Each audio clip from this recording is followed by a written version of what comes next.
Nobody on Twitch knows what lurks within the old Thanatos mausoleum. But they're about to find out. The dead are going live. How is that possible? Nobody knows what she will play next, or who she will slay next. I wonder if she'll step on me. Get fucked, idiot! Get fucked! Get turned into a billion little pieces! Mutz! I'm sorry!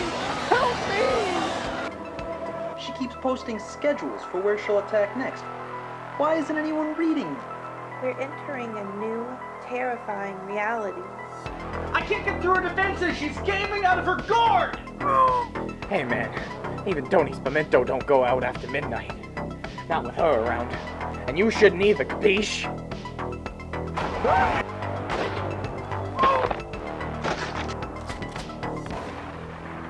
The Midnight Massacre. It doesn't matter what time she goes live. It's always midnight somewhere.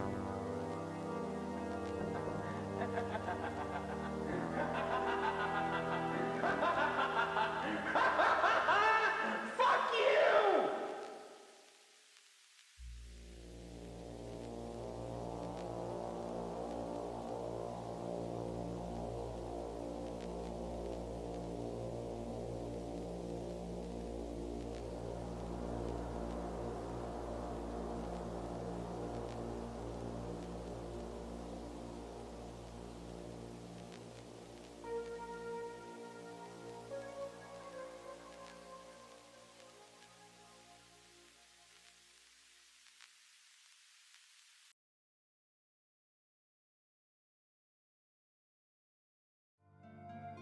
We got a #1 victory royale. Yeah, Fortnite. Wait, sorry, wrong stream. Hi, hello, welcome to the Midnight Massacre.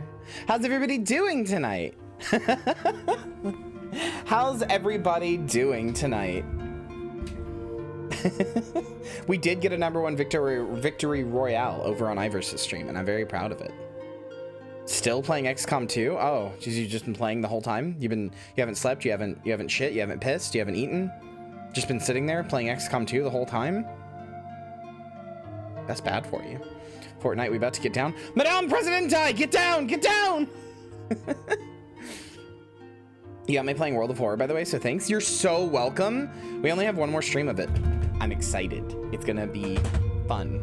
I'm doing, you know, I hope you're having a lovely day. I'm always having a lovely day when Hannah Fujisaki is in chat. I'm always having a good day then. Midnight Massacre getting 10 kills on the board right now. Still playing more Victoria 3. Damn, y'all need to do better. Don't just game your lives. Oh, no, I'm kidding. I'm kidding. So you're having a good day every day because I'm always here. Exactly. Hello, Nikki. Mwah. You're so cute. Anyway, hello to Eve Penguin, Bray Bray, Nikki, Hannah Fujisaki, Miu. I actually don't know how to say your last name. I'm gonna try it. Kuriyashi. I saw a Necromancer, Tired Troubadour, Weaver TVSC, Rat in a Cage, Hexwords, mwah, Blunt Princess, Drowsy Wolf, PD Dobster, Pac-Man Nebula, mwah, and that's it. Hello, everybody. Renzu as well. Hello, hello. Oh my god, that's me. I've enacted communism? You know what? Good for you. Good for you. So chat, we have a double feature today, and I'm really excited about it. I don't know if you can hear that. Hold on, let me look at my mic. You kind of can. That's me, like, drumming my fingers on my desk. Anyway, we have a double feature today, and I'm really excited about it. We are playing Subway Midnight, a game that I know next to nothing about. Oh my god, that's foul. Oh, that's foul. Hold on, chat. Now I need to show you something. Hold on. This is fucking foul. Look what I just got shown. Look at this. Look at this. Most hilariously foul cards I've ever seen in my life, right? This is from their new fucking card game. This is from the new Marvel card game. Look, 1 mana cost or 1 energy, whatever they fucking call it. I don't care. 1 cost, or maybe that's 1 attack, 2 health, whatever, right? Uncle Ben, right? It's Uncle Ben. It's Uncle Ben, right? Chat, do you want to know what this card does? If you had to guess, chat, if you've already seen it, don't say it. But if you had to guess, what do you think this card does? What do you think this card does? If you had to guess. If he dies, he powers up Spider-Man. The rice, does it sacrifice to buff another card? When this card is destroyed, add Spider-Man to your hand. You fucking kidding me? That's disgusting. That's foul. He deserves better than that. You were close. That's gross. Ugh. Anyway. He's a 7-2 though. Spider-Man's a 4-3, I think. So. As I just found out by this image. Hold on, let me. Uncle Ben, what happened? Okay, this is kind of funny. It's kind of funny. Anyway. So yeah, chat, today we have a double feature. I debated what to call this stream, and I actually needed to check something. Hold on, I need to double check something really fast. I need to double check if I'm allowed to stream the game that I am streaming today. I think I am, but is that the Disney collectible card game thing? No, it's a Marvel game. Well, I mean, I guess that is Disney, but yeah. I think I'm allowed to stream this game. It's not in the list of banned games and it's not rated AO, so I probably can. Anyway. Probably be good to double check, yeah. Okay, so the reason that I need to check if I'm allowed to stream this game is because this game got removed. The game that we're gonna, Subway Midnight, not Subway Midnight, but the other game that we're playing today, Devotion, famously had a big campaign around it because it got removed from storefronts because of Chinese censorship. Is it rated A? Oh! No, Devotion got removed off of storefronts because of Chinese censorship. The only way you can get it now is off of their website. Because there was a thing that was a reference to the Chinese president and calling him like Winnie the Pooh or something like that. You can definitely stream it. I've seen it done. Okay, cool. I wasn't sure because I wasn't sure if Twitch could, I mean, there's even not on Valve's on like Steam anymore, which Valve does not usually capitulate to that kind of stuff. So when even Valve did it, it was like, oh God, did Twitch capitulate to that? I have no idea. But I know next to nothing about these games. All I know about Devotion is that it is supposedly really good and got removed off of storefronts. And all I know about Subway Midnight is that it is a game that Iris was going to play. And then it scared her so much she was unable to continue playing it. Or something in it like freaked her out. I shouldn't say scared her, but something in it freaked her out and she was unable to continue playing it. And that is good enough. Like that is a good enough reason for me to be like, I want to look at that then.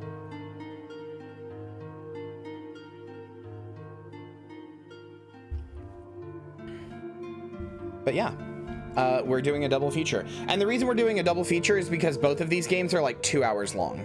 So depending on when we end, that's also why I was willing to do the Fortnite with Iris and be a little late. Depending on when we end, I may have one other game for you. We might go for like a little bit later tonight. I have another game. I don't know how long it is. It's a game that just came out from a developer that I follow on YouTube and have for a while called Indo-Parasitic. We might play that, maybe. I kind of would like to. We'll see. But for now, I'm going to, I don't really have anything else to talk about. I'm going to go ahead and just launch Subway Midnight. And get it set up here. Hold on. Yeah, I hope everybody is mostly having a good day. Hannah, you said you're not having the best day, but like, I hope it gets better. I hope watching the stream at least makes it a little bit more fun. Perhaps you could talk about the huge event in 5 days' time. You know what? I am a little stupid with it and did forget about that entirely. Yeah, let me just get that on screen actually. So chat, I lied. Thank you. I'm glad that I have a manager to remind me of these things. I fucking just lied to you. I did lie to you. I'm sorry. I do have something to talk about. And the something that I have to talk about is this. Hold on, I'm just gonna, there we go. I am, it's already on my schedule, but I am working with Soft Giving again, the people who did my last donathon. We are working with the Trans Empowerment Project, and we're doing a 24-hour stream.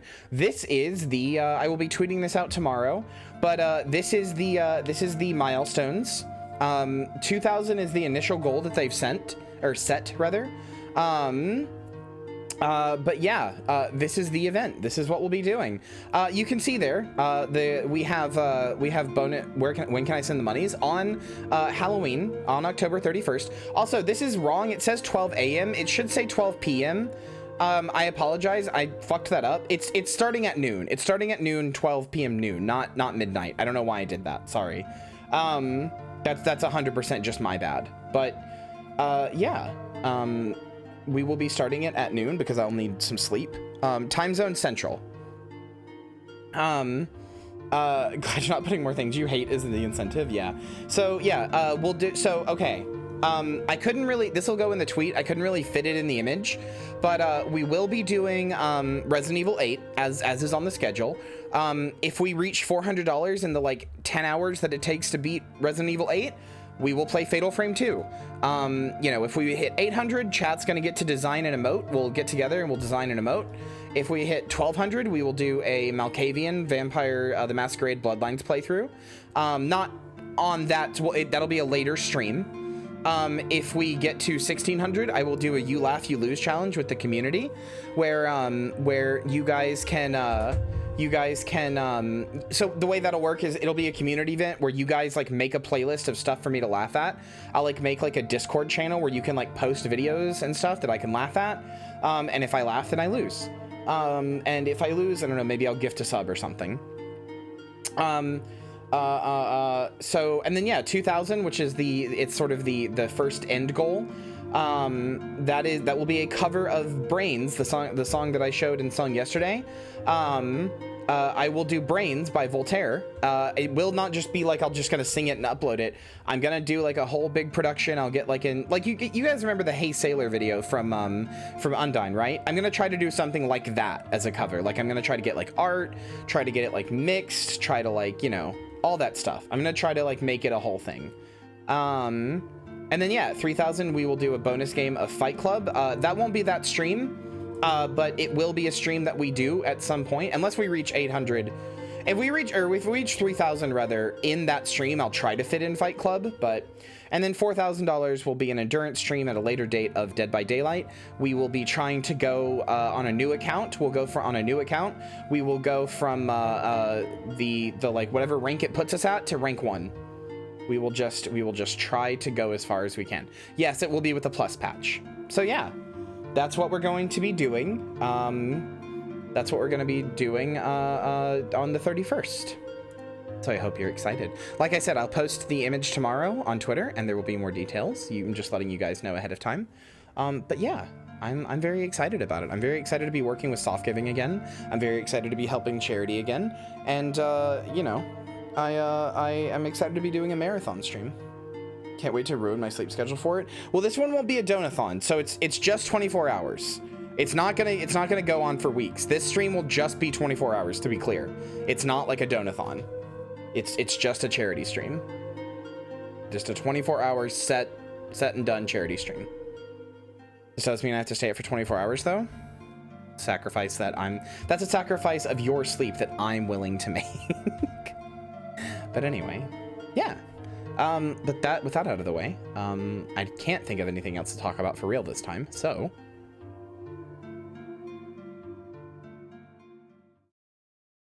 Video game time. Aw, Nikki sweet. I think I should have a controller for this. That's probably recommended.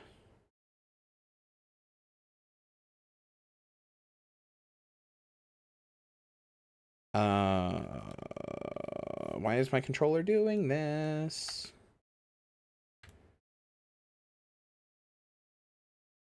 Hello? Okay, I guess I won't be allowed to have a controller for this.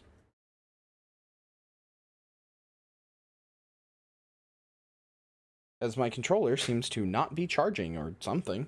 So, rip me. I guess I'm doing this with a keyboard. Okay. I'm sure it'll be fine. Hopefully. Unreal Engine, huh? This game autosaves. Presented by Aggro Crab.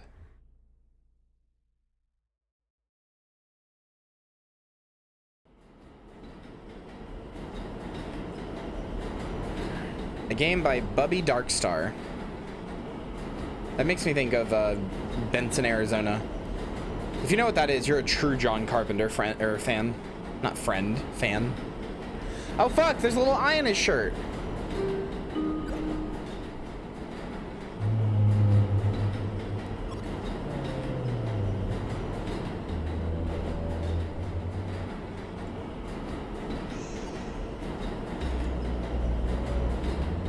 Hello?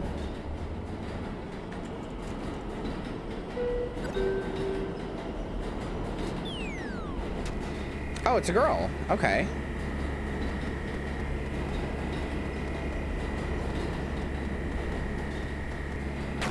Oh, geez. Hi. Yeah, I got the channel logo for Graveyard Shift.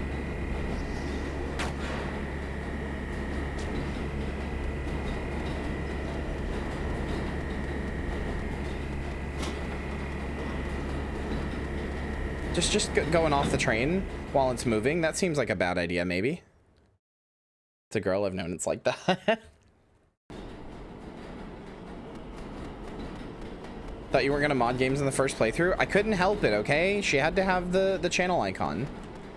/S. I like the little walk animation. Look at her little feet. Look at her little feet. You can't really see it that well because it's so dark, but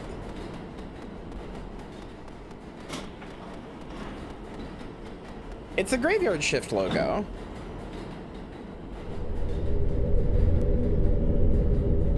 Also, I was gonna say this game is in like 4.3, but this isn't even 4.3. This is like 16.4 or something. I don't know what the hell this is. Oh God. Oh no. I should really make that smaller, I think. Yeah, but it's not fine to exit trains when they're moving.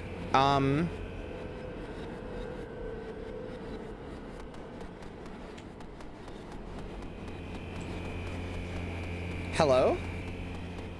Just nothing to say about this, huh? This is just completely normal for you?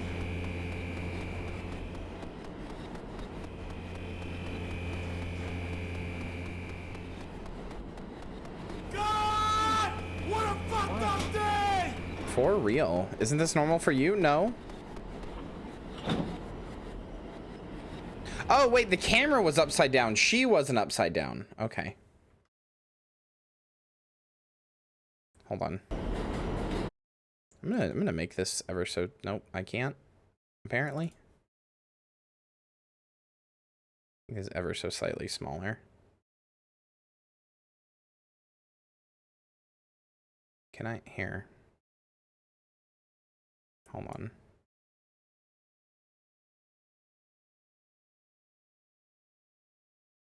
There we go. That's fine. And you know what? I'm actually just going to... where's Iris mode? There we go. Actually just going to change that position. There we go.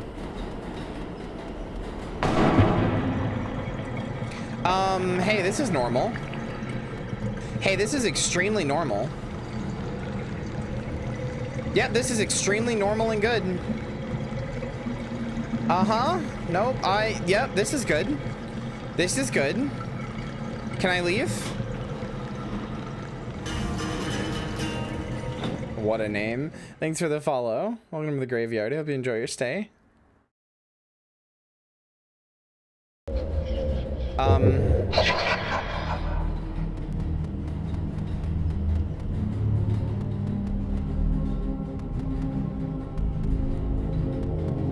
Boy, this sure is a video game, huh? What the fuck?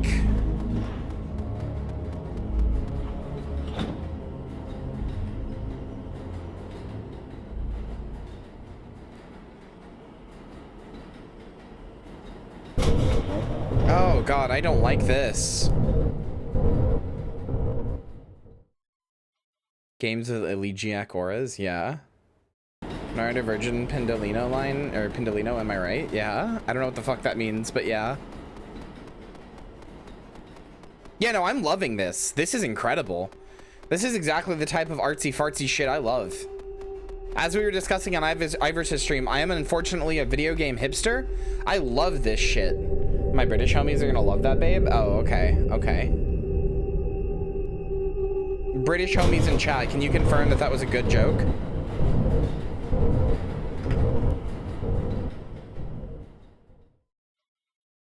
Also, chat, I can't really go into detail about it because it's Twitch, and I'll make a Twitter post about it maybe, but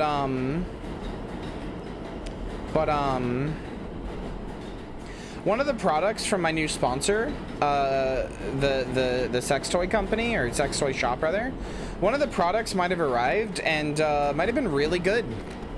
Might have test drove it and it might have been really good. I zerked off. Oh god. Look, I can't go into too much detail, babe, is the problem. I will be recommending it very heavily when I can though. When I have a code. I don't like this thing.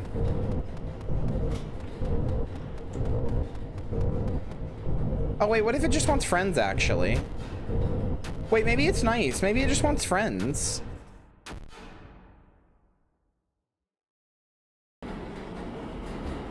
Wait, can I come back? I want to give it hugs. Friends.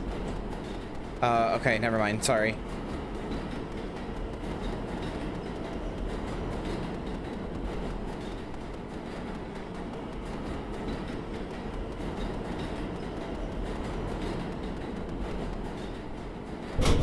You heard it here first. Graknork hates facts and logic and reasoning.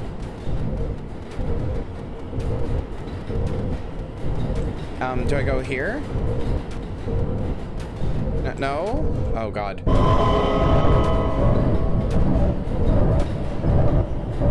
What the fuck is this game?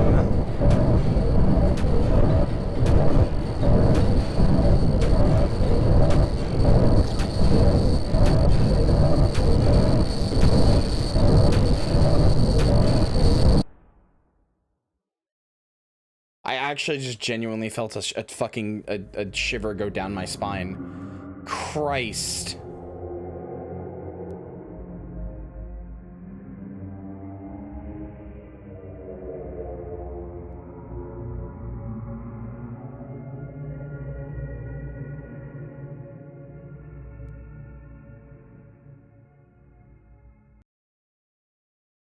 Yeah, this is viscerally upsetting.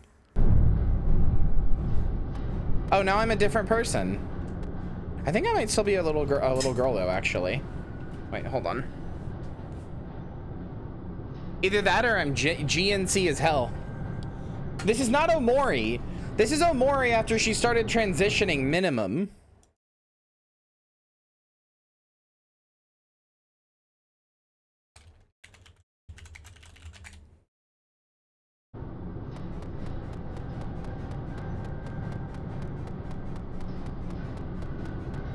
Oh, Mary, yeah.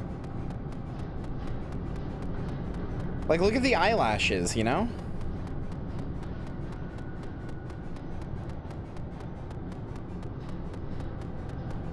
Oh, I kind of like our little Blorbo here. I kind of like our little Omeri Blorbo. Hey, if you could wake up at a different time in a different place, would you wake up as a different person? Could happen. I kind of like our little Blorbo.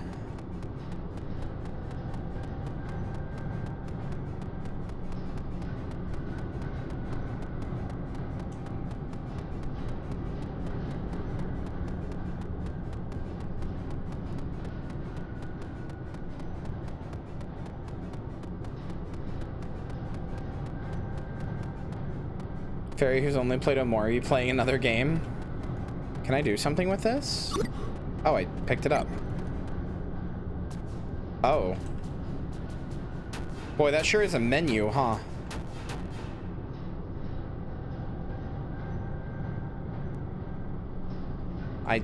Babe.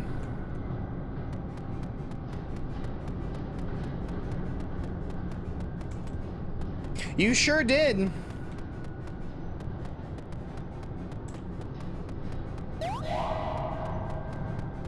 You sure did say that, Maddie.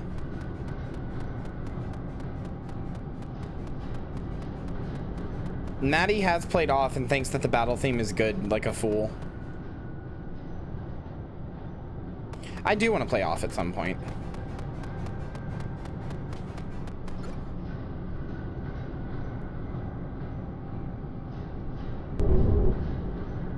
Oh, good God.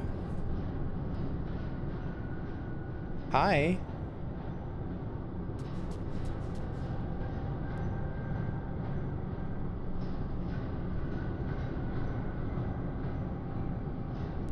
Oh, God.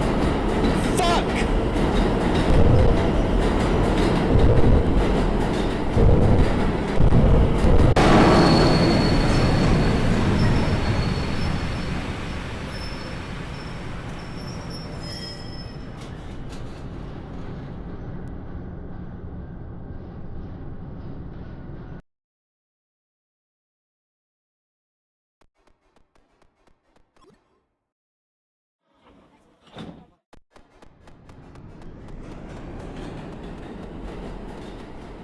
Have you seen me?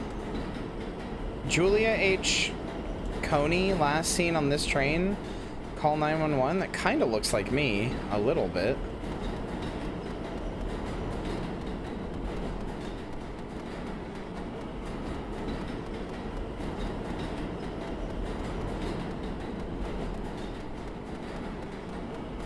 I think so, Balgo. I'm not sure.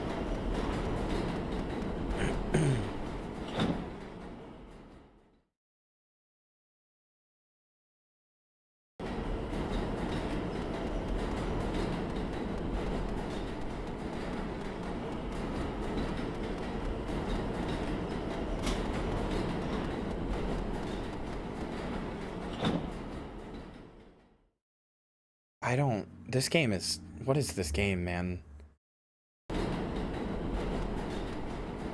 Okay, well, that you know, I get it. Have you seen me?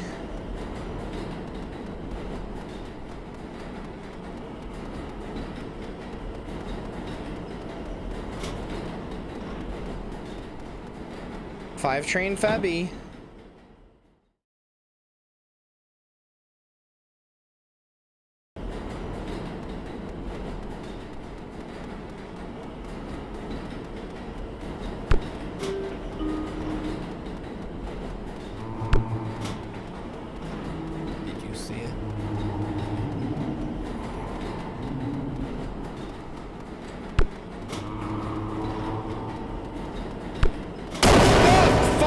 Christ!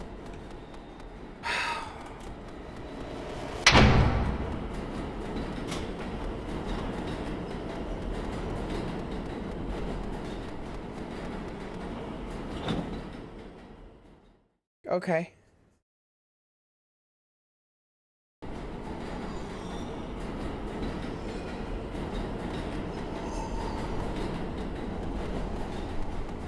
Why does this look like that, like, Oni Plays guy or whatever, who I think sucks and is racist? I don't remember. I feel like I remember people saying that. But this looks like his art style.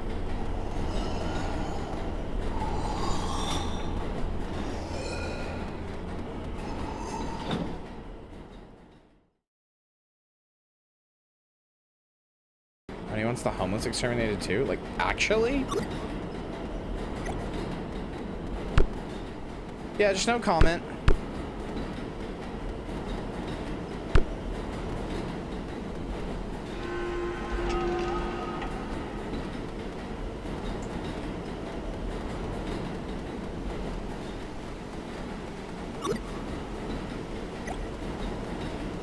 On a rail Half-Life? I don't think so, no. Oh, fuck. I was supposed to grab the thing. Maybe I can go back and get it?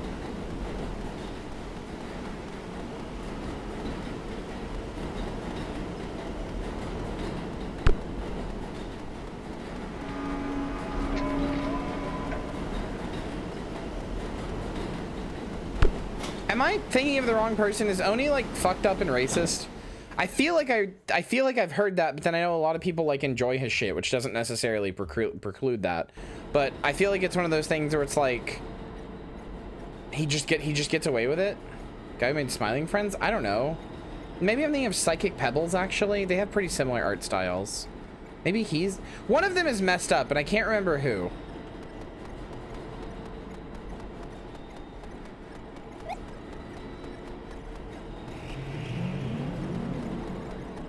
They're both iffy? Okay.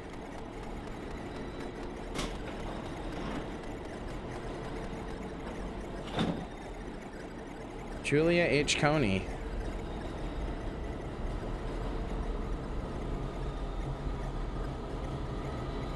That sure is like a shark or something. Just nothing to say about that protagonist? There's something fishy going on here. Nikki.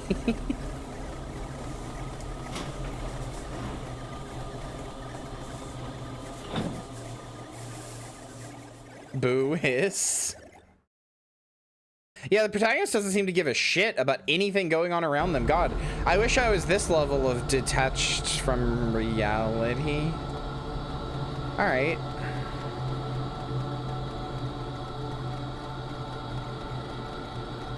I'm gonna need you to care a little bit more than this, though.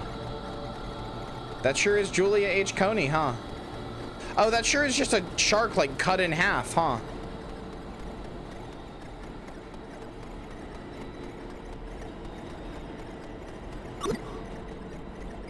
Oh, no. Oh, no. What okay. Fuck! Manic I Moth see. Girl just resubscribed for 5 months. Hi, Moth Girl. Thank you for the resub.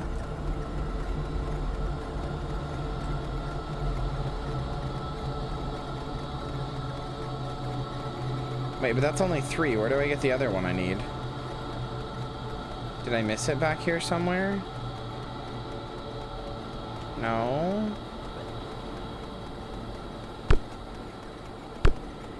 Can you please don't come up here? Okay.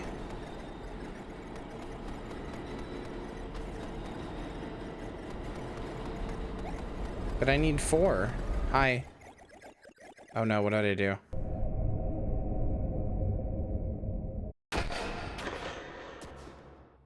Oh, it's your, I grabbed your stuff. Oh, God. God, this really is a little homestucky.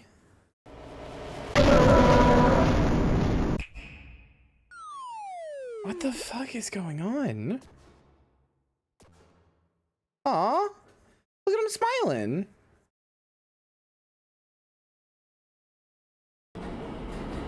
Wait, did I figure out the puzzle? Was that the good ending? I don't even know. I don't think it's the end.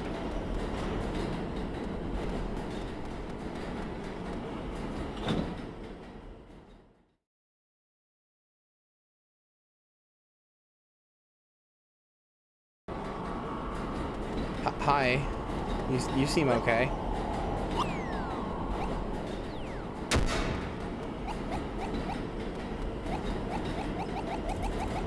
Why can't I pick up the bear? Okay. Pepper Steak is an annoying song.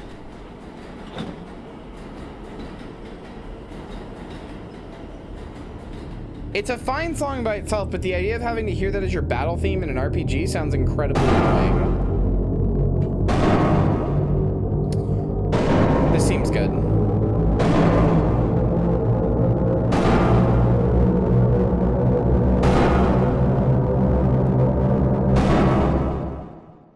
Obviously, that's just in my opinion, though. Oh, hey, this is from the trailer.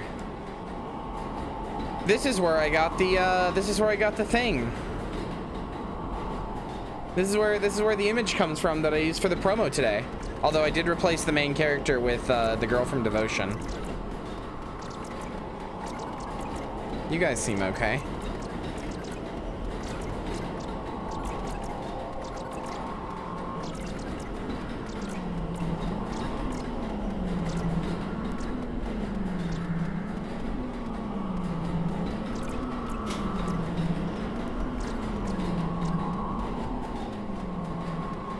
Now there's missing siblings, it looks like. Missing twins, maybe?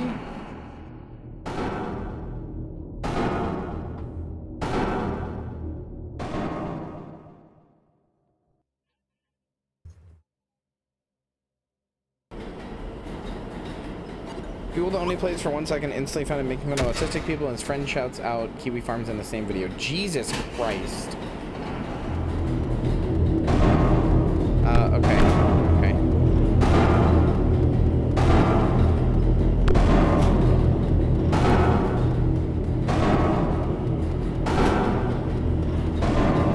I thought I was right to say that, but then I was like, am I just doing slander? Am I doing a slander? But no, I wasn't.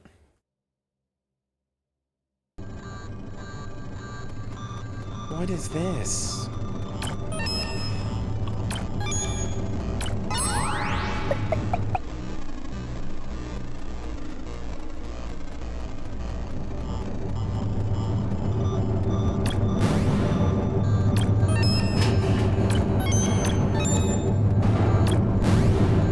Oh God.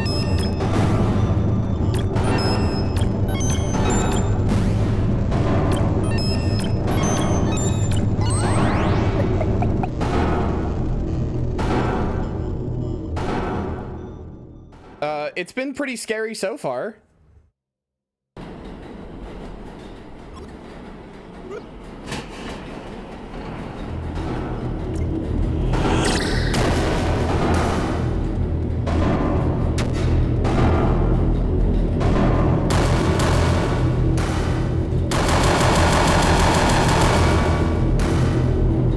Oh, I have to hold it. Okay.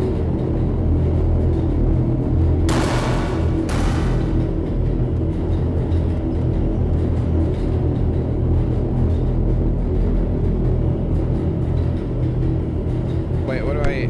Oh, okay.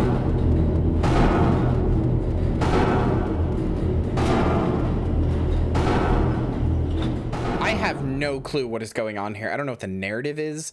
I don't know what any of this shit is.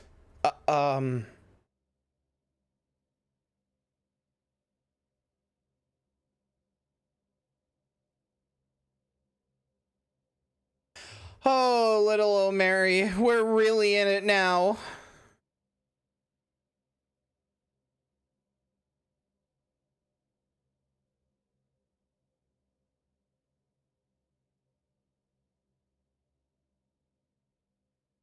There's not no audio chat, it's just gotten incredibly silent.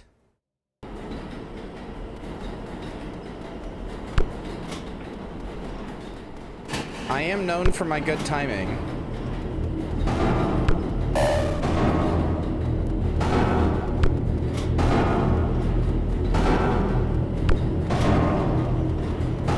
Oh no.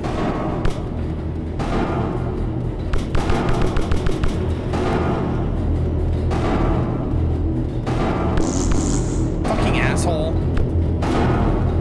I knew it. I knew not to trust it.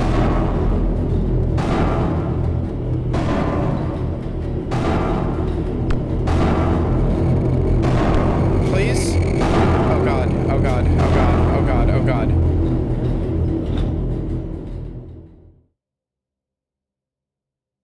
Mio, is this your fucking train? Is this how you get home every day?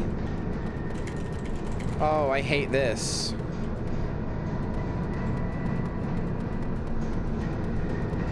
Oh! Okay, probably don't do that then, huh?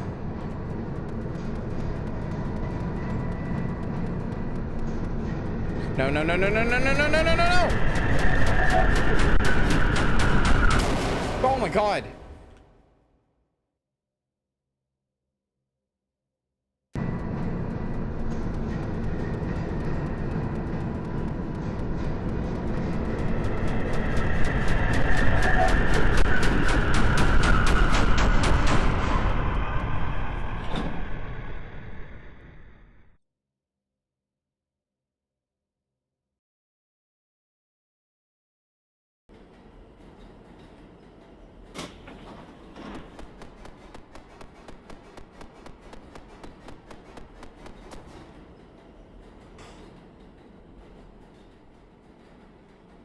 She was like, what the fuck? How are you not dead? Aw, uppies.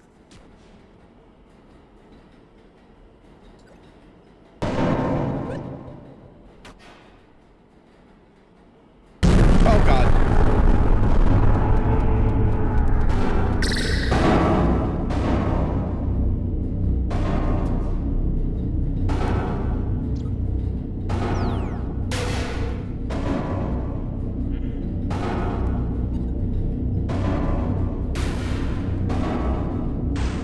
I don't think she's doing anything wrong. I think she's just scared.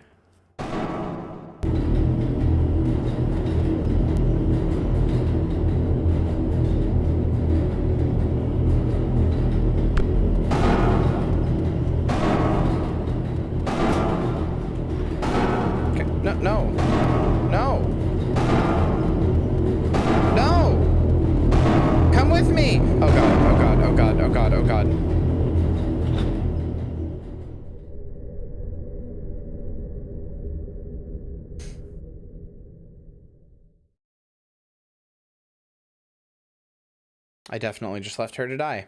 Good job, me.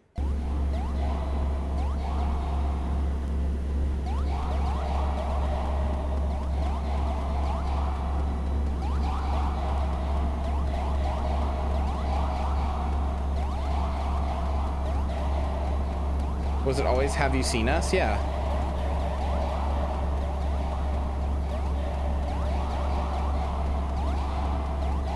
Next, we're gonna find Force Femmed Alex Yeek.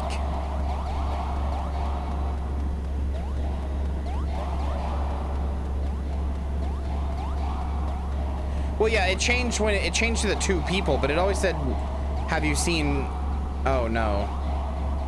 Now it's just, have you seen me? Yeah, I definitely left that ghost to die.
Oh my fucking god!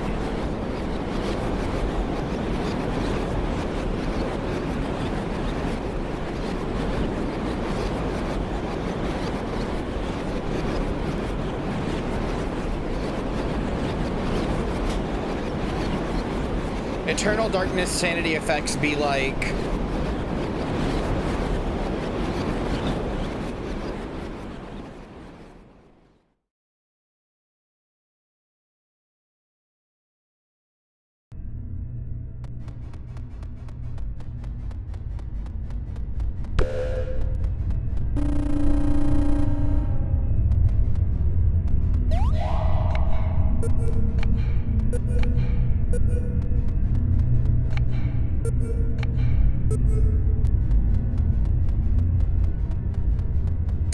Seems you can just put them to whatever. Oh no. Okay. Wait, shit. I understand.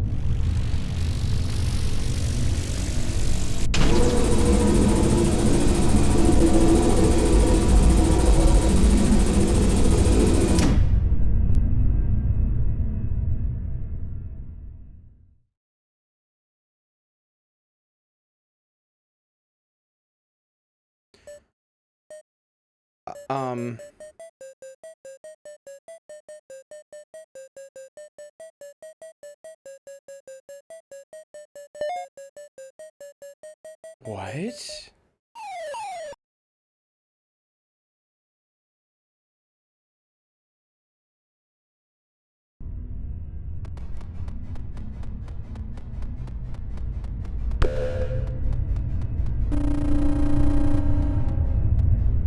I get what I need to do. I had this right the first time.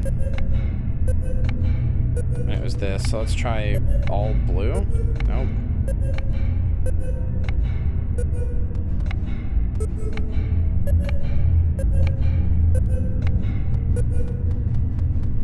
Because it was blue before. Yeah, there we go. Now they're all three blue. Which I think is because they were red when they weren't the blue ones, so.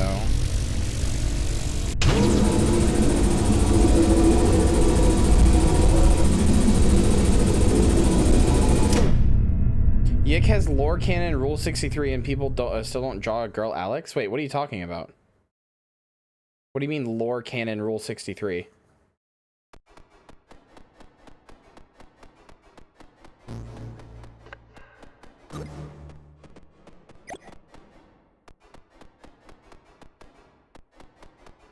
You know, I've never seen Tron.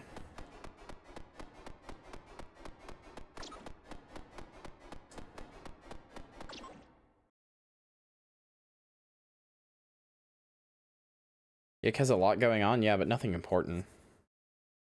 Also, yeah, I don't care about Yik spoilers.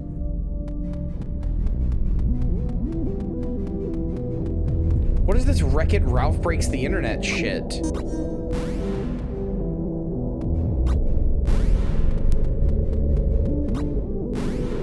Have you seen the sequel? What, Tron Legacy? No.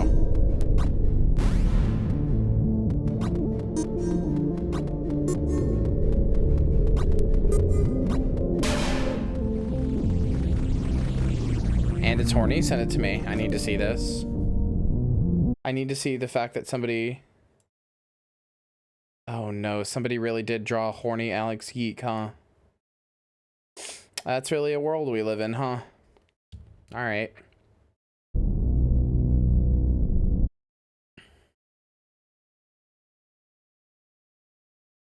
Just play Kingdom Hearts. You'll get the gist. If you'll one day manage to break her down to actually playing Kingdom Hearts.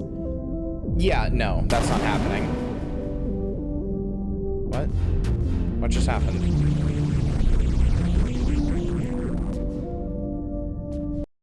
What? No! Okay.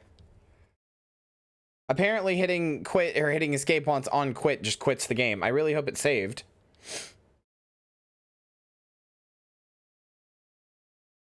Says it's auto saves, but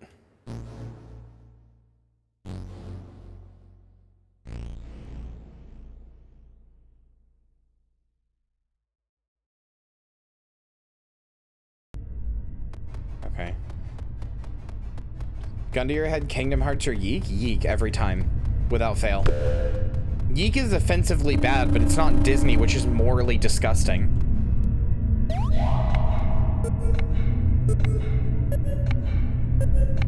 Pull the trigger, yeah.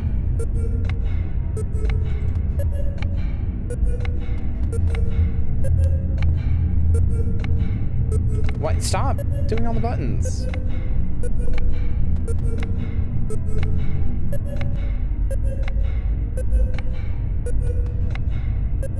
Cringe, bad take. No, fuck Kingdom Hearts. I don't like Disney. This is a known quantity of me.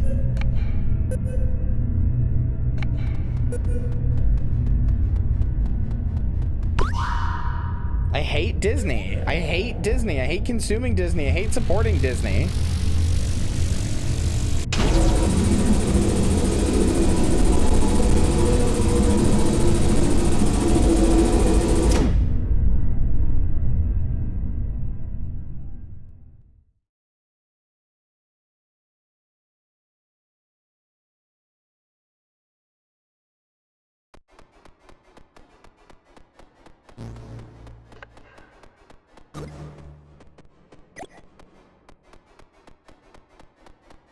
As long as they have Donald and Goofy as main characters, it will always be Disney shit.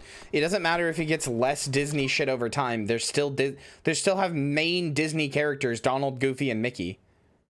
Like they are main story important characters. I've never DM'd you that in my life.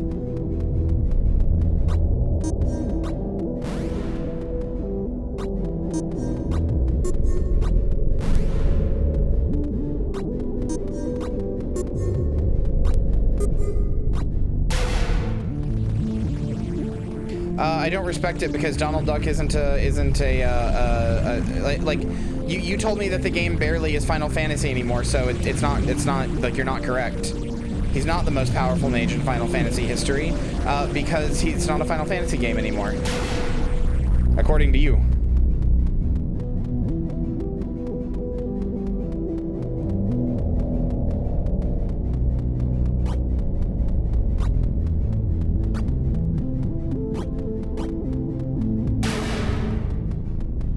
Kyria didn't hate being Disney, at least so she said after her IP was purchased and she made her first in-game appearance in Kingdom Hearts Twitch Edition. Oh.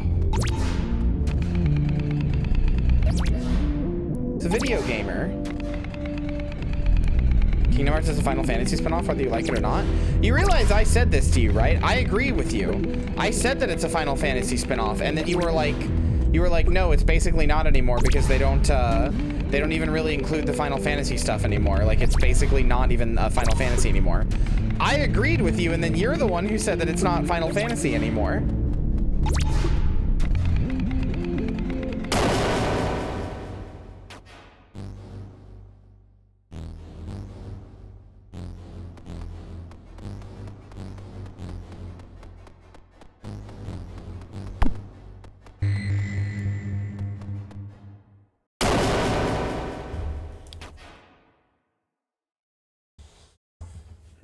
Blunt Princess, that's the day I end it all.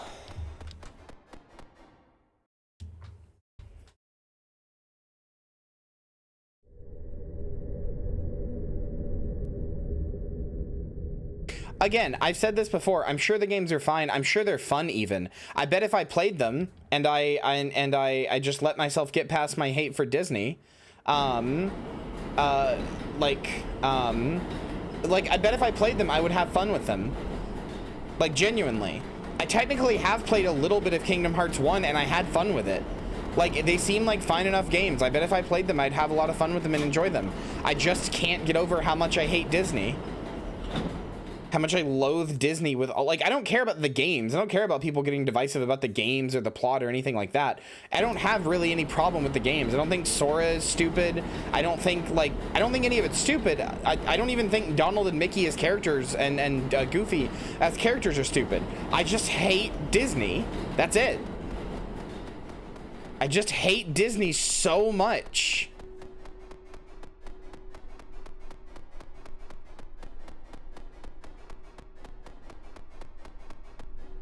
Have you liked this so far? I really, really want to see you play this. This is incredibly cool. This is probably one of the coolest games I've played in the Massacre so far. Sorry, Mickey's an anime boy, 0 out of 10.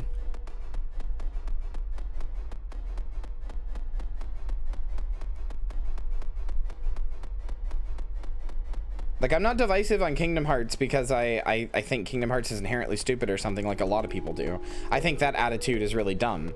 I just hate Disney. I'll say that till the end of the time. I just hate Disney. How do you feel about the Simpsons Death Note parody? From the little clip I've seen, it was incredibly funny. I don't really like the Simpsons that much, but I do really like Treehouse of Horror. I think Treehouse of Horror is really good. I like when shows just get weird with their shit. Okay.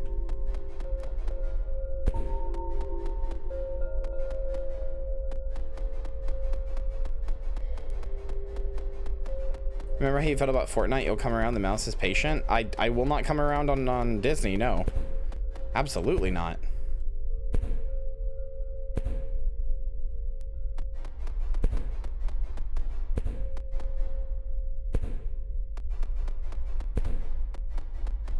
I don't understand.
Do you know how much media Disney owns? Yeah, I do. I'm very aware how much media Disney owns.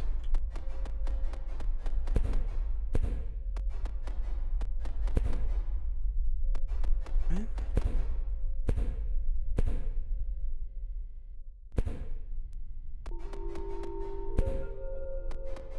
They do own Touchstone and New Line Cinema. I avoid anything here. Here's how I feel about Disney. Because somebody asked me how far does my hatred go. I avoid any. I love you too. Bye.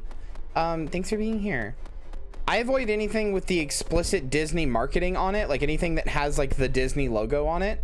I avoid, because if I were to avoid literally, and I mean I avoid a lot of Touchstone and New Line Cinema stuff anyway, but if I were to avoid literally everything that they own, I would eventually run out of things to watch or do. I see. Which is a real fucking shame.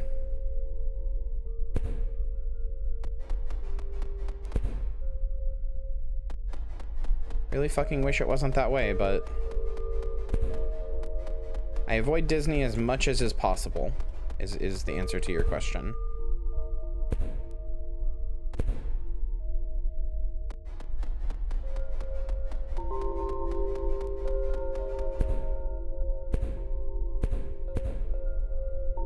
There we go.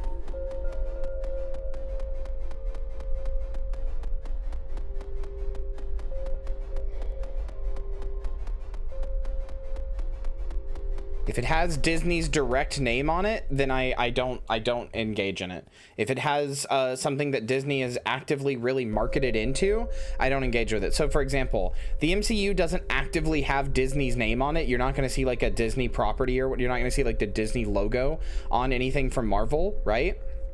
But I still actively avoid MCU stuff because Disney has a big hand in the MCU. They are constantly like fucking with it and getting contracts with like the US military and stuff like that. I haven't watched a Pixar movie since WALL-E, for the exact same reason. Because that was the last time that I was young enough to still be okay with Disney. What am I trying to say?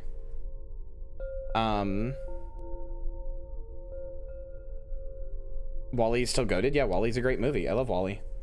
But like New Line Cinema stuff, Disney owns New Line Cinema, but they don't have much of a hand in New Line Cinema. Do you get what I'm saying? Like, they own New Line Cinema, but they don't actively, like, they're not actively meddling in New Line Cinema shit all the time, unless, you know, they have to. And if they, like, or unless they feel like they have to, I guess I should say. And if they feel like they have to, then I won't watch or support whatever that is.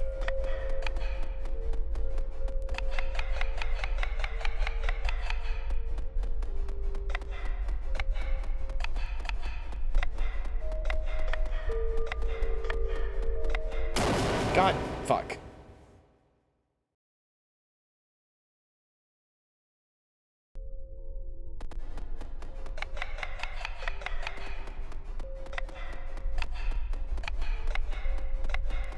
I mean, I don't really care about how creative it is. Like, I actually just don't care about how creative Kingdom Hearts is. That's not my issue with it. It could be the most creative thing in the world. It could be the best thing Disney's ever made. It could espouse every belief I have. Doesn't matter. I still would avoid it, because ultimately, at the end of the day, Disney would love to make people like me not exist, and have tried their damnedest to do so through media. They've written effectively an unofficial Hays Code that means gay people and queer people and stuff just don't get to exist in media. And people think that's the norm. So when it does happen, people are like, oh, what the fuck? This isn't like what I grew up with. Because Disney's made sure that that's not what you grew up with. We will never see like queer representation in media the way that we should, the way that it would be, could just normalize it, that it should, because of Disney.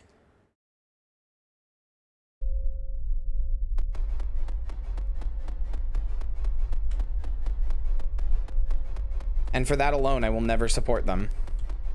Or at least I will never support them as much as I can. We're never going to see queer representation anyway, IMO? No, I disagree. I disagree entirely. I mean, it's not really worth speculating about, because there's no way we can imagine. Like, okay, You literally, I don't really care if you think you can. You literally can't imagine a world without Disney. You can't. They own way too much media, and even media they don't own conforms to a sort of silent code of ethics that they've created. Like, Disney defined what it means to be family friendly. Like, even if it's not a Disney property, a family friendly movie is going to basically be a Disney movie because Disney defined what family friendly means. You can't imagine a world where Disney doesn't exist and they haven't influenced media. They're too all-encompassing. You can't. Things that you take for granted, things that you think, well, that's just how it is. That's just how it is on TV. That's almost assuredly something you can trace back to Disney.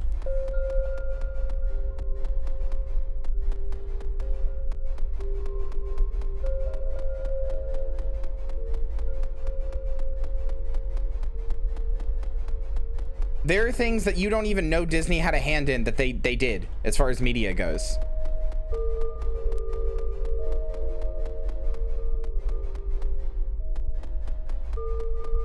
There's standards that they set that you would never have imagined they did, but they did.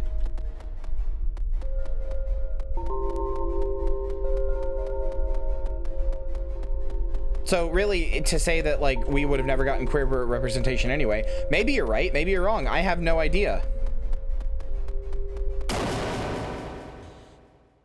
Capitalism and Orthodox Western political beliefs created this. Disney is just symptomatic of it. Yes, but Disney is a huge symptom. I'm trying to get up to that thing up there. Disney, you're right. No. I agree with you, Hannah. Capitalism and Western Orthodox political beliefs did create this, but Disney like shaped those beliefs as far as media goes.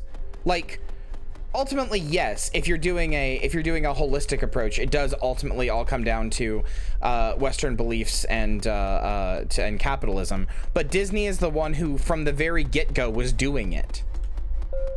Disney wasn't doing it, somebody else would be. You have no idea. You have no way of knowing that. Like, maybe, but that's really defeatist. Like, you don't actually know that. And I guarantee you it wouldn't have been as bad because, like, here's the thing. Even if you're right that if Disney wasn't doing it, some other company would be, right? Even if you're genuinely right about that, Disney, like, other companies did not seek out to do it as much as Disney did. Like, it wasn't just a byproduct of Disney was trying to be family friendly and they were following what that meant at like the time of like the 50s, and then that sort of carried over. That was like an explicit thing they were trying to do. Like they were trying explicitly to do to get rid of those things. Not everybody did seek out to do it. Animation was really not like that at all until Disney. That's the thing. I've done a lot of research into this, I promise you. That's the thing. Disney was very different. Like, a lot of people were obviously following stuff, but like they were getting or following their own like code of ethics that was around in the 50s, but they were getting more progressive as time goes on and things were changing until Disney showed up. Oh, I despise this room. Oh, I hate this. Can I leave?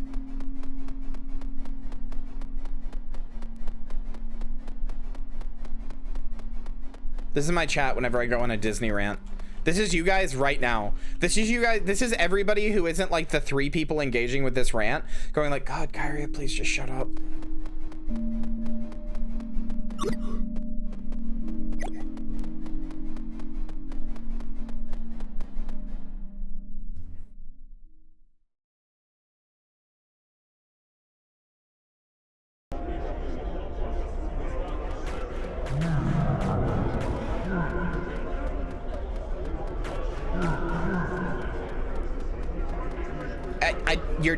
Hannah, you were just wrong about that. Like, you're actually just wrong. I promise you you're wrong.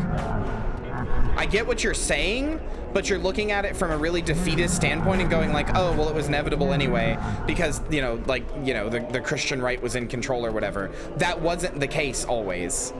There were very specific overtures made by very specific people, including Disney and others, to make that happen.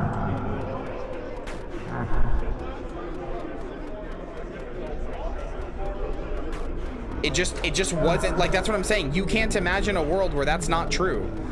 Or like it's impossible to imagine a world where what you're saying isn't true, because that's just the world that you've that's the only world you've ever seen. The hell am I bumping into? It's just nothing.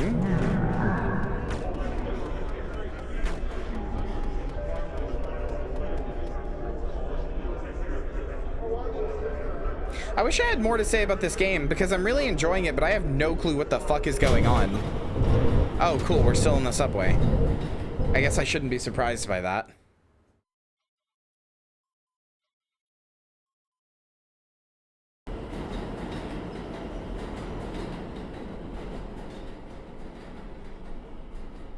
I agree with you, but I'm here for escapism.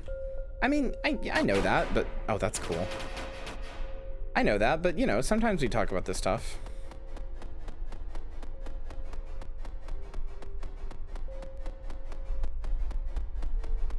No, I believe society inherently shapes media, but I'm saying you're also only able to conceptualize a world where that's already happened.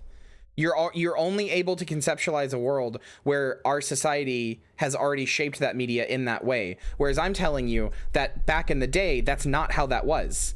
Until Disney came around, it wasn't like that. Like, it just wasn't. Disney was a game changer in that regard.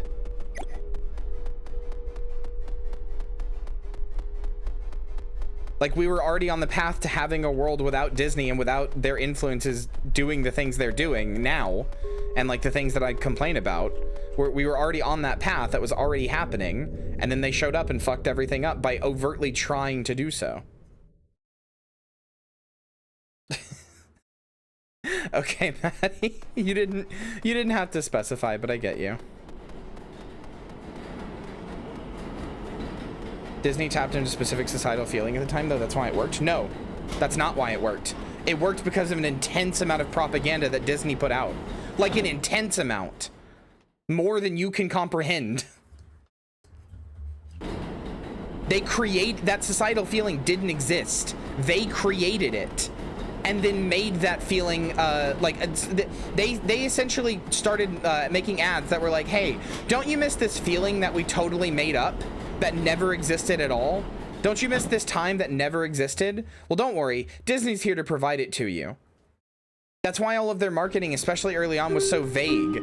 It was all to capitulate to like a sense of nostalgia that people had. Again, I've done a lot of research into this, like a lot.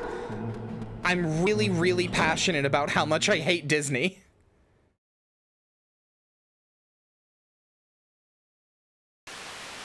Because I used to think the exact same thing you're saying. I used to think, well, Disney's not that bad because no matter what, somebody else would have been doing it. No, they tapped into the feeling of nostalgia by creating a narrative that didn't exist, is what I'm saying.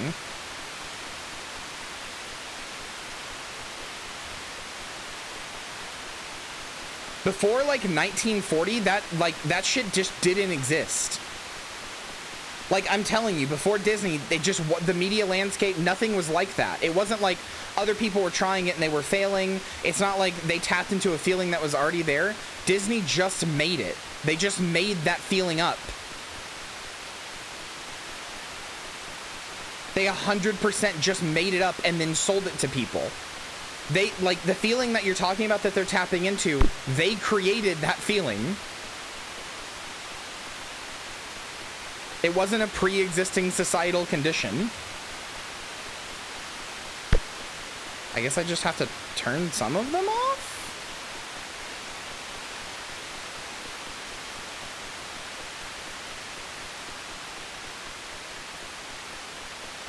I don't know what I have to turn off. I don't know what I can turn off. Can I turn this one off? Okay, I can turn off any that are rainbowy. Okay, I get it.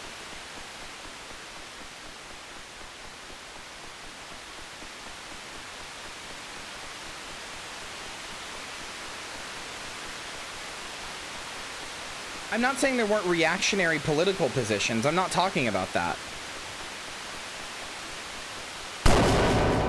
Okay.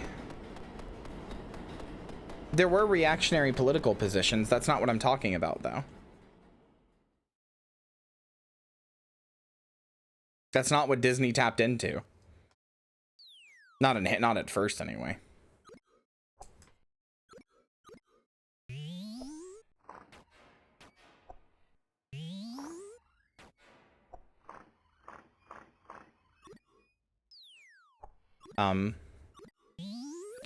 Can I do anything? Oh God. Can I do anything? Oh, there I am.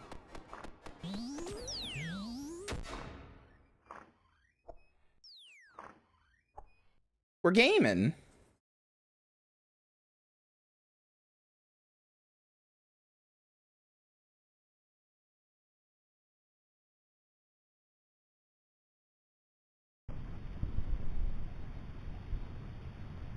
Colin's game.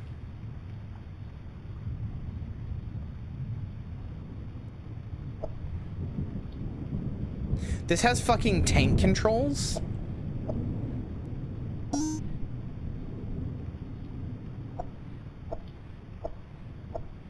This unironically has tank controls.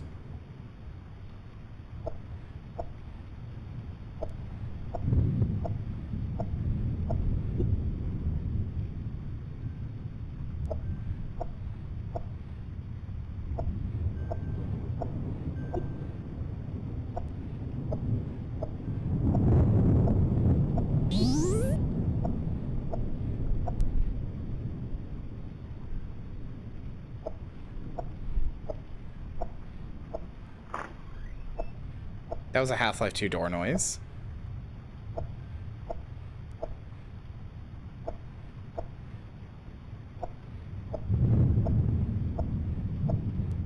I mean, we're not though, Hannah. Like, I agree with what you're saying. I'm just saying you don't have the knowledge and the research that I do, like, about Disney and about the specific people who made things the way they are now.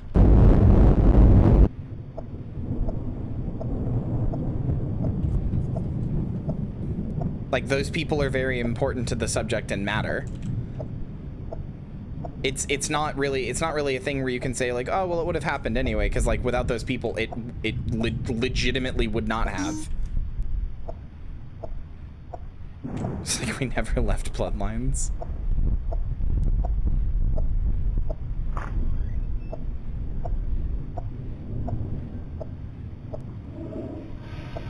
Oh, okay. Hi. Hello, Toilet Gem.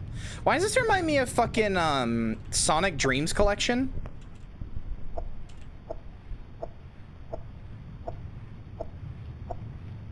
That's not what I'm saying. I'm not saying you're too small-brained. I'm saying I know a lot of specific research about the specific people that I'm talking about because I've done that research.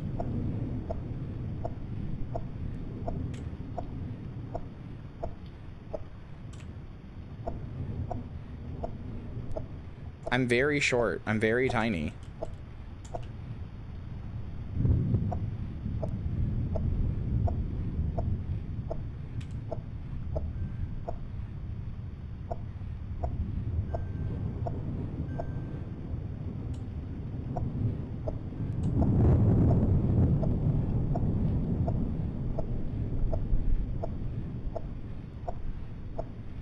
Isn't just in the fucking in the rubbish bin? What is this? Again, I wish I had anything to say about this game, about Subway Midnight. Like, I'm enjoying the hell out of it, but that's why I've been keeping this Disney conversation going on for so long, even though people clearly hate it. I've been keeping this Disney conversation going on so long because I don't have anything else to talk about, like anything. I would love to, but I don't know what the fuck's going on. I love whatever's going on, but I don't know what's going on.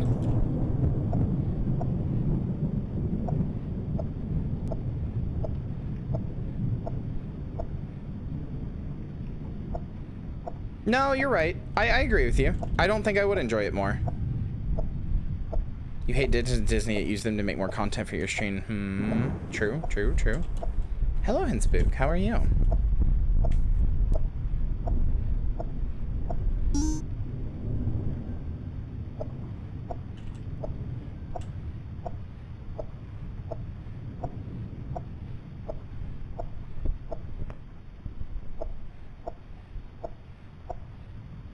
Chaos control. Hey, Mac. An info dump about your special interest, nerd? I mean, I kind of was. Hating Disney is unironically a special interest, one that I've put a lot of time and effort into.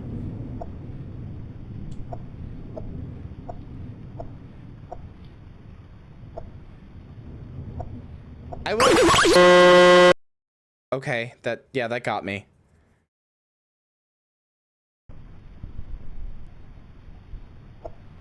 Okay. That sure is a person up there.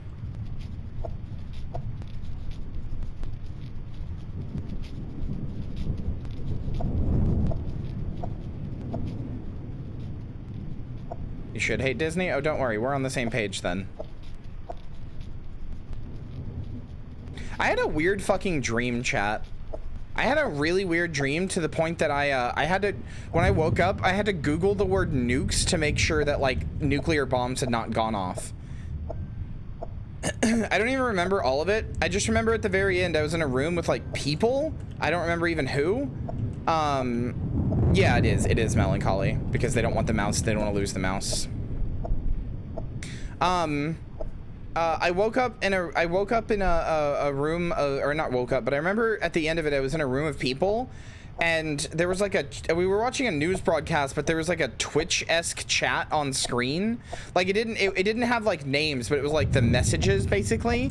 And I think they were saying like Philadelphia, Philadelphia, Philadelphia, or something like that over and over again. Something with a P. I can't remember what it was. Maybe Pennsylvania, something like that. I don't know. Anyway, everybody like it was just saying that over and over, like as like a captions overlay on the news or something. And that's when I realized in that moment. I don't remember how I realized it, but I remember I realized that like nukes were going off, and then I looked at the people in the room. They were like, what is going on? And then I looked at the people in the room and I said nukes. And then as I said that, like I felt my whole body like tense up and like heat up, and I was like, oh god, this is what dying is like. Like I woke up legitimately really sure that most of the like US had been like nuked. Like, to the point, again, that when I woke up, I had to Google the word nuke to make sure that, like, places had not been nuked.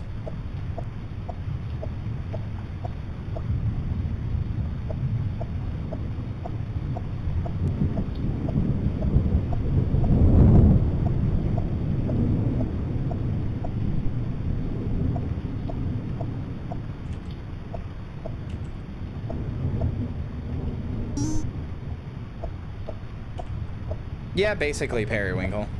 I mean, there's a little bit more than that, but it's always really radioactive in Philadelphia.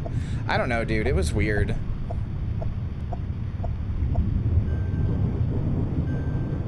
Didn't you hear about the nuking of Philly?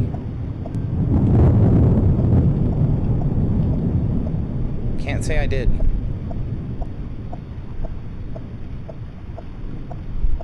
I think this was the part that freaked out Iverse too much and she had to give up.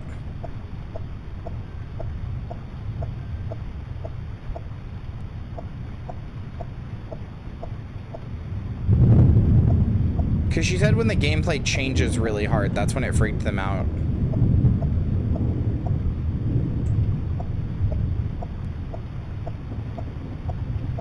Eight, huh?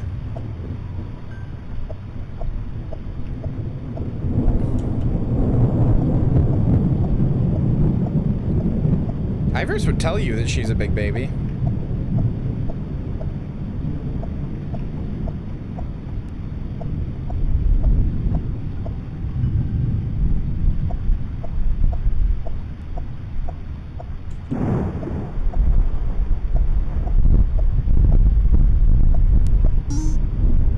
Have you guys ever had that? Have you guys ever had a dream that felt so real that you like... Okay, hi. Have you guys ever had a dream that felt so real that when you woke up you had to like make sure it wasn't?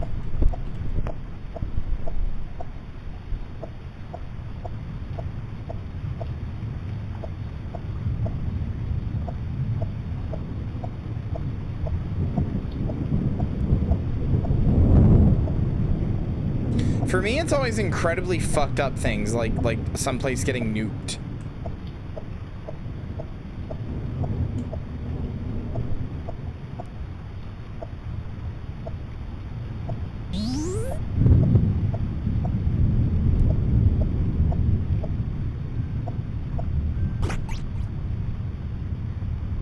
don't know what I just got.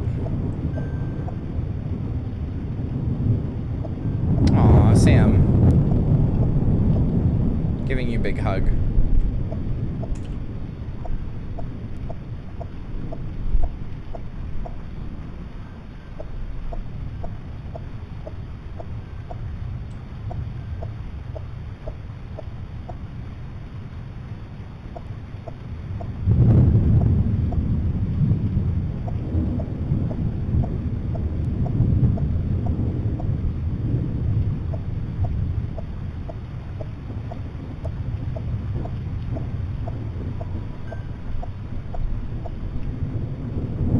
Good God, what the hell, Blonde Princess?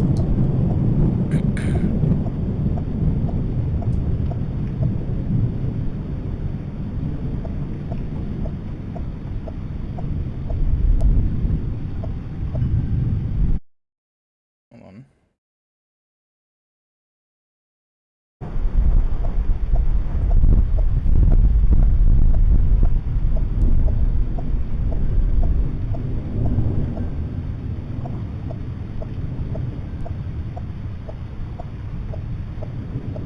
Yeah, but Moth Girl, you wake up as a girl every day.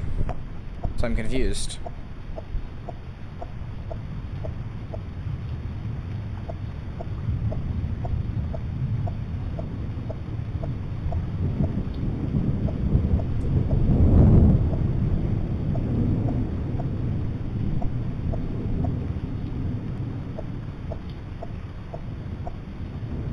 Hey, can somebody do me a favor and click on those links and tell me if they still work?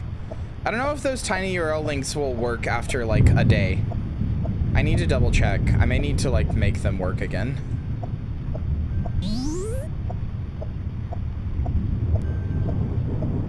They work? Cool.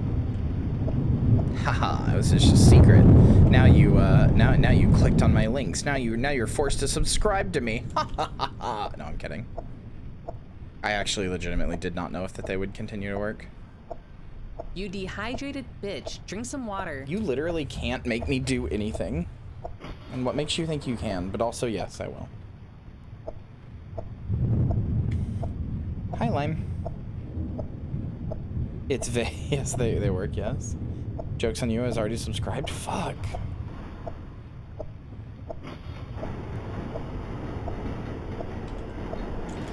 Imagine a person whose stand was just that they can become famous on social media. Like whenever they make an account, they become like a big like well-known name. Like top #1 YouTuber, top Twitter person, etc.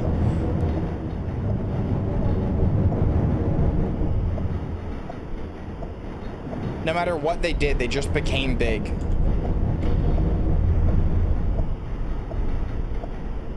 You have to be good at the things that it's for. No, you can do anything.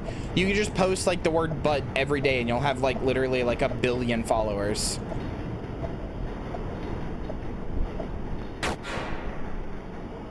Oh, hi, it's you.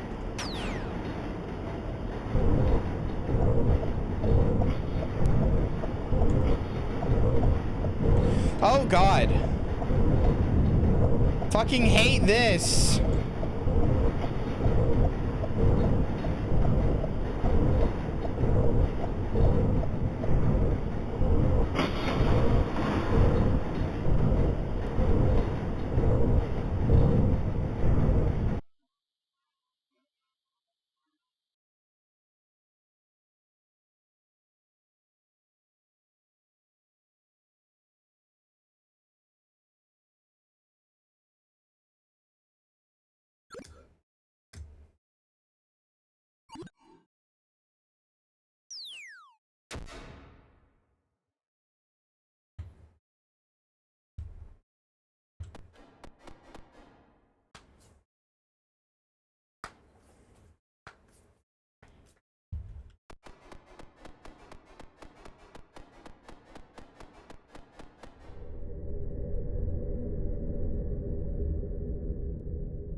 Yeah, expect a review of Colin's game on Postmortem, by the way.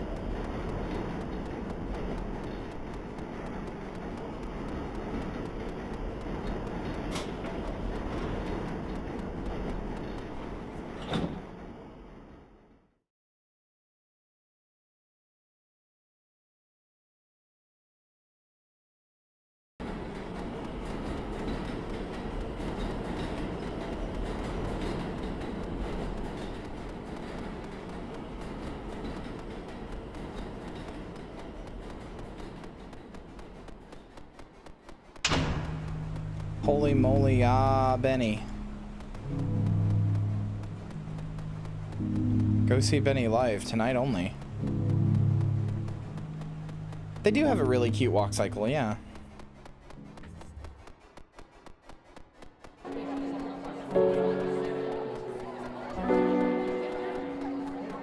I know what you mean, Melancholy.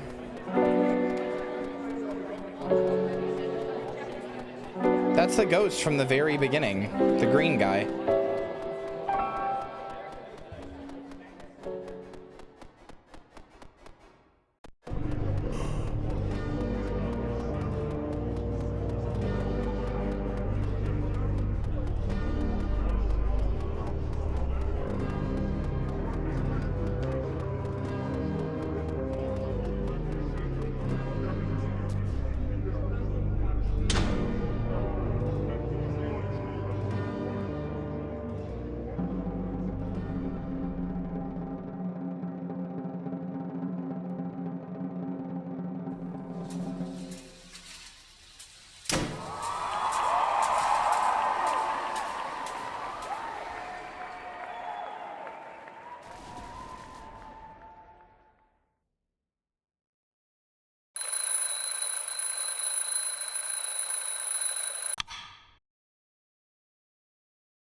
God damn.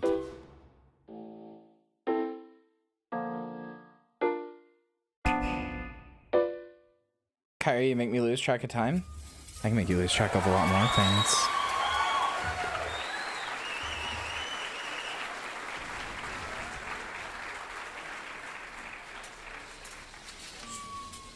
What the fuck is going on outside? Who's dying?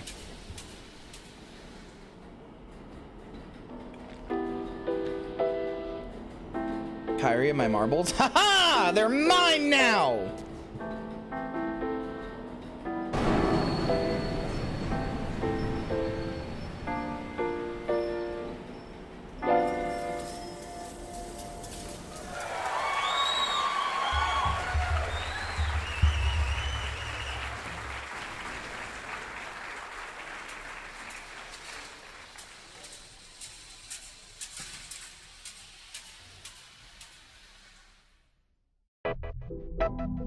This is a play, not a film.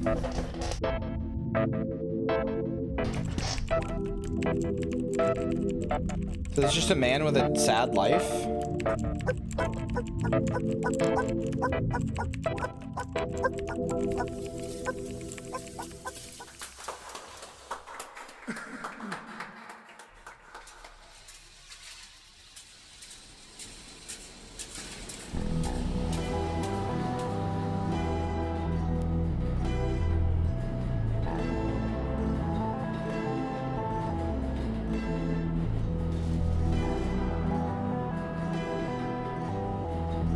Look at all those sad faces in the crowd.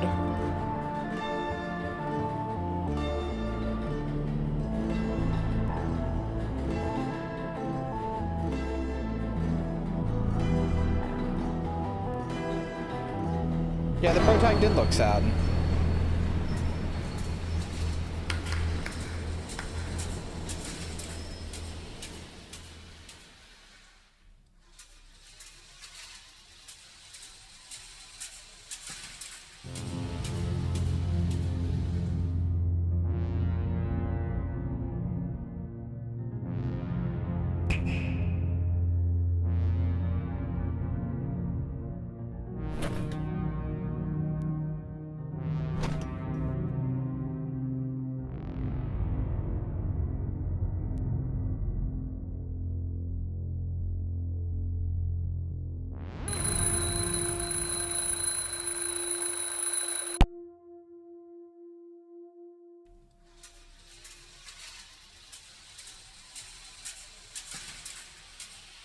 What the fuck? Just a play to bum you out?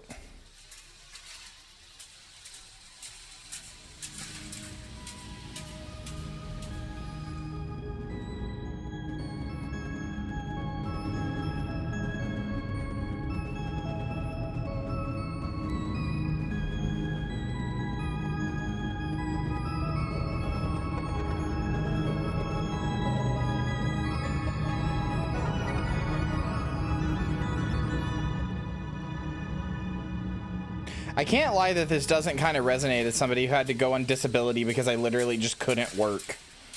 I just could not work.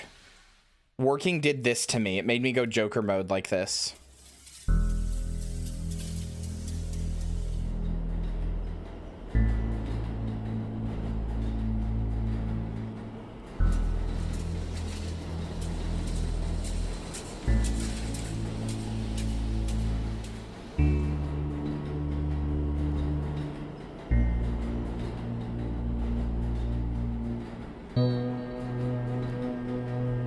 They're just a friend.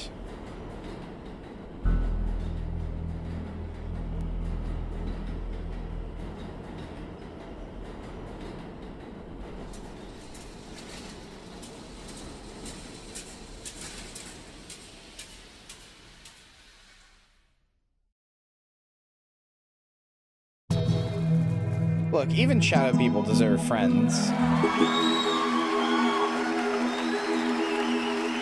It is, yeah.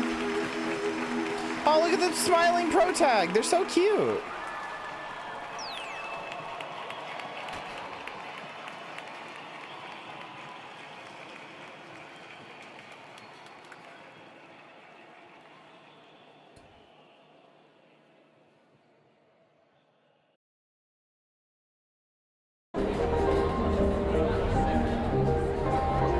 Okay. Yeah, you know what? Standing ovation.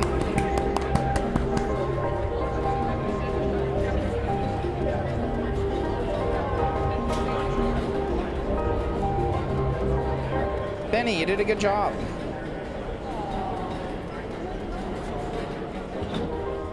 This game your biography? No, no, no, no, no, no.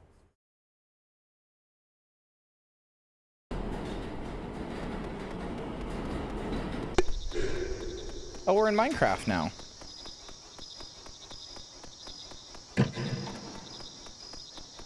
Work sucks. I know. What is that from? She left me roses by the stairs. Surprises let me know she cares. Say it ain't so. I will not go. Turn the lights off. Carry me home. Ta-da-da. Yeah, all the small things. Yeah. Yeah, no, I just had to sing out the rest of the song to remember it.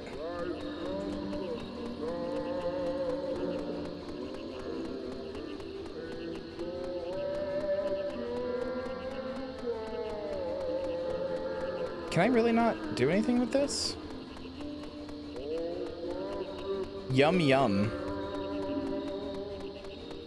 Worst live bands I've ever seen in my life. I've heard that not, like, that's not the first time I've heard that Blink-182 sucks live.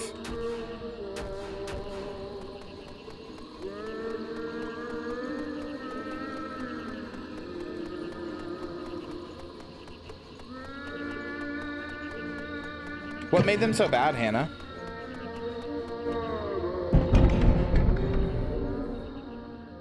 Tom DeLonge is one of the funniest mans alive. I love him. Like, he's insane, to be clear, but he's like Alex Jones style funny. This is just the moon.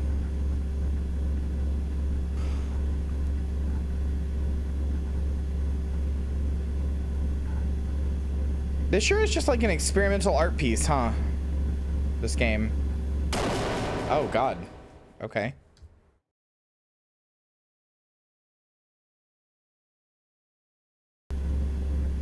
Oh, God. Yeah, that's pretty bad then.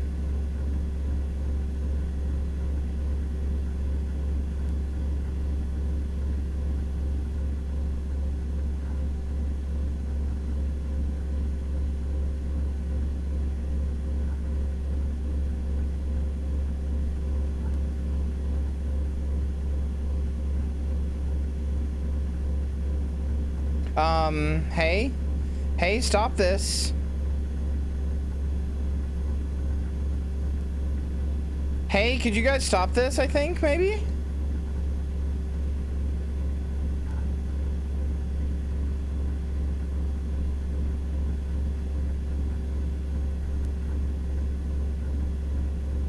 It feels like I am not getting any closer to this door. Holy shit.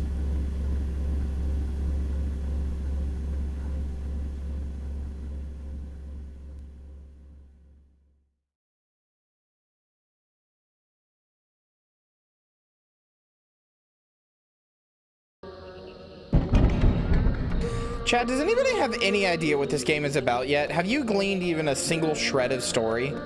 If there even is one? This isn't a complaint. I'm just curious if I'm the one who's missing it here.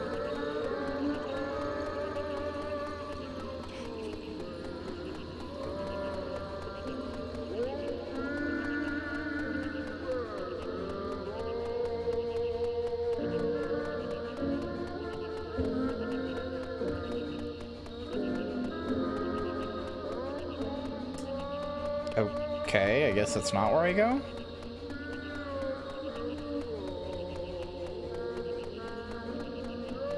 I tried talking to her and it didn't do anything.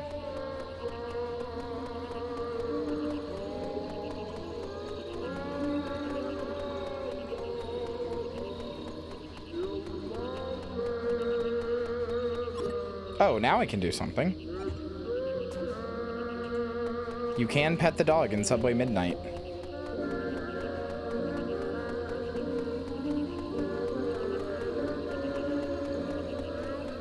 Whoops.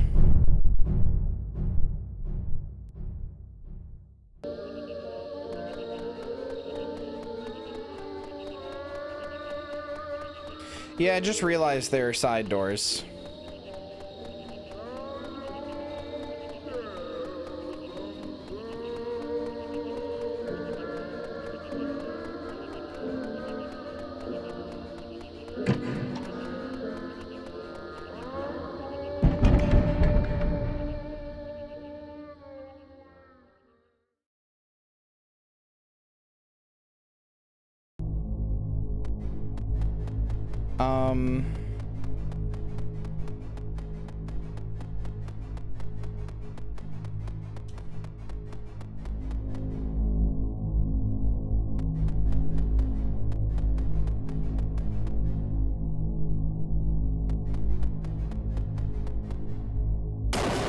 Wow, okay.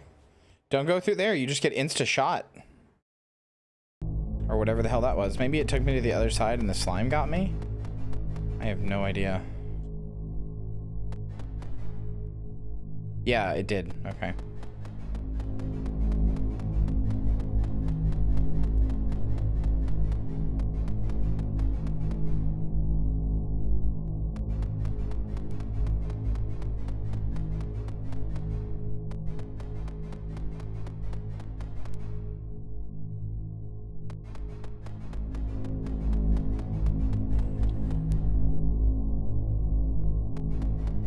Yeah, I'm a zombie, but that doesn't mean my little friend here is. I would have no problem here, but my little friend is suffering.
God, son of a bitch.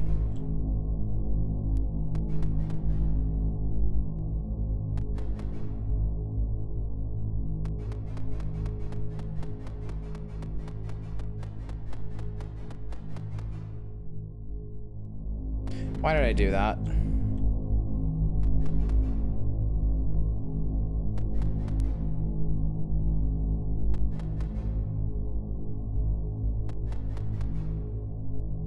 They're not random. They're just annoying.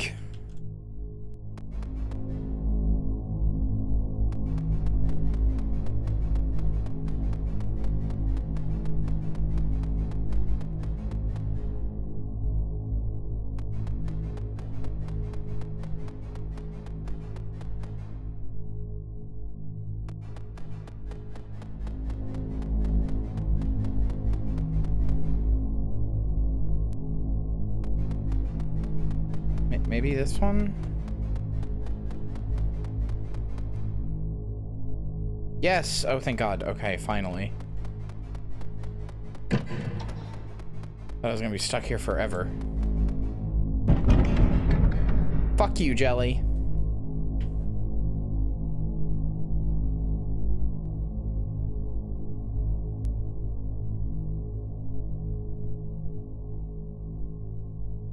Um...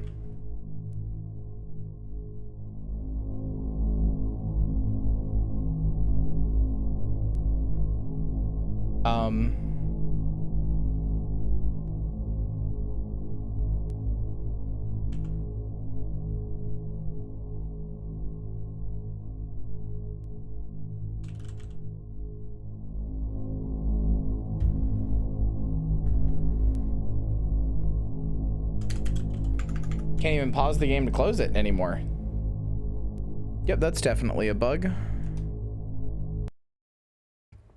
Let's try again.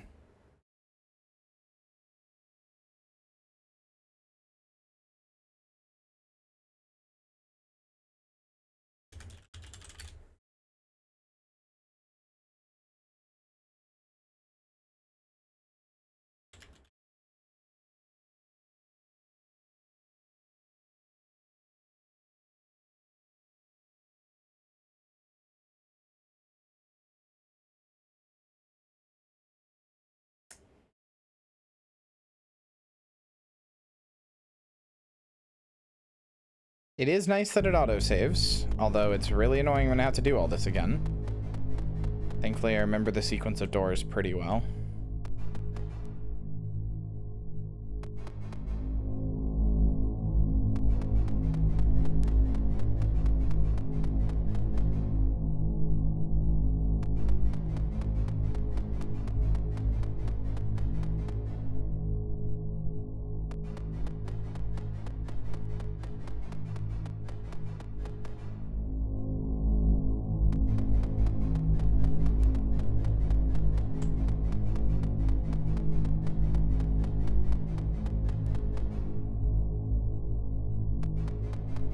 Okay, let's hope it works this time.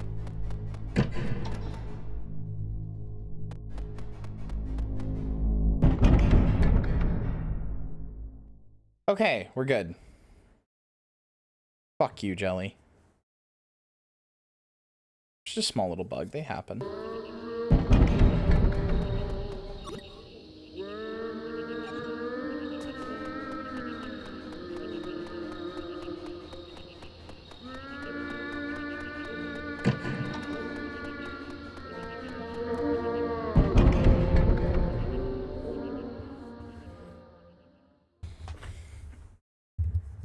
That was from a universe where Jelly, that was from a Kyria verse, where Jelly never developed past Cube and thus is a fucking lame-o. Oh no. Can we not? Like, what if we didn't, though?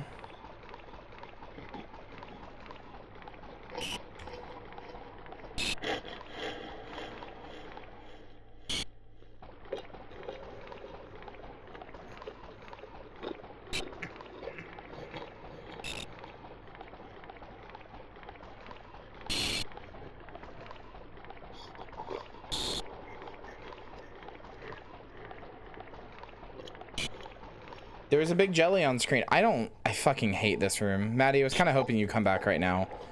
I wanted you to see this.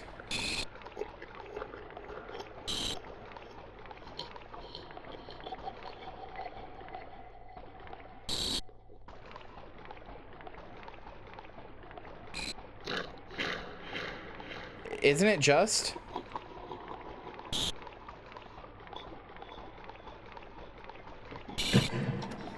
Okay, there we go.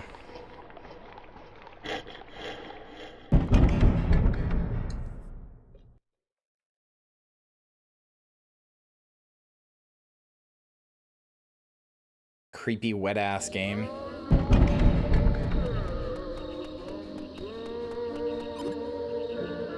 It's a good gym, man.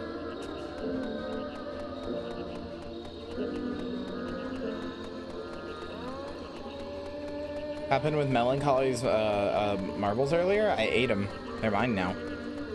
Humph. That was indeed the meat room.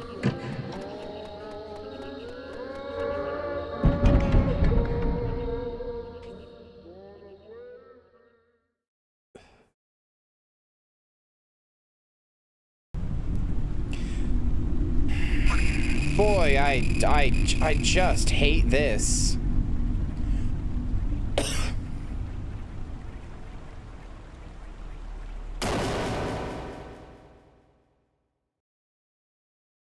So much so I immediately killed myself.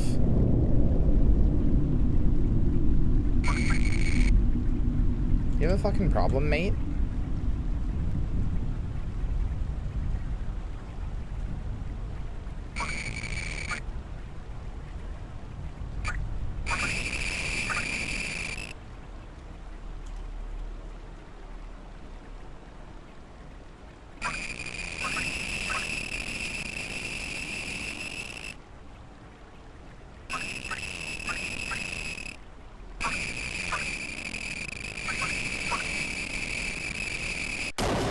Oh, okay.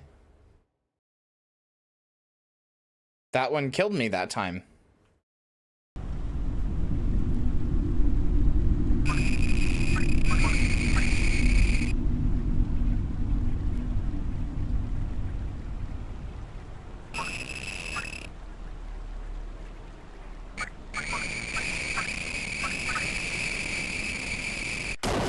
Okay, okay, I see. If too many of them see you for too long, you die.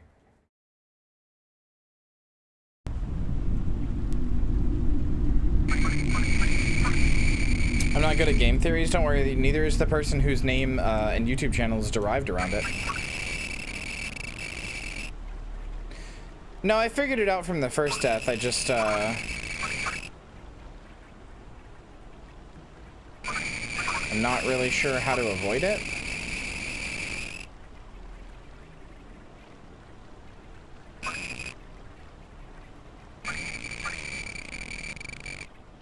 You guys remember, always remember, MatPat canonically fucks.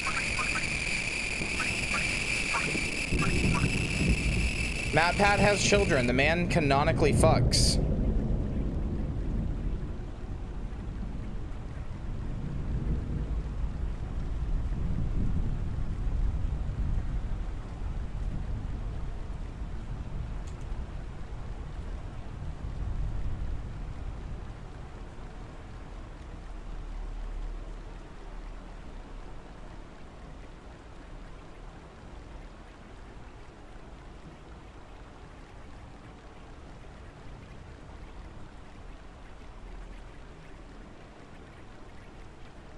No one who fucks can have a game theory? Yeah, why do you think postmortem's so bad? Why do you think I have to put in the beginning of postmortem that this is just my opinions and that I'm just talking from my opinions and it's not like an actual like video game review? That's why it's so bad, because I fuck, he doesn't. That's why he has to present his shit as a game theory. No, he does fuck, and that's the problem. What do you think postmortem's so good?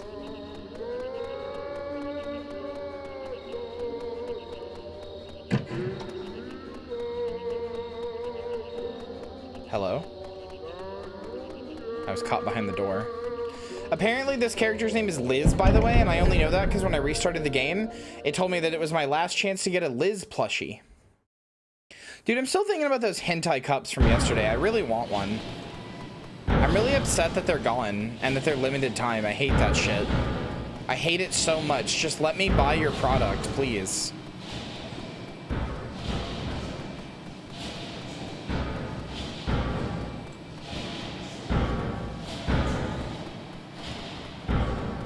GamerSup sells waifu. GamerSup, who is a brand that like a lot of people are sponsored by, and apparently is actually like pretty genuinely good. Anyway, they sell waifu cups.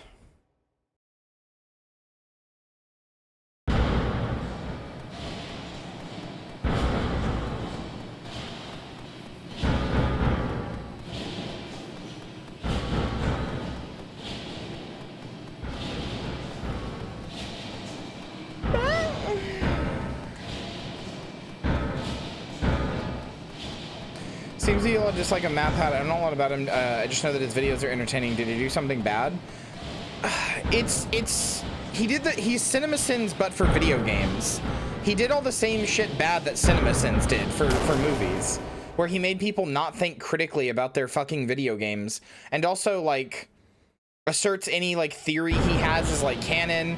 He's basically a hack. He also like, I mean, he has done some questionable shit, like doing phrenology but for gay people by implying that the pyro from TF2 is gay because of their finger length. He did collab with Autism Speaks. I don't give a shit about that. Like, Autism Speaks is terrible. Truly terrible. One of the worst companies I can think of. But also, the fucking, like, people who aren't autistic don't know that. And while they should know that, and while I'm not giving them a pass and saying that it's okay that they don't, at the same time, I don't have time in my life to get mad about people who are just uneducated about something that, in all likelihood, they're just never gonna make themselves learn about.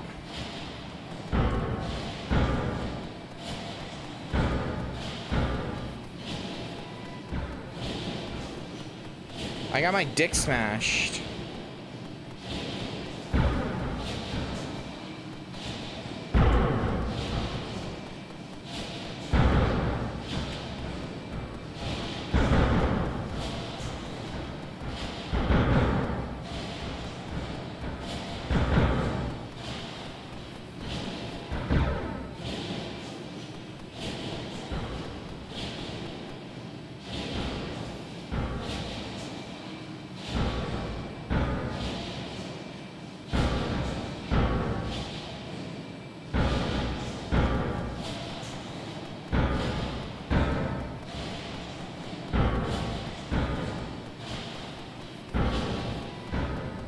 The Mickey's Dick Smasher.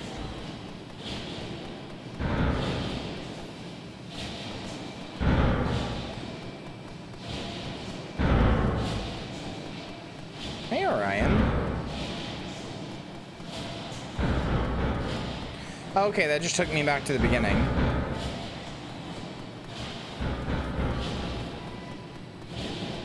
Smashed in the shape of a cunt. No, I like having a dick. I don't want to get a vagina.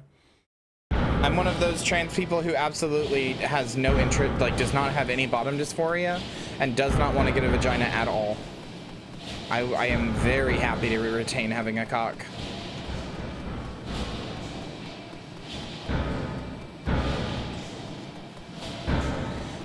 The only bottom surgery I would get would be a surgery to have both if I could. And that's only because I much more identify with the idea of like a almost like a fuda basically than I do anything else gender-wise.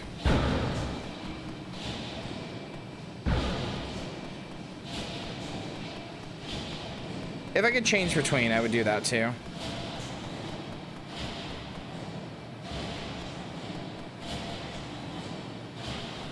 There is technically non-binary surgery options that let you have both, but I don't like them.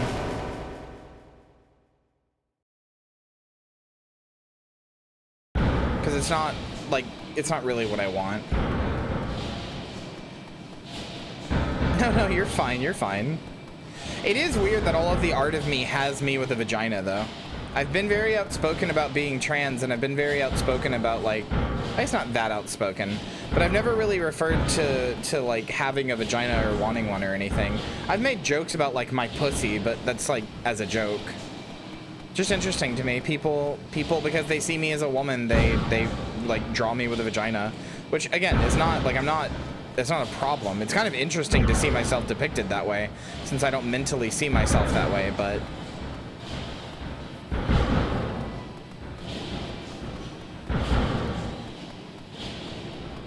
Kyrie's huge Fuda cock. Yeah, thank you.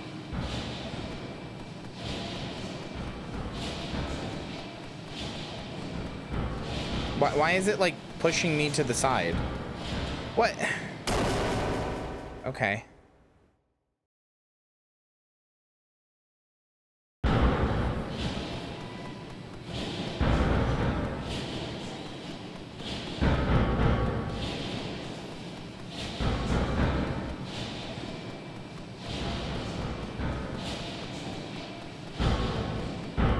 Rinsu, you're fine. You didn't say anything like fucked up or offensive or anything.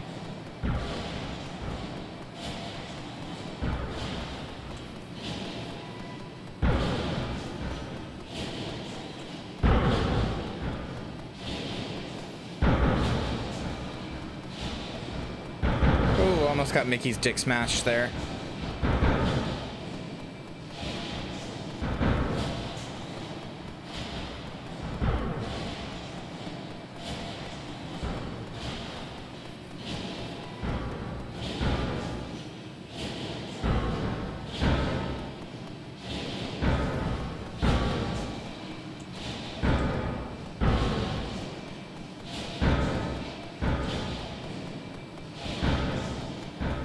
Man, yesterday's thing, I know it's dangerous to say this and okay, in my chat of all chats, but yesterday's thing with the Ghoul and Vampire the Masquerade made me realize how much I miss having a sub, but at the same time, I don't have room in my life for more partners right now, I think, because I can't even really give my partners that much attention, like romantic or anything, and I don't like, so I don't have the room in my life for more partners, although you can have a sub without them being your partner. But I know that that's probably not how it would end up developing. And also, I would feel bad if I had a sub because I can't, again, I can't dedicate a bunch of time to them.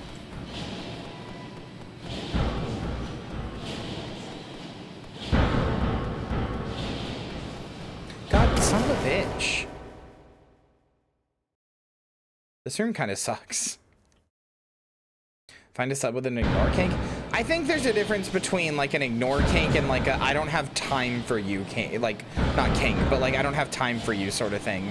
There's a difference between being ignored in a scene because it's hot and I'm ignoring you, or I'm not ignoring you, but I don't have time for you, so sorry, we get to play like once every 3 months or something, you know?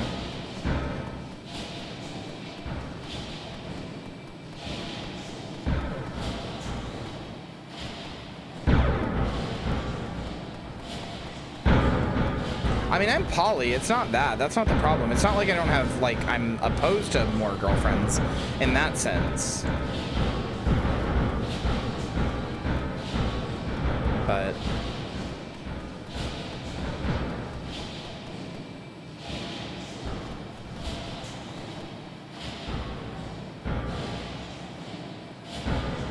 Happy birthday. It's not my birthday. What? That's March 28th, silly.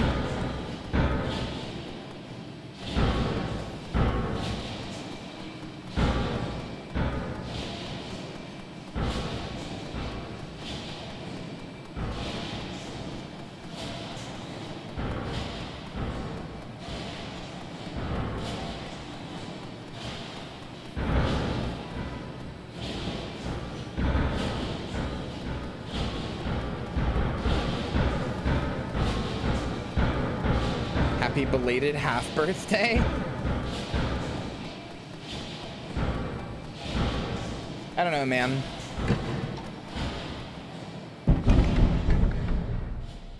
I just know that I honestly actually am like a lot like better mentally when I don't know how to say this without it sounding fucked up, but I like relate so much, or not relate, but like I enjoy the BDSM lifestyle so much that I'm actually just like better mentally when I'm in control of somebody.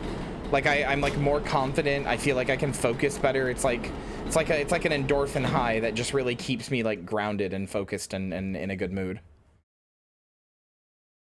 And also like it keeps me, I take care of myself because I know that there's somebody depending on me and stuff. And obviously like partners do that too, but there's something about doing it with a sub, you know, it's just, you couldn't see it, but I did a chef's kiss with my hands.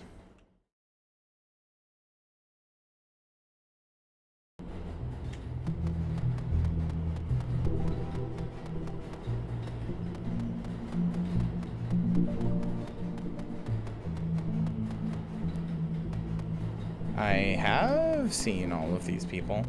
Witcher 1 is getting an HD remake? That could be fun. Is it by CD Projekt Red? I mean, I feel bad for my partners for the same reason. I haven't been able to hang out with them in a super long time, so. What the fuck? Renzo just resubscribed. Oh, hey, it's that girl. Hello, another anniversary notification. Renzo, thank you for the resub.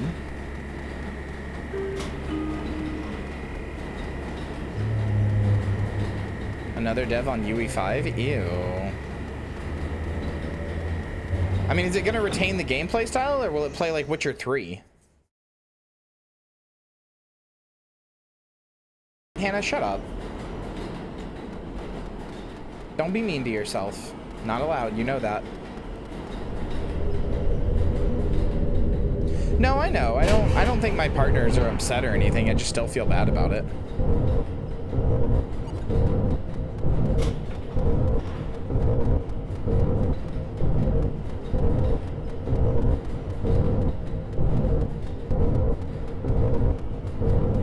I'm allowed 1 or 2 when I'm sad. Surely, no. That's the most when you're sad is the most when you're not allowed it. Because then you're extra mean to yourself, unreasonably so, because you feel bad. Yeah, especially not when you're sad.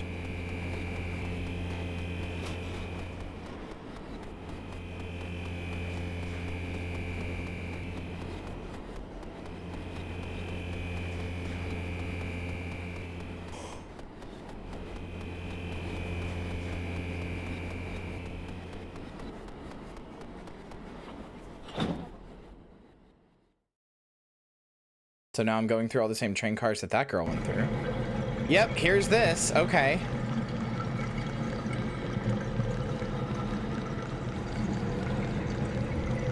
You're not being manipulative when people are nice to you, dummy. People are nice to you because they like you. Is that GPM? Is that a GPM emote? Lime, I can't hover over it right now. Is that a GPM emote? That feels like a GPM emote.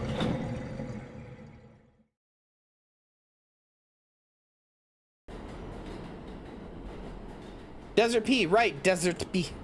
Sorry, that's his name. That's his name. Sorry, I was getting my Vine Sauce tangentials confused.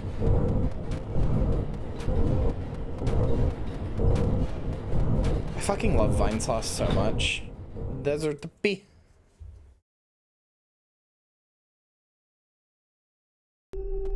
Oh god, this one. Let's make burgers? Fucking jealous. I want burgers.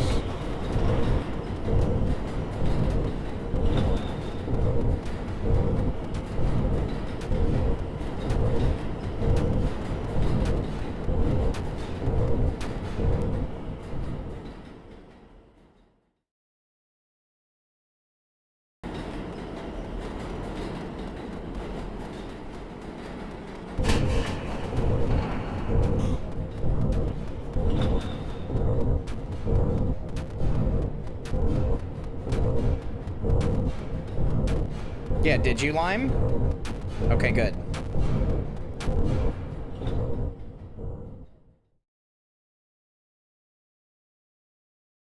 Oh, that sounds good.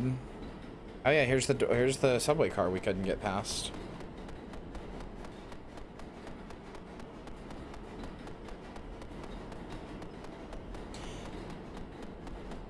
Hey, Jelly. How are you?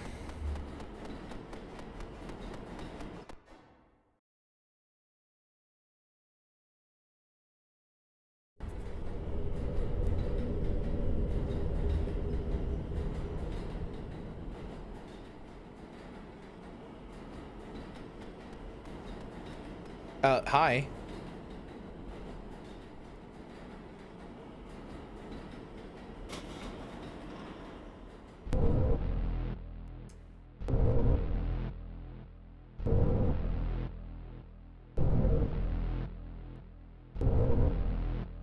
I'm sorry, Cream Soda Girl. Oh, it's just a friend. It's just a scrungly friend. Wait, maybe not, actually.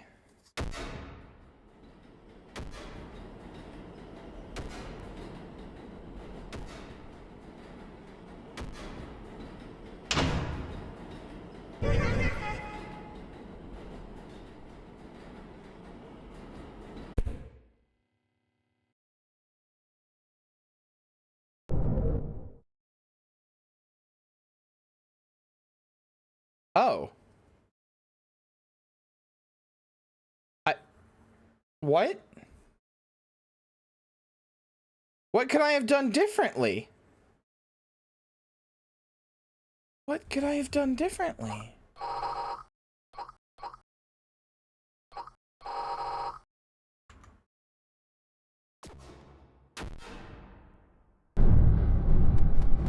All the way at the beginning again? Save everyone? How?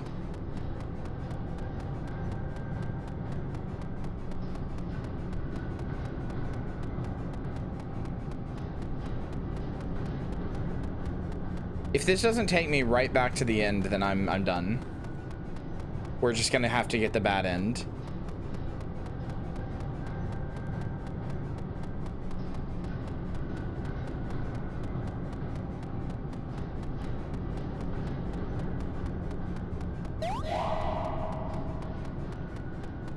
I interacted with everything and did everything I could. I don't know what else I could have done.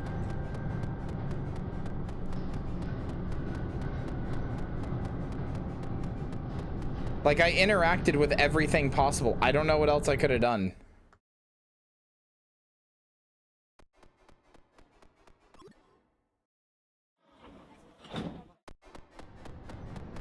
That's just a different person now. No, it's not. No, it's not. It's Julia again. And we'll die of murderous teddy bear? There's literally nothing else I could have done. I would have died.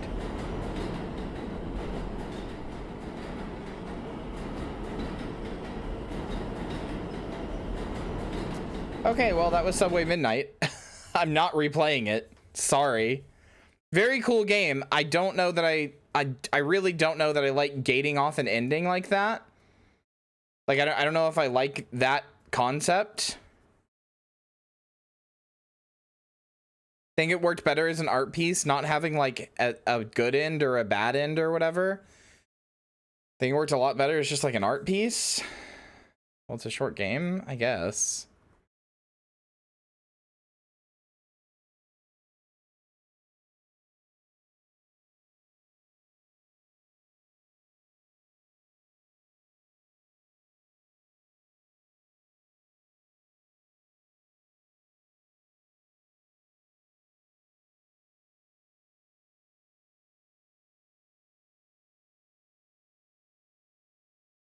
I'm not upset. I'm not like upset with it. I'm just saying I think that it think that maybe works better as an art piece than like as a game with like a puzzle element like that. I don't know.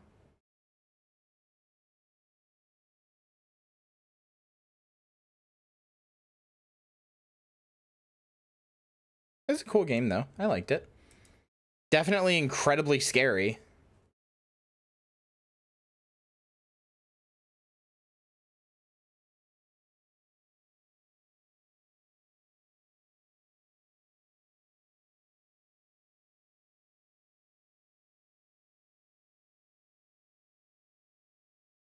Add that to the falls apart at the end pile. No, I wouldn't say it falls apart at the end. I just don't know that I agree with that, but that's just me. It's probably fine. Everyone I've known had to play this twice. No, I think I'm good. That's fine though. Fun game. Good game. I just don't like the ending, but what's new? I don't know if I'd say it falls apart. I just think it doesn't need that. But anyway, now we move on to our other special feature tonight, Devotion.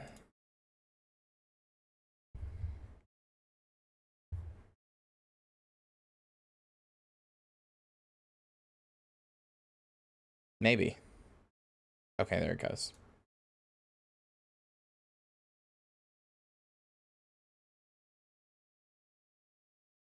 Hello, Red Candle Games. What the fuck?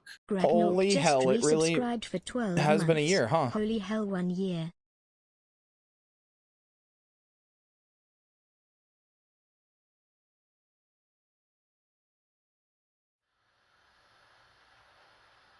Is it going to capture?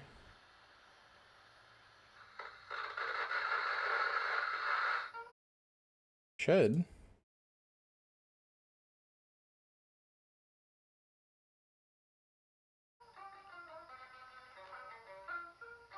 Might have to do window capture. We'll see. Hold on.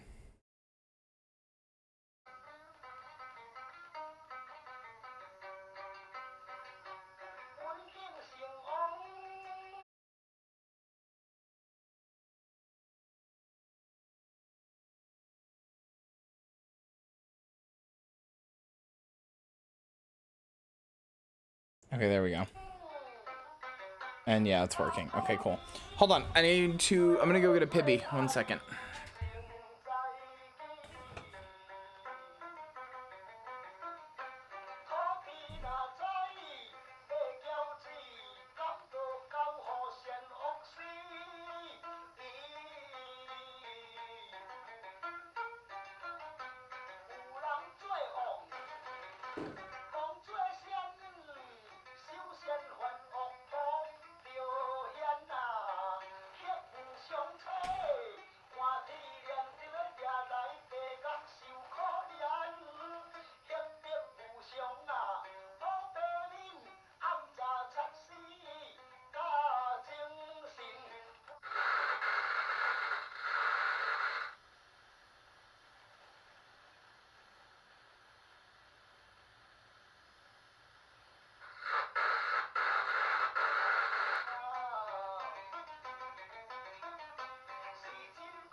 Okay.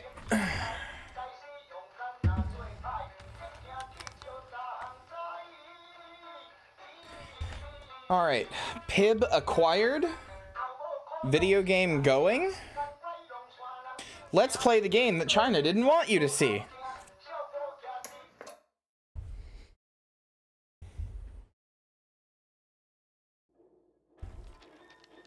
Hold on, before the atmosphere really gets started.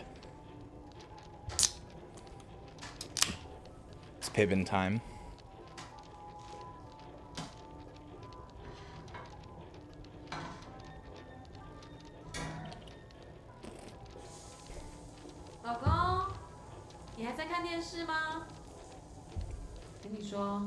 今天我买菜的时候遇到楼下的贝贝，他说他孙子最近很晚回家，该不会是学坏了？还好我们家美心不会这样乱跑，不然光担心哦都不用做事。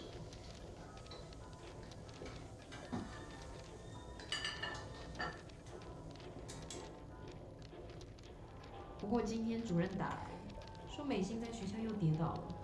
Tripped in class. 你不要又跑到学校跟主任反映哦。小孩子本来就是跌跌撞撞才会长大嘛。哦，对了，下次提醒我买点水果送给老师。他到老师那边就整个人都变活泼了。我觉得这就是功德吧。Why is my vision getting all fucked? 现在他终于离他的梦想越来越近了。这几年我们这样支持他，也总算是有回报。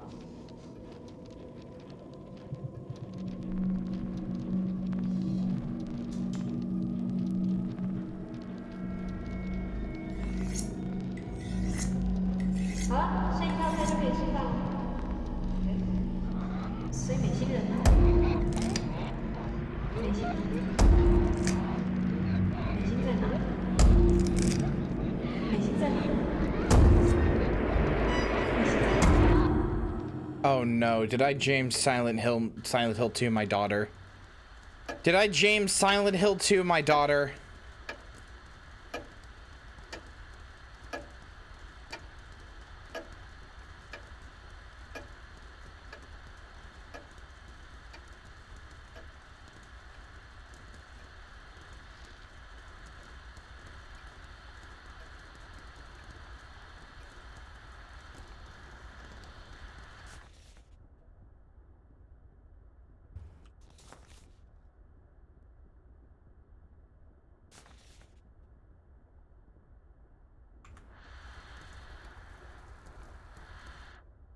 Okay.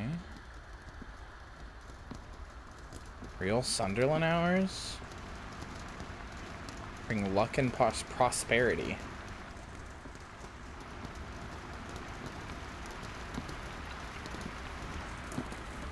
It's unlikely your daughter was remade by Bloober Team, but not impossible. Fuck. I hate when my family gets remade by Bloober Team.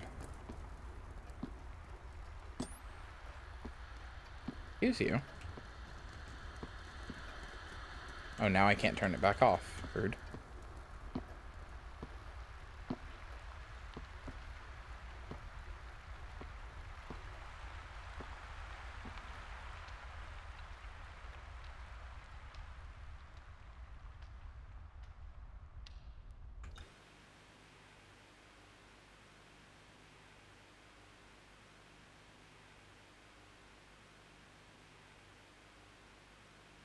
No way to turn that off, huh?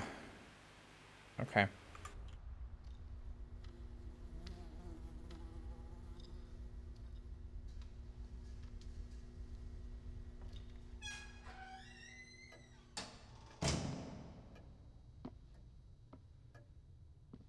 God of Theater and Art, General Tendu. Height chart that came with the powdered milk we bought. It records Mason's growth. It's 1987. Oh, wait. This was in the room I was just in. What?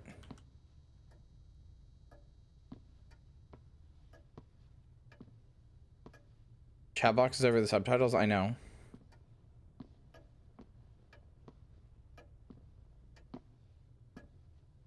Not really sure what to do about it. If I move chat up, it moves the Midnight Massacre logo and the little thing on the side as well. You know. It also hides the alerts. So I don't know. I mean, they're like bright and yellow. I assume you can still read them.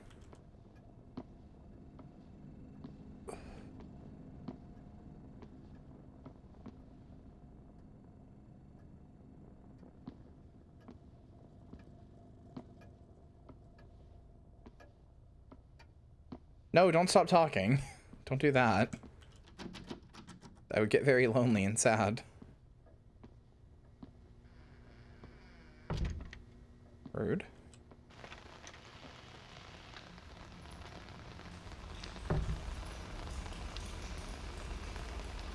Okay, I like this so far.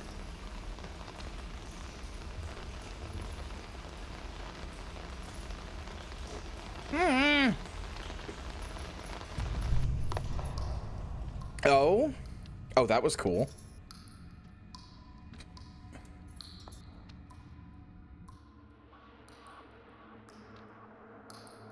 Here we go. Oh, God. I hate that that got me. I'm such a fucking baby. I can't believe that fucking got me. Holy shit.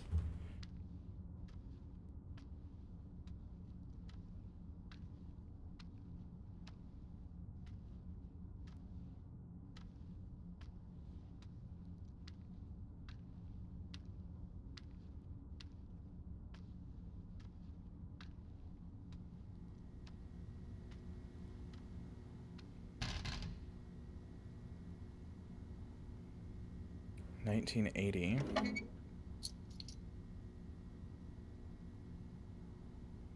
Here, the monkey charm. Okay. T to open inventory, E to use. Cool. This is not where I was before. A lot of PT influence in this one, huh?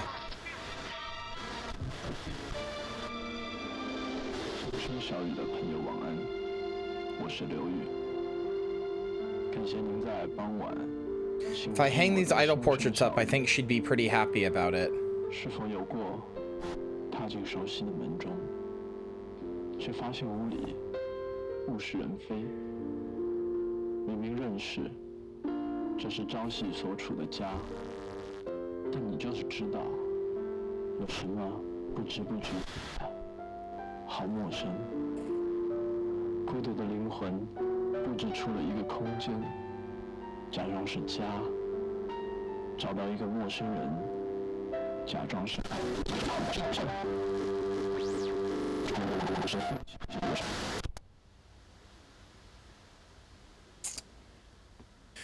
Okay.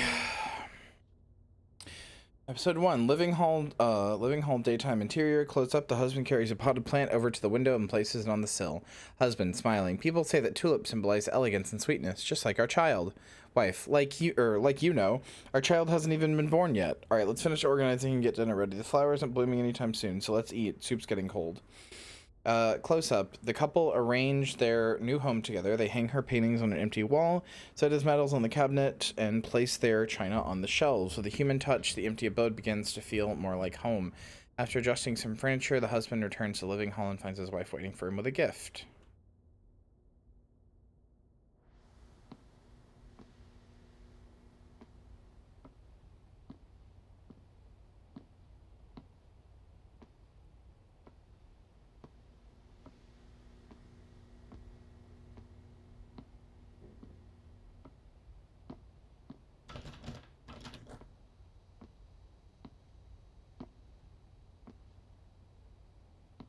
Hanging nails. Do I use... Wait, what? No. T. Nope, that's R. There we go. Oh, no. Titles from her heyday. After her marriage, she stopped getting her portraits done. So she was famous. This is the second picture of me that has my face, like, blotted out. The other one in the main room did, too.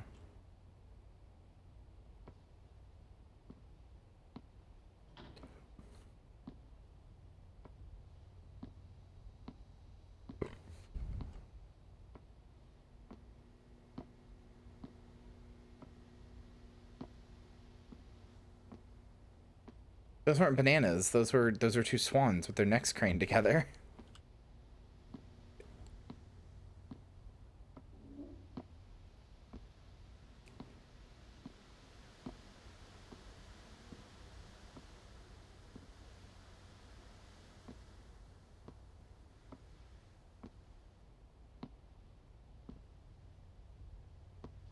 Empty dish rack.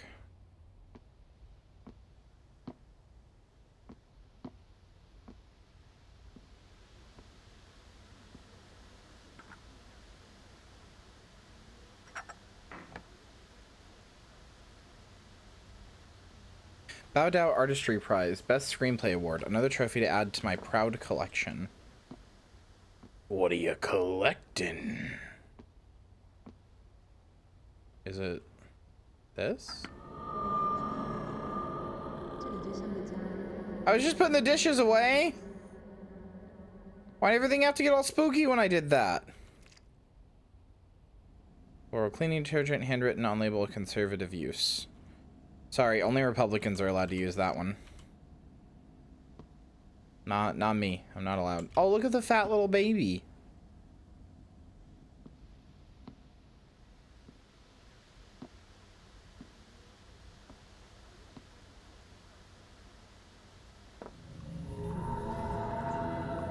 Collection of best screenwriter trophies.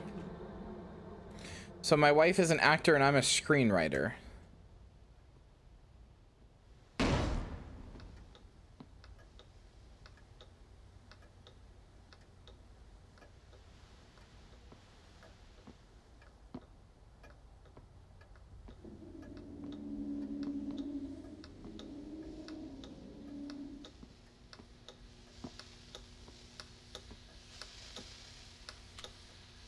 Why is there a ballerina doll in the fuse box? Made of icing? What? Made of icing? Like on a cake?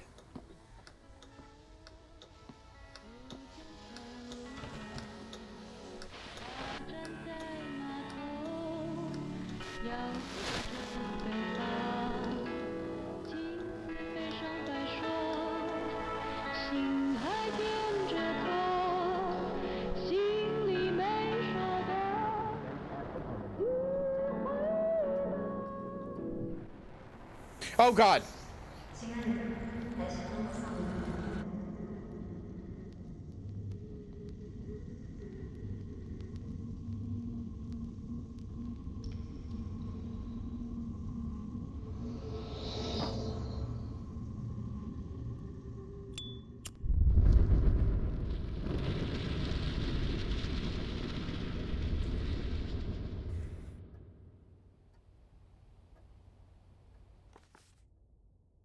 My dear Fengyu, this is the letter you've always wanted. You must be exhausted from all the unpacking. Get some rest. I want you to know that I'll support you always. Happy Father's Day, your loving wife.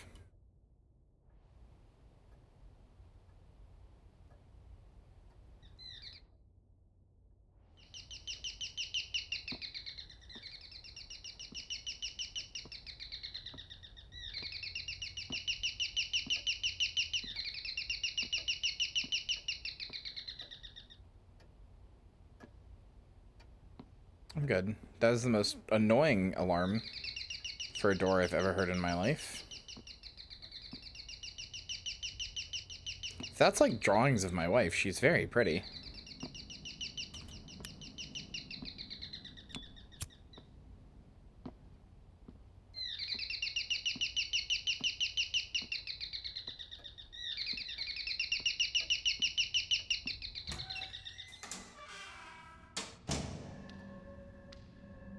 Can I just go back, please?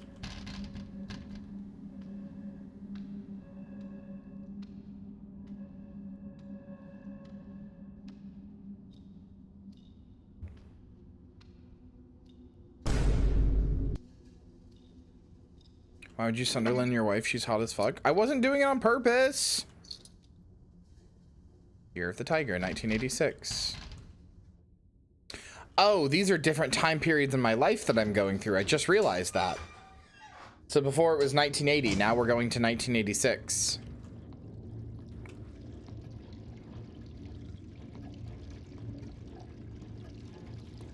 We're watching TV together. Indispensable item for every writer.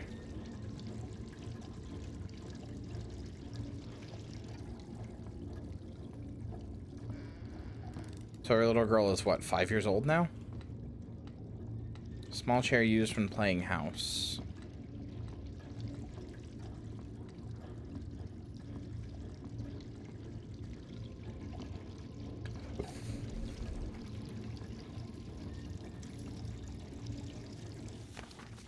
School Correspondence Journal 1. Chinese vocabulary. Today I cleaned my room and Daddy helped me put all my toys away. My room is a very big bed. I can play house on top of it. You should try cleaning your room yourself. I thought writers wrote with like pencils and stuff. No, they just take a cigarette and smush the buds into the words that they want.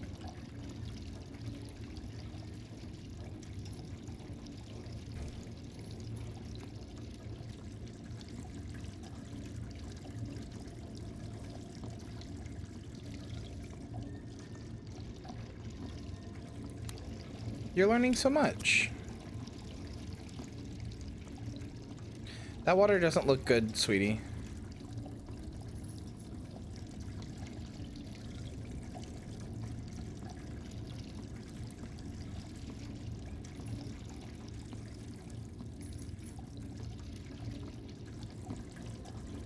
Hi.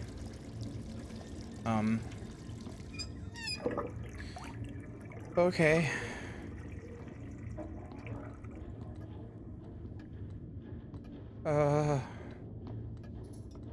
Hate that shit. Hate that shit.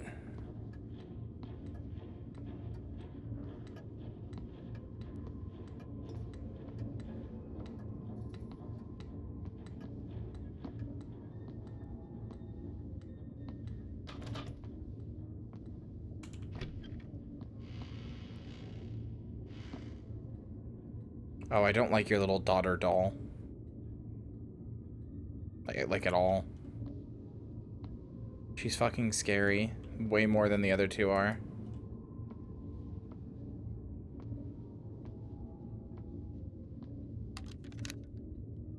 Polaroid camera. What does it say? Remember once owning a Polaroid camera. How do I? There's other text there. Lost it one day, so I bought a single lens camera.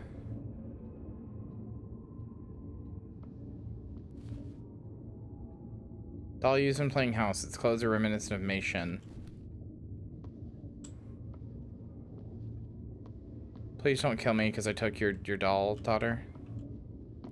You hate the mannequins? I think they're cute. No, these are fine. It's the doll. The doll is the one I don't like.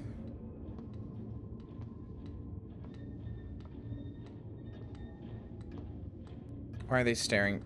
Okay.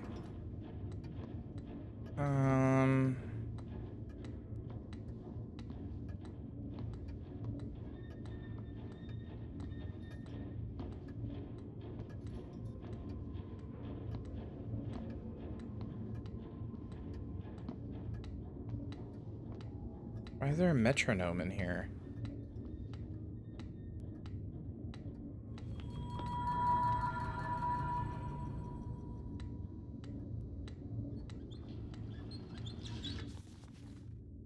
Birthday grab is a garb. No, grab is a ceremony performed by a baby who's reached 1 year of age. In ancient times, chances of a baby dying young were high.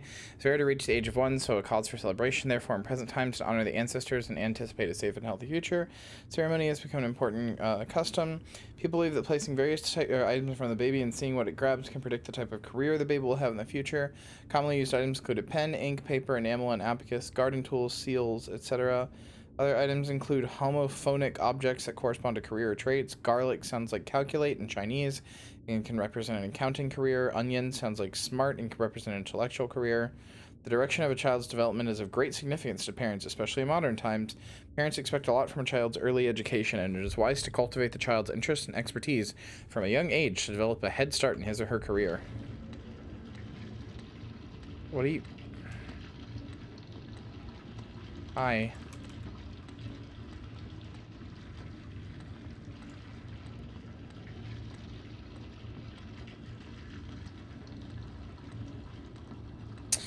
I don't like this. Sucks.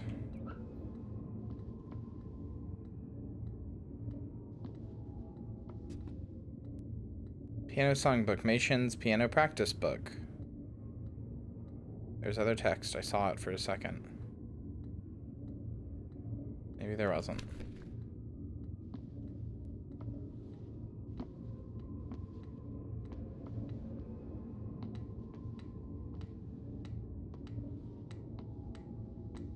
Yeah, me either. Hate it, actually. Besides singing Mation, also love doodling. Yeah, damn. Those crayons are worn the fuck out.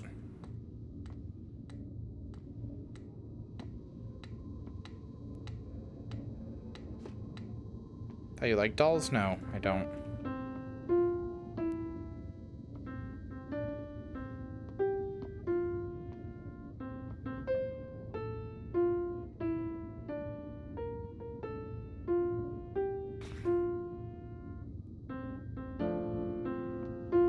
Jelly, you know why.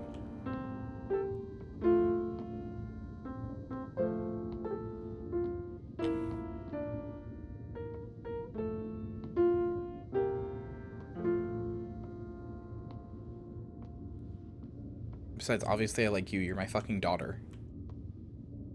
Dumbass.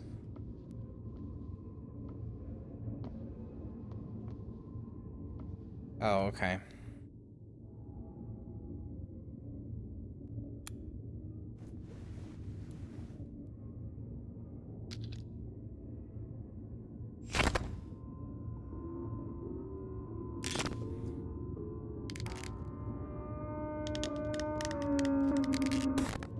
Oh, that is upsetting. Stop doing that. 我希望可以跟妈妈一样变成大明星。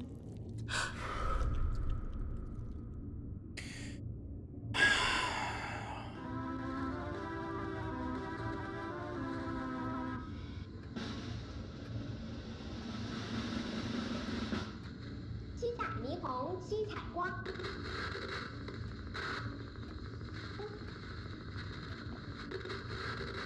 Yeah, we weren't making fun of Jelly. I wasn't even making fun of Jelly. I was just saying the big square Jelly sucked. That's different. That's not Jelly.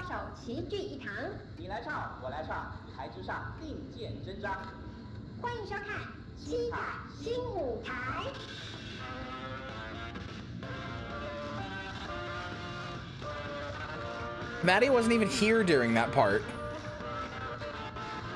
Maddie literally got here after that part. What are you talking about? I get the bit, but it's a bad bit because it doesn't even make sense. This game makes my beehole tighten up. Yeah, same. Stop! You think if I just hide in here, they'll go away?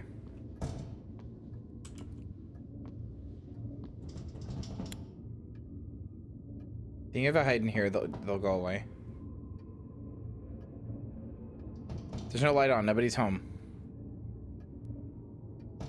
God fucking damn it.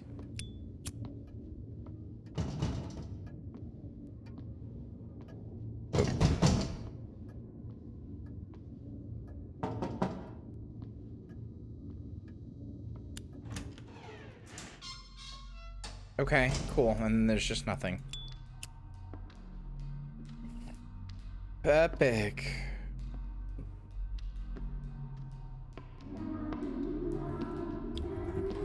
I'm feeling so fucking normal and okay and safe right now.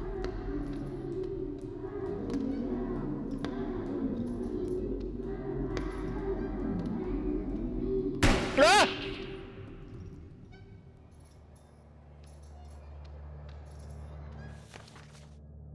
And so today they celebrate their child's birthday as candles light the cozy and the joy of family and peaceful celebration. Husband, my sweet child, what gifts would you prefer? Father will grant you anything. I'm grateful. Father, mother, I do not wish for a gift. I just want our family to be mirthful and content.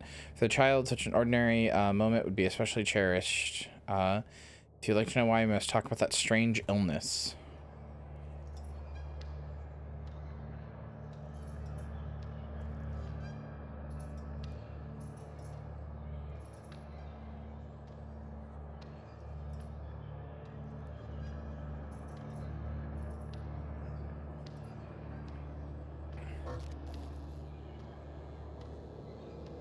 So what year is this? Year of the Bull? That's 1994? 1985. My zodiac calendar was wrong in my head.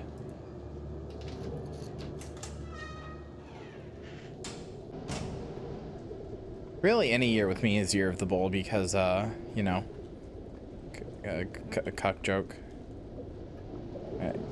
Because I fuck people's wives, that when you do that, you're called the bull and cuck. Haha, do you get it? Do you get it? I'm trying to cope, Maddie!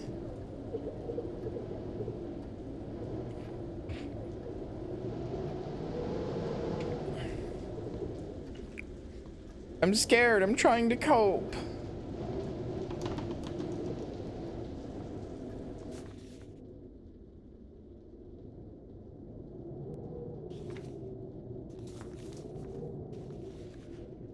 Difficulty breathing sent to school clinic. Actions taken. Emergency transportation to hospital. After seeing the noticing for a medical attention, have the doctor fill out the reply form. Okay.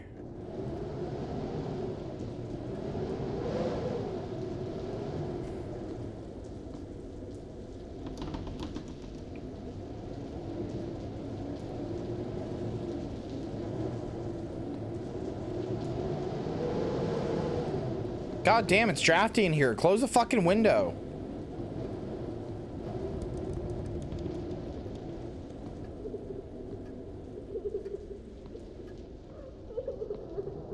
What's wrong with the sweet child of mine?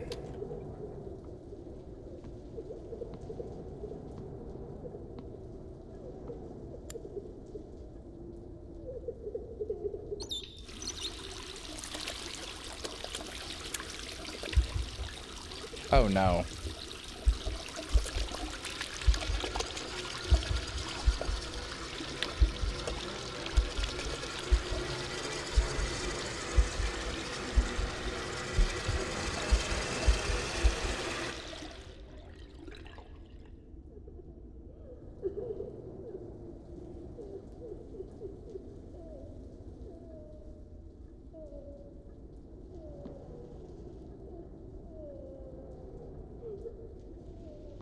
No, it wasn't a blood faucet. It's that couldn't wash the blood off of his hands. That was water. I fucking Sunderland my daughter. I fucking Sunderland my daughter, didn't I?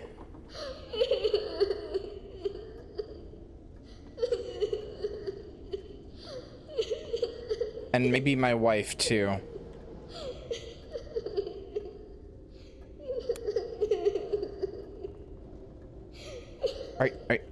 Oh no, why? Oh God!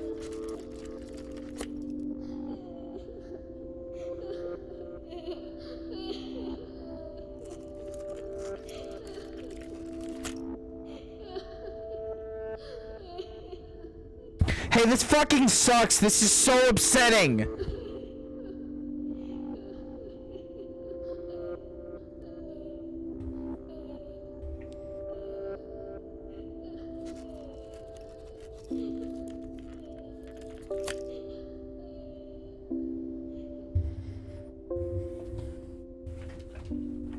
I don't even have jokes. I don't even have jokes or things to say. I'm just upset.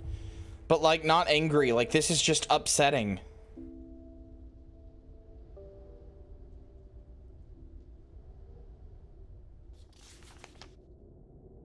Thoracic specialist, chest tightness, difficulty breathing, x-ray and blood work analysis normal. No physical ailments recommended.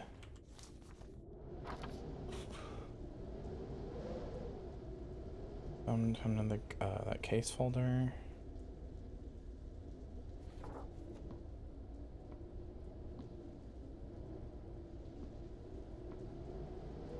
What was wrong with her then? God, she's so tiny.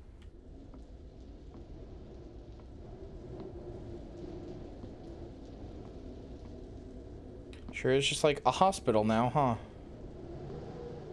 You know, this is taking the PT concept and instead of making it into like a hallway that changes or even a house that changes, you're just clearly like exploring somebody's mind. This is so cool. As terrified as I am, this is so cool. Bring me a nice crisp piece Katharina, hi. Katharina Game just traded the graveyard with 17 raiders. How are you? Raiders, how are you? Hello, my name's Kyria Thanatos. I'm a funny little zombie. We're doing the Midnight Massacre, which is my, excuse me, the Midnight Massacre is my, my month-long Halloween event where I play a horror game every single day. Right now, we're playing a game that was banned by the Chinese government, from all US websites, called Devotion. And it's very upsetting. It was banned, not for political reasons. There's nothing wrong with it. It's just very upsetting. It's a very good horror game because it's upsetting.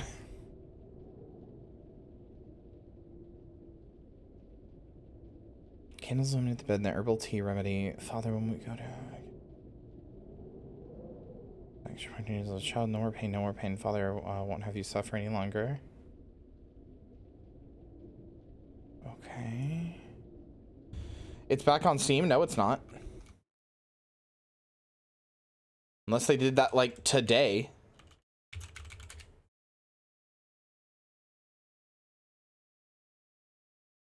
The soundtrack is on Steam, but when you go to it, it even says, this content requires the base game uninitialized on Steam in order to play.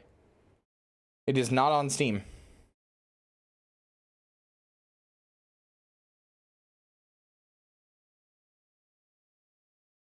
Yeah, it was for political reasons, but it's not like...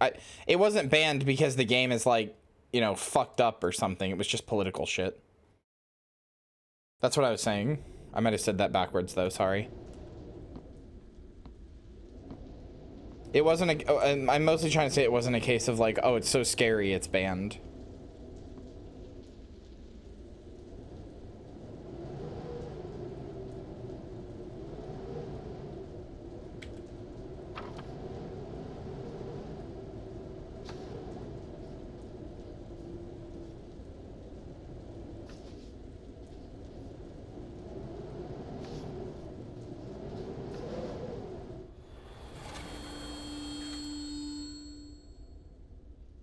I don't know.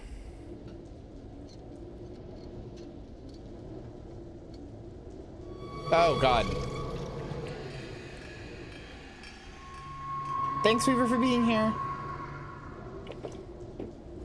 Katharina, it said you were playing Resident Evil 2. Were you doing the remake, or were you doing the old, like, the original Resident Evil 2? Either way, was it your first time, and did you have fun? Was it a good stream? Hold on, I'm going to take this moment to just, I want to show you guys something that Kath has that's incredible.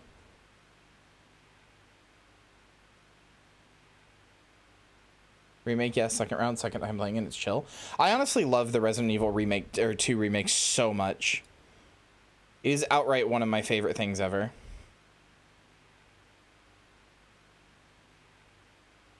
Hold on.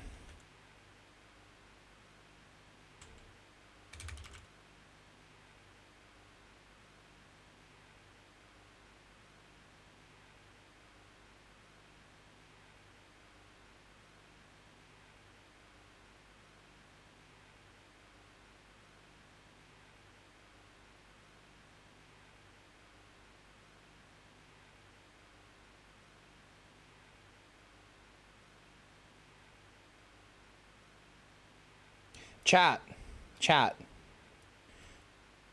Kath has this fucking, look at this. It's a little like kitty Metroid.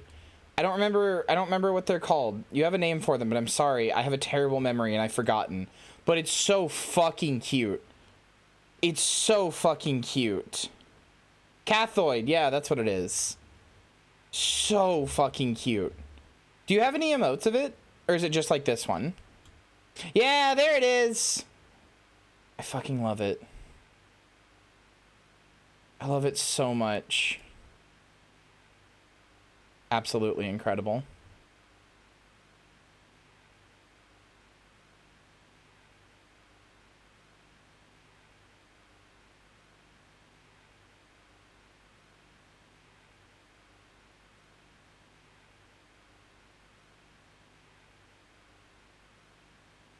Free to use 3D model for VTuber? Wait, what? Of your cat? Wait, really? Can you link me? That sounds incredible.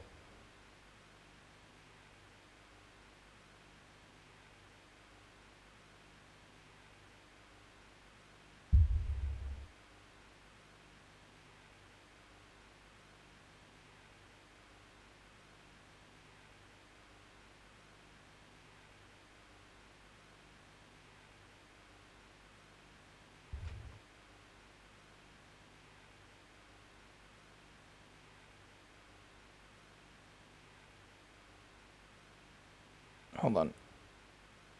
Sorry, I had something in my eye. Anyway, I'm glad you had fun with, DM me on Discord? Okay. I'm glad you had fun with, RE2, though. I fucking love that game so much. We played RE2 earlier this month. Not the whole game, but we did, one of its extra modes. We did its hardest achievement.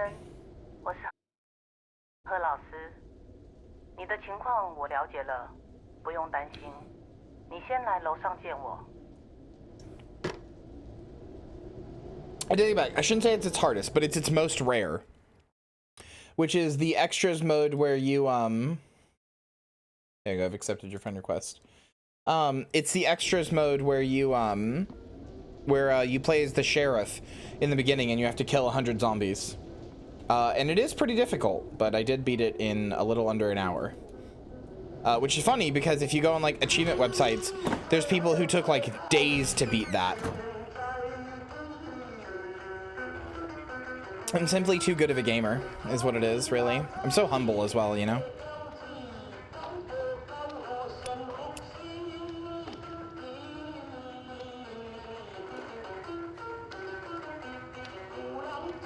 God, that's such a cute emote. I love that it's animated, too.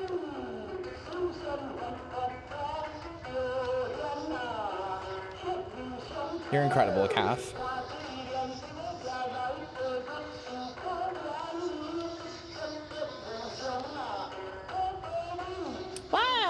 That's very kind of you to say. This song is actually kind of a banger. I'm not even being funny. I think this kind of owns.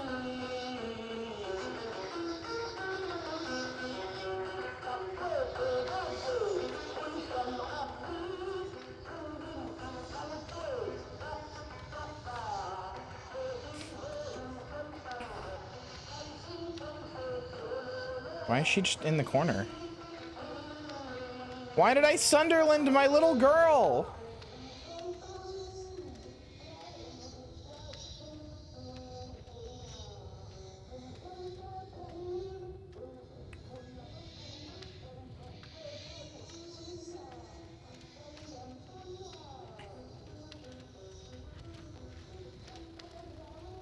I doubt it will.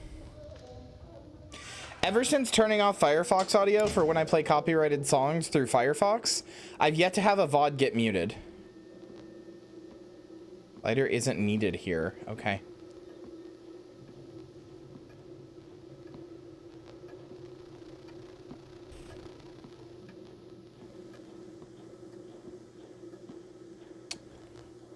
All right. Is this the moment where I find out I Sunderland my family? Like how James does when he sits in front of the TV?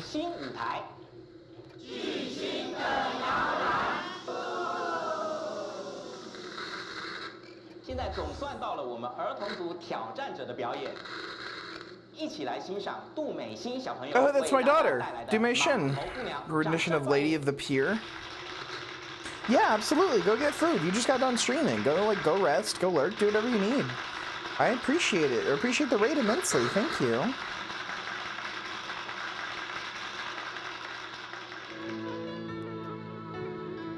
By the way, it was extremely fun to hang out with you on iVersus stream with Golf with Your Friends that one time. Hit me up if you ever want to hang out again.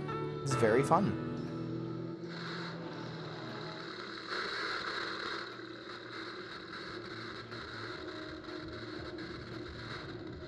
Okay.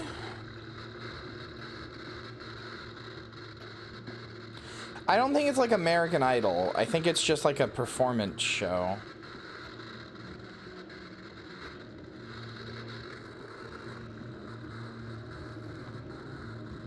Is it moving when I move? Like, is it keeping distance from me? No, it wasn't. Okay. Why is there like a reflection in it?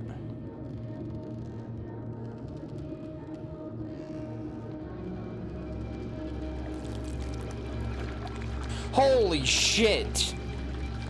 Oh god, oh no, oh no, oh no, oh no, hey? Hey? Hey?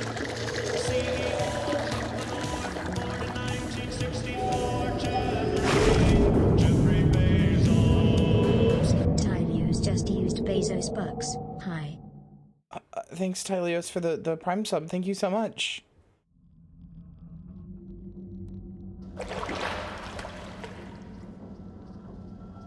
Well, that sure was my wife up on the ceiling.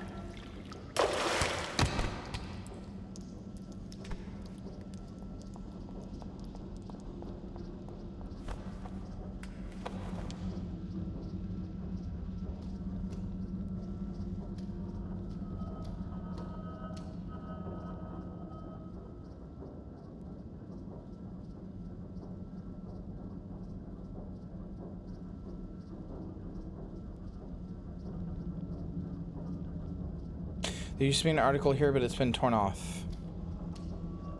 Come back, child. I have to Sunderland. Do you know? 1980, 1985, 1986.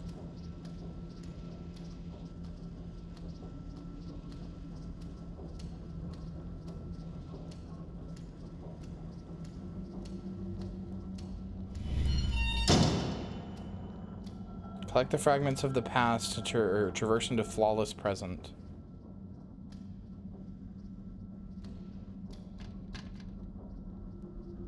Yeah, I see it.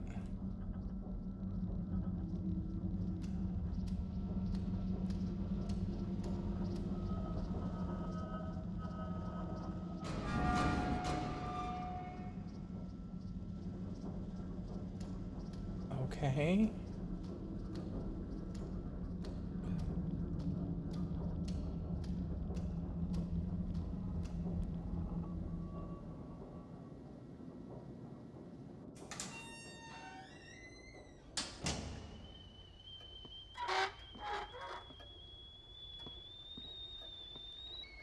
When things were simple.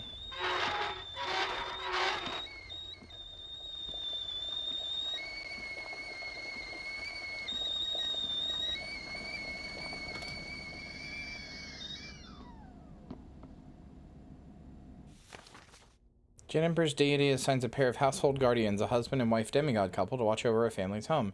Before moving in, a welcoming ceremony must be performed for the guardians to ensure a family's health, fortune, and peace. Buy at the market: fish, chicken, pork belly, blanched, sweet rice balls, radish, a symbol of luck, soda, rice cake, red envelopes, incense, spirit money, liquor, rice wine, 3 cups hold 4/5 of the way, apples for guests, pineapple for ceremony use. Preparation: clean, spray yin yang water, attach red paper to furniture, spread coins in room corners, put tokens in water jugs, set up mahjong, prepare oolong tea for aunt, white tea for uncle, herbal tea for grandma. Make sweet rice balls for guests, buy all new cooking essentials, must be finished by the afternoon.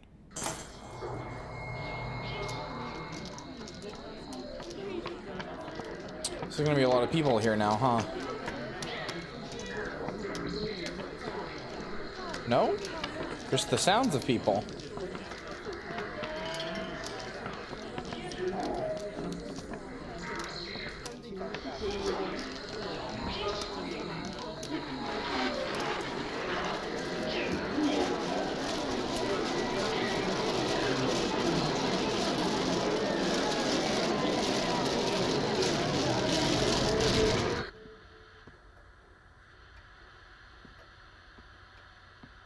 I'd really prefer if we could turn you off.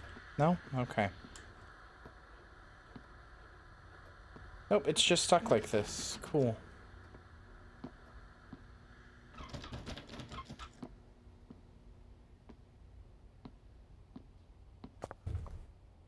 Red shoes. Li Feng's red dancing shoes. Of course you would take them, you pervert. Are you doing well? I was glad to receive your letter. Your friends in the business were saddened to hear your decision to leave the movie industry. Remember when we were younger? Us showbiz sisters made a promise to fly high together. But after you started a family, reality cut that dream short. And as your good friend, I understand your predicament, and I can't help but guess that your family's decision to sell their ancestral home must merely be a temporary fix to a deeper problem. Please remember that we will always support you no matter what you do. You are welcome to come back to us at any time. I wish you and your family peace and prosperity. Hannah, you would say that, you foot pervert. Final record. Title track of the album is Lady of the Pier. It's the theme song for Li Feng's breakout movie.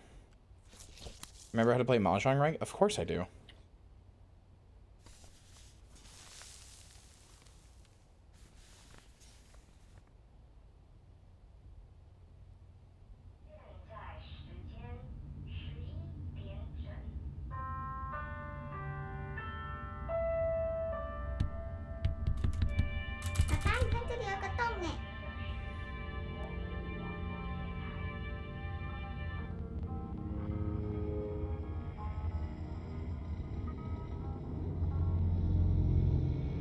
Hannah, as if we don't all know you're a foot pervert. You already get bullied by other people in chat for being into censorship.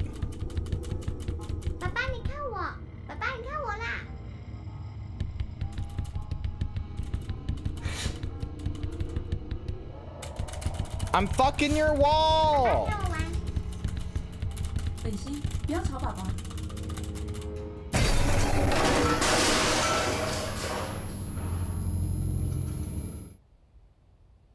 Okay.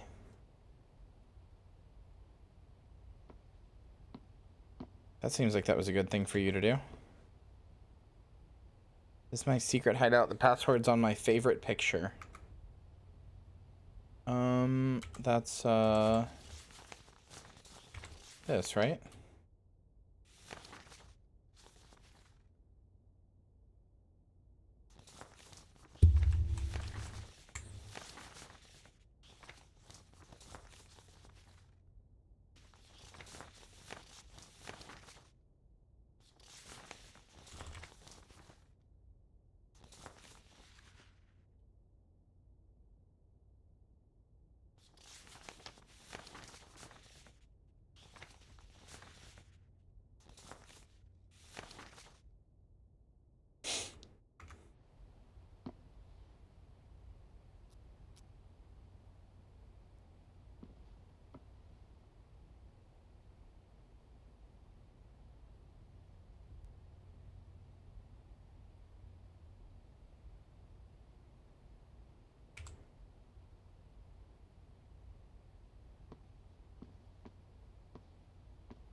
Normal child. Normal child's room.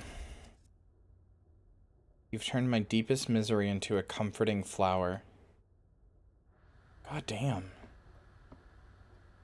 That's fucking rough. So, baby girl doesn't like daddy very much, huh? My sweet little daughter doesn't like daddy very much at all.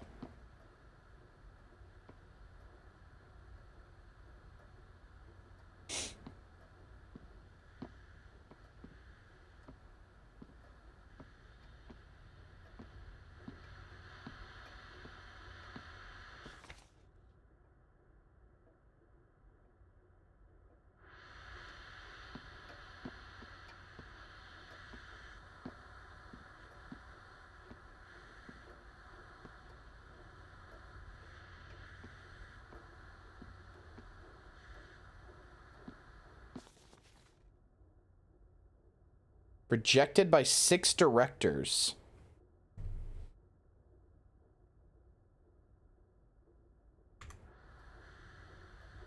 That's not good. For my clearly declining mental state.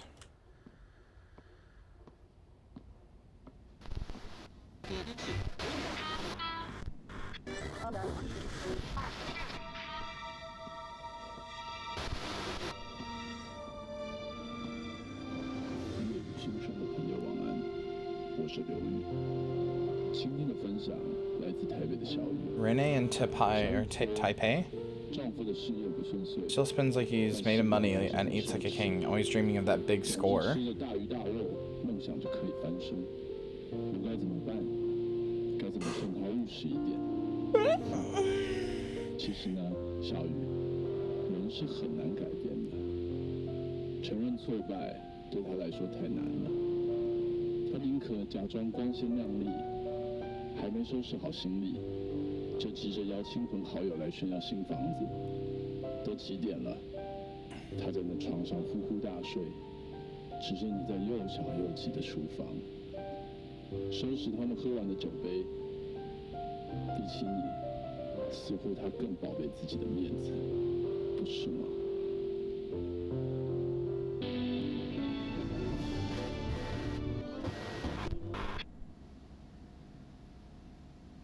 This is gonna sound very stupid, but are divorces a thing in China? Like, I know they're literally probably legal. Probably, I don't actually know, but I'm guessing they're probably legal and they happen, but is it, like, really frowned upon?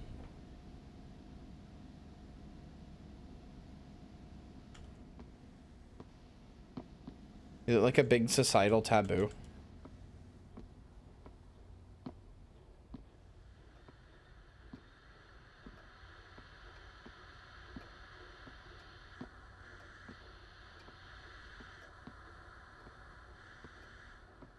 I don't know what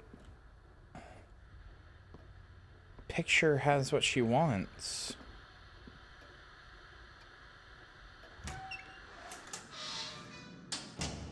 Oh, hi. Hello, wife.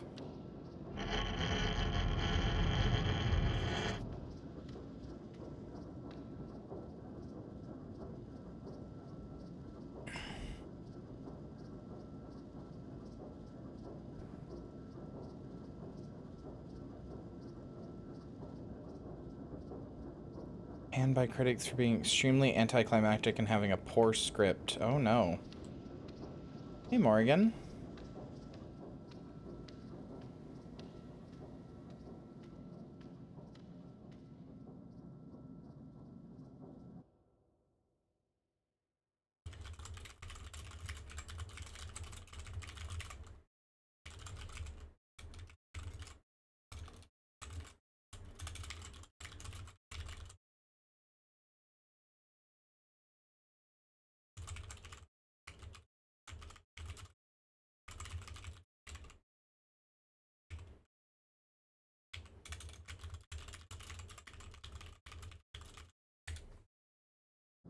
Fault-based divorces? What is that?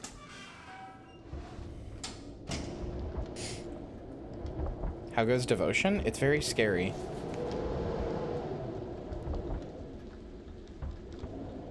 Favorite storybook?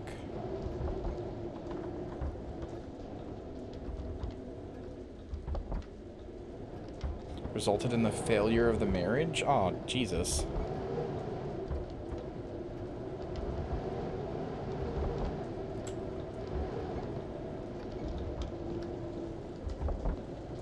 So if you both want to get a divorce because you just don't want to be with each other anymore, that's just not allowed. You have to prove there's like a reason.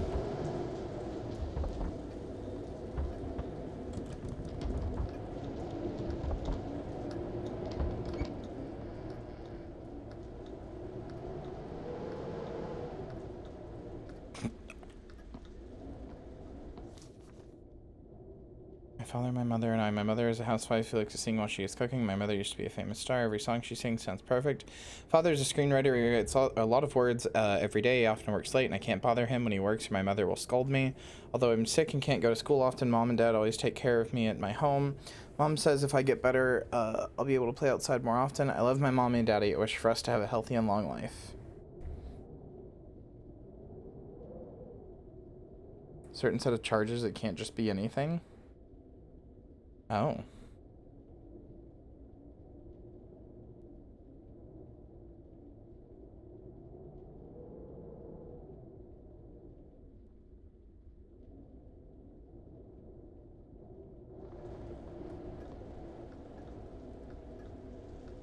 This year? My God.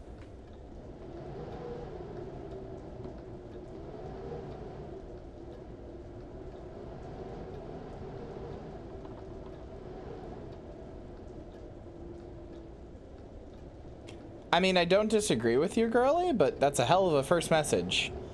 Can't lie. Hell of a first message. I maybe wouldn't jump into people's chats with that. Like, I'm not gonna ban you or anything, but... Okay.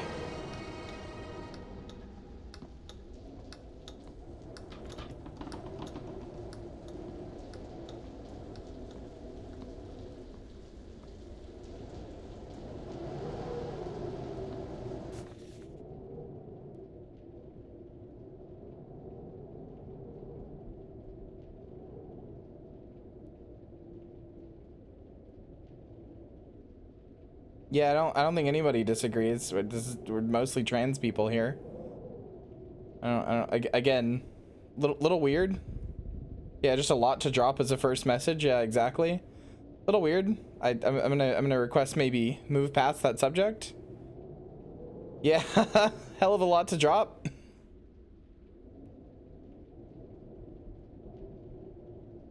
Shut up, Cream Soda Cow. Only you. You're getting put out with the cattle.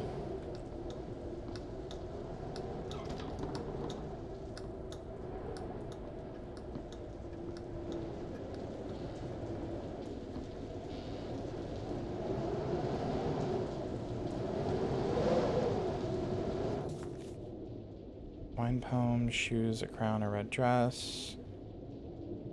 Basic elements of a superstar?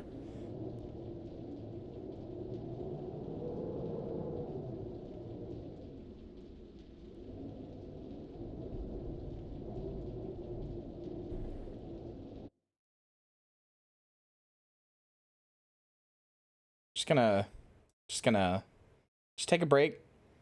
Just take a break. Sent you that doodle. Let me see. Holy shit!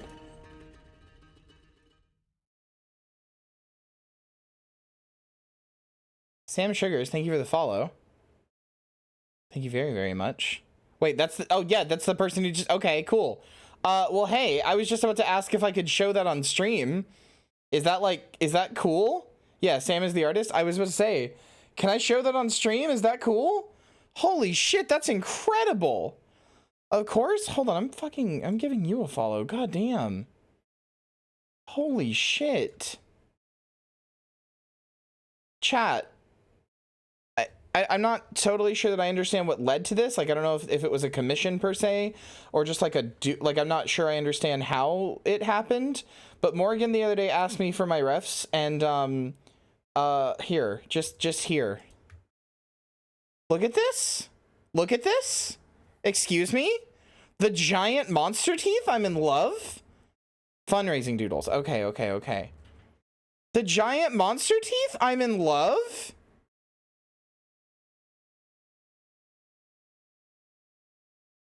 Absolutely in love. Incredible. I even have my big bow that I don't technically have, but I wish I had. Big old chompers. This is incredible. This is so fucking good. Go by they, them. Okay, okay, okay. My bad, sorry. One day, mama? Yeah, one day. Fuck, this rules. I like, wow, thank you. The biggest fucking bows. Hold on. There's this one that also has your like signature. Holy fuck. I love this. You'll have the bow in your long tongue one day. One day. The problem is just that the bow is added as an afterthought. I love your design. Ah, thank you. The bow is added as an afterthought way after I had my model, because the person who was doing my character ref sheet was like, what do you want on your model? And I was like, well, what do you mean? Just draw my model. And they, well, like, would you add anything now that you've had it for a little while? And I was like, well, yeah, but it's not like on the model. So it does. And they were like, no, what would you add? I was like, I have a really big bow on the back. And they were like, okay, I'm putting it on there then.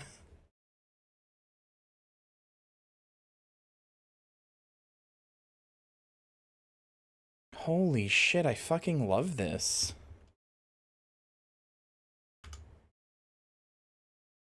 Sam, I especially if you're doing like fundraising stuff, I may hit you up for more doodles. That's really good.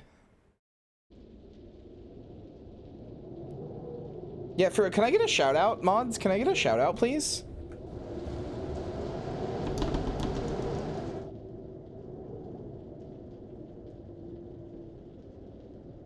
Mold you into a lustrous jewel.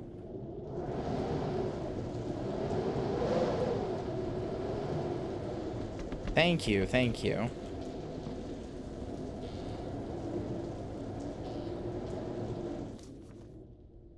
Using TV, but I'm sick, so I can't go to school. Been to so many doctors, still not feeling well. I have to write my journal because my classmates do too.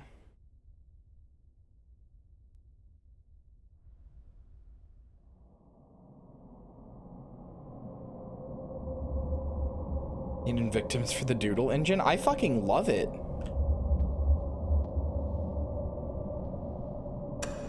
Well, so there's a specific thing that I want to get. There's a specific thing that I've been looking for an artist for, Sam, for the end of Halloween, for the Midnight Massacre, as it were, which is my Halloween event. Oh, I don't know what this is, and I don't like it.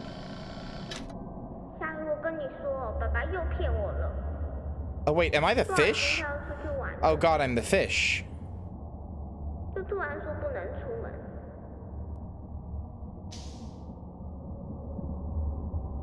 Okay, before I hit this next button, let me explain what I was looking for.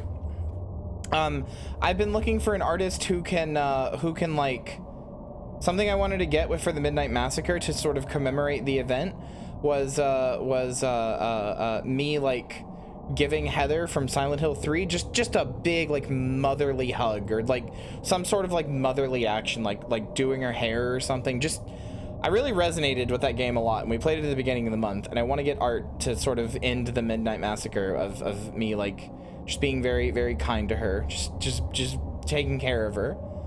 Really resonated with that game, and I've been looking for an artist for that, so I might just slide some money your way. Cause this is some good art. That's some good art.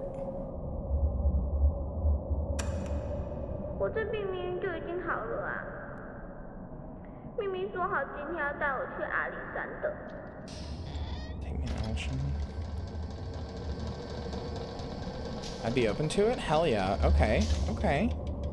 Do you have a Twitter that I could follow? That I could like get in contact with you on?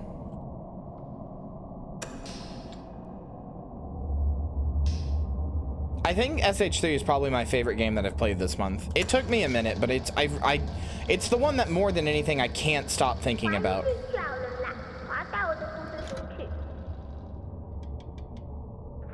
I also think Heather might just be one of my favorite protagonists, like, in anything ever.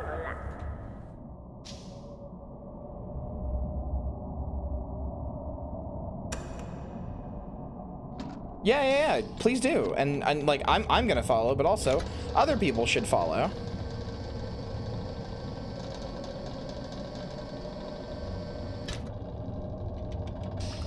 Hold on, pausing so we don't miss anything. Absolutely insta follow.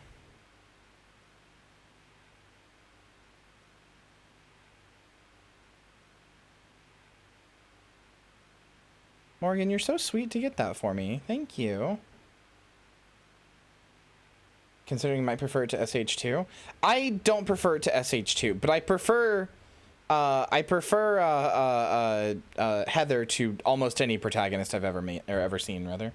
Almost said ever met, but I haven't ever like met a protagonist, but you know how it is.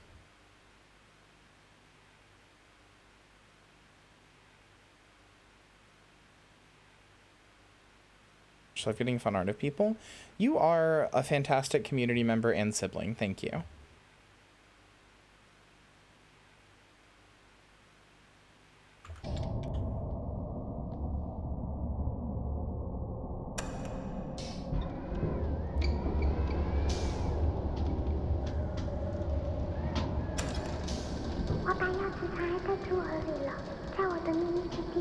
Nice secret hideout.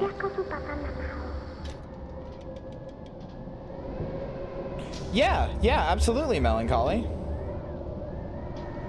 Feel free.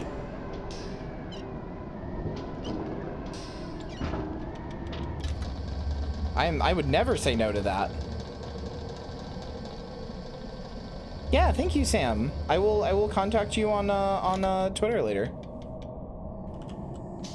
今天美琪呼吸还是很喘，她又很拗，妈给的维他命她都不吃。唉，至少她今天有乖乖把医生开的胃药都吃光。哎，怎么所有的药都不见了？ Oh no, she gave them to the fish.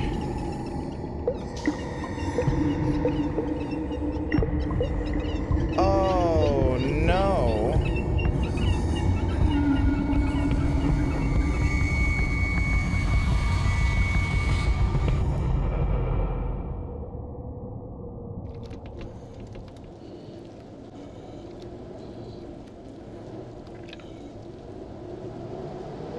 Marble fisheye?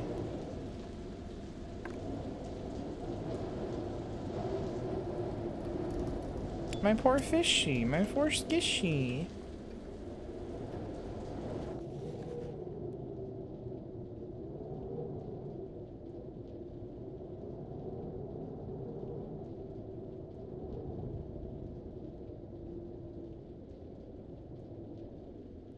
How could SH3 have been your favorite game of the month when you played RE0 as well? Well, I played RE0 before that. I played RE0 in September. But also, I hope RE0 and everybody behind it explodes into a billion little chunks. Forever making a game that terrible. Still the worst game I've ever played. Not sure that it'll ever be topped.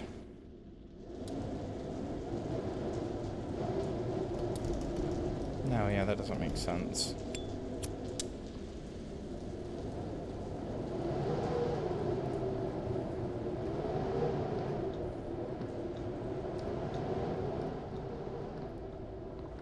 You're right, autistic girls love trains. I'm the only one who doesn't for some reason. Not the only one, but I actually don't understand like the love of like trains, planes, automobiles, like anything like that. To me, they are just devices to get you from point A to point B. I've never understood the like love for them in things. Hi, Mei Xing. Or not Mei Xing, that's my daughter. Or my wife, rather. Devices are fascinating. I think computers are fascinating. I mean, obviously, I understand that that's my thing, and everybody like has their own thing. I think computers are fascinating, but trains, planes, automobiles, I just don't care. But again, I fully understand that's just a me thing. Quietly hide all my train and ship models. I think planes are probably the one I understand the most. I think planes are pretty cool comparatively, but mostly they're just a thing that gets me from point A to point B. If you like them, though, there's nothing wrong with it. Like, I'm not trying to say that people who like that are dumb. I just don't personally get it. But like that being said, Morgan, you should tell me about your trains sometime. Like actually, I seriously want to hear about trains. I want to hear about trains from somebody who loves trains, because I want to get it. I want to at least like know cool train things. Be like, you know what? Actually, yeah, trains are a lot cooler than I thought than I realized. You know.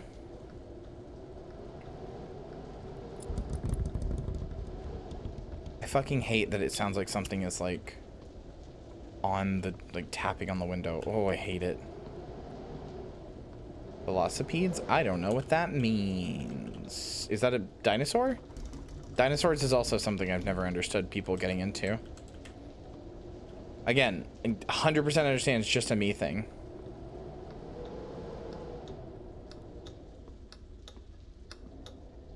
Nothing wrong with people who like dinosaurs, but I don't get it.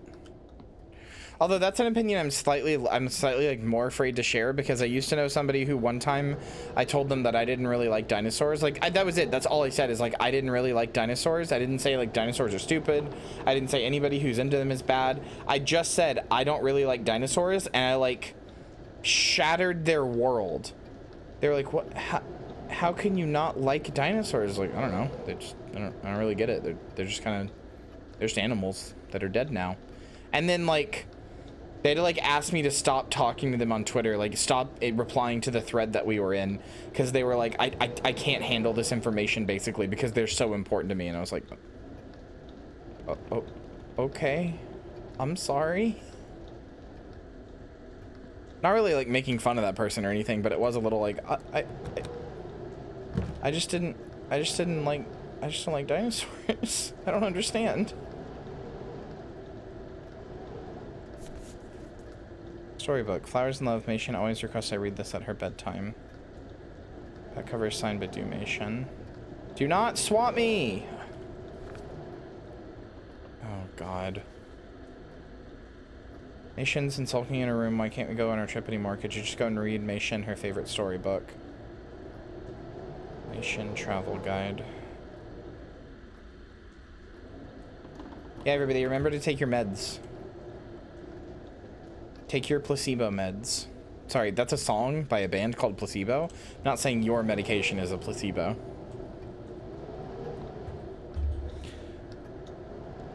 Hi. Yeah, it sure is just a ceramic doll.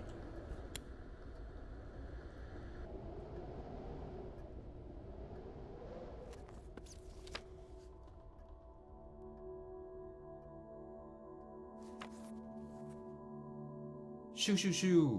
爸爸来打猎了。今天森林里出现了一只好大好大的山猪，爸爸的弓箭准命中山猪的脚，山猪好生气，他冲了过来，用力把爸爸撞倒了。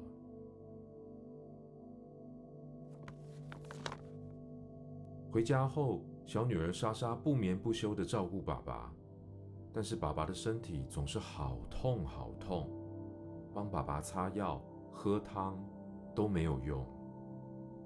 躺在床上好多天好多夜，爸爸的病都好不起来，莎莎难过的睡不着了。她决定要出门寻找治好爸爸的方法。Oh, no.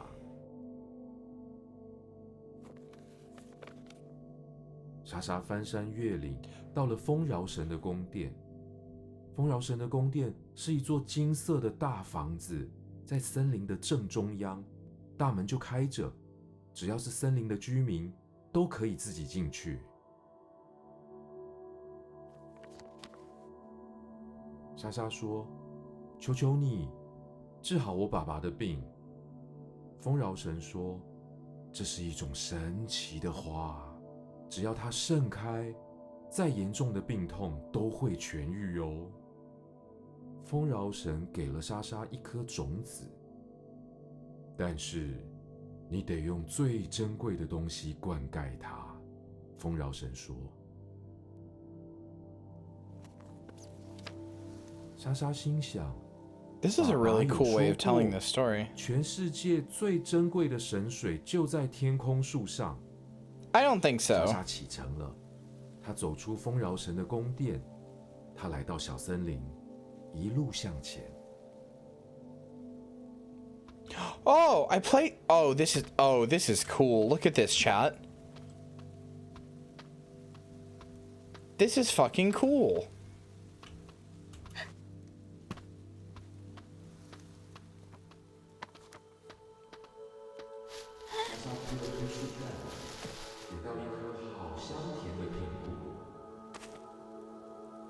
That was a Half-Life pickup noise, or a Half-Life footstep noise, actually. But they used it as a pickup book. Or pickup noise, rather. Fuck. Shasha shade or shade away. Yeah, for real, this is really cool.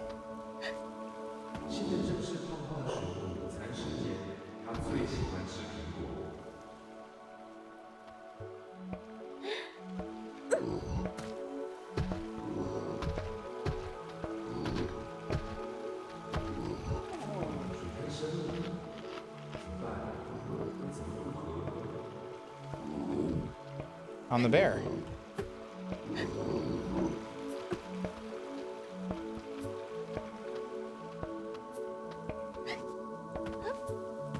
Swiss horror game Mundan.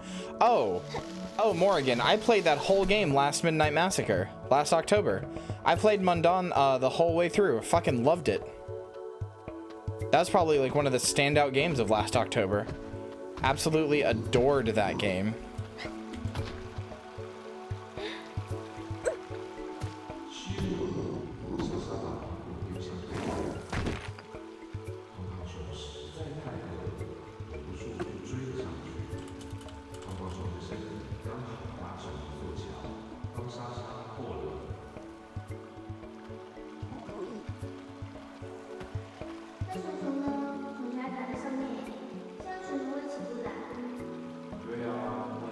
Yeah, what should she do? She needs to save the bear.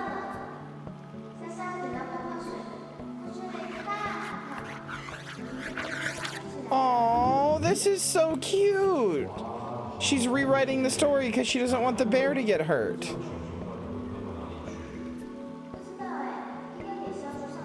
And then the dad is like playing along. Oh, that's so fucking cute. He's getting carted off to school, to bear school.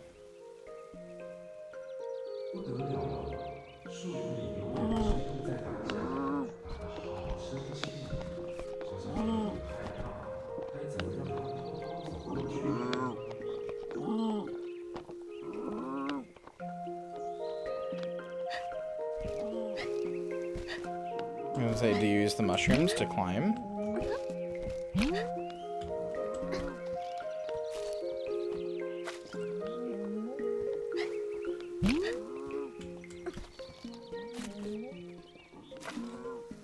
I didn't Sunderland her on purpose.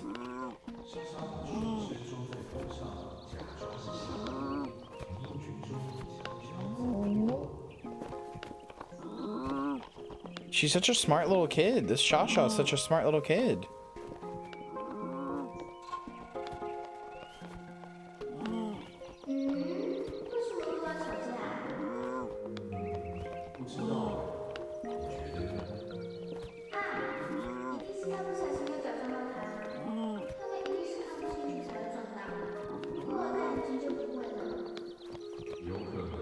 Oh my god. Look. I'm assuming he's gonna draw it on it like crayon? Yeah. They got glasses now. So they can see better. They won't bump into each other. Oh, this is adorable.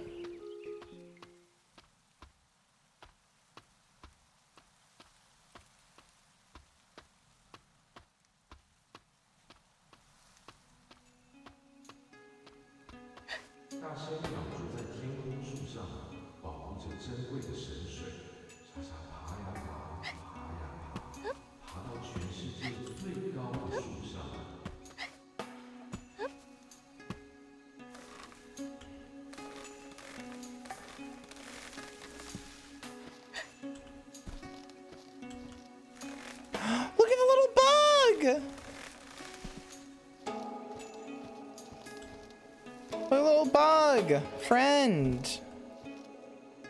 Ivorous, hi. Enjoy your lurk. I hope you had fun in Fortnite.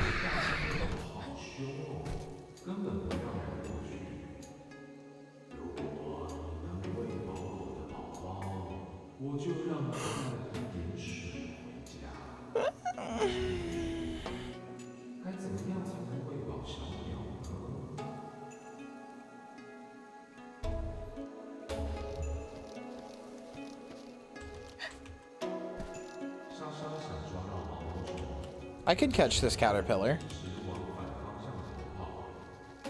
I know.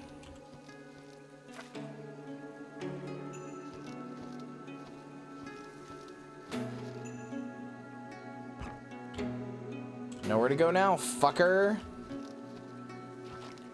Oh, it's so cute. It's just a wiggly little guy. Oh, she's gonna have to feed it to the owl.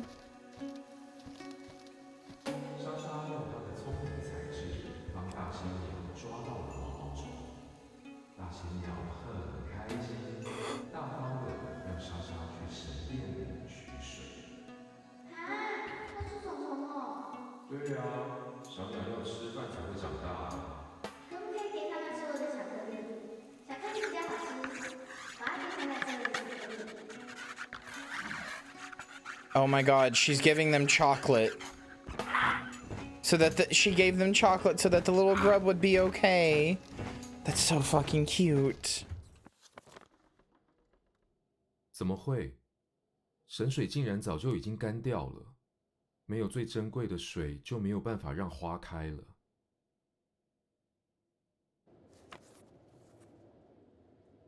爸爸不忍心看莎莎这么难过，把她叫来床边。 告诉他，没事了，没事了，爸爸只是要睡着了。只要你好好的，爸爸什么都不怕。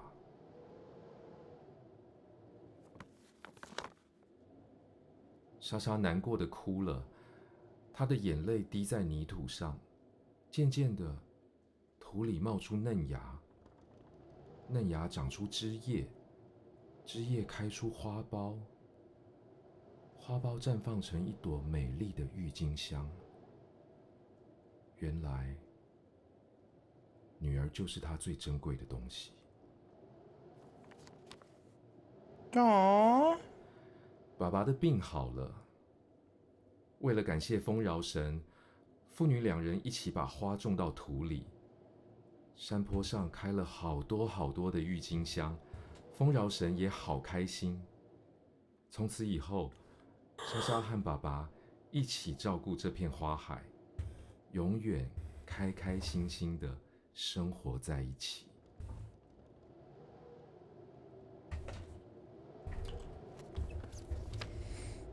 And there's the tulip.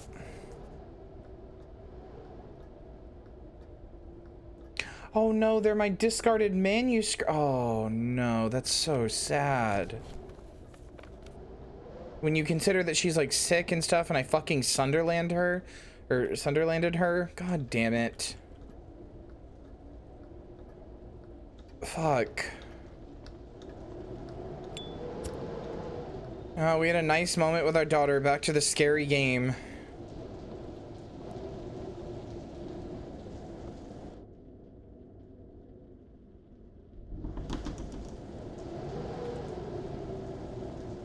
That's not what you do here.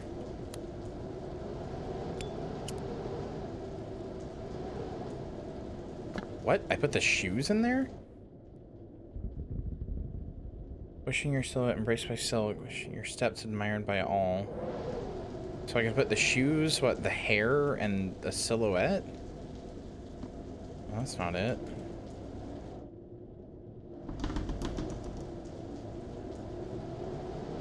Not it either.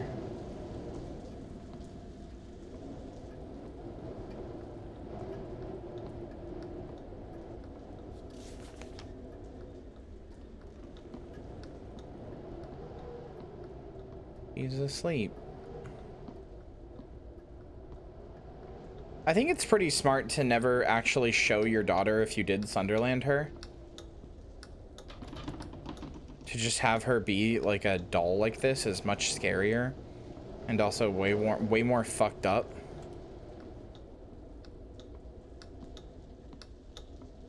She was on the TV, wasn't she? Yeah. But I'm saying like I'm not saying to never show her. I'm saying my perception of her in these memories is her as a doll, as an object. Which feels kind of pertinent to the story since it seems like, I don't know, the sense I'm getting is that maybe we lived a little vicariously through our daughter, me and the wife.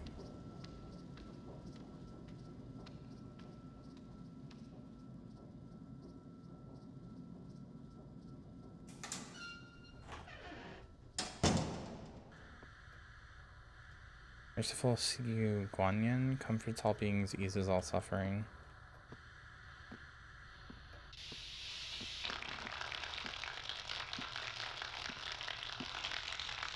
挑战者小朋友呢，歌声相当的优美，情绪也相当的投入。尤其是码头姑娘最困难的几个地方呢，都感觉不到杜美心小朋友有任何的失误，真的是相当的不容易。希望你可以继续加油。第一个小朋友呢，已经连续卫美4次了，每一次都在给我们很大的惊喜。今天所演唱的《寻寻觅觅》呢，其实相当不容易。我当评审10几年来，第一次听到小朋友来演唱，还唱得这么的好。两个人的实力确实是在伯仲之间，难分胜负。好的，休息一下，进广告，广告回来就好。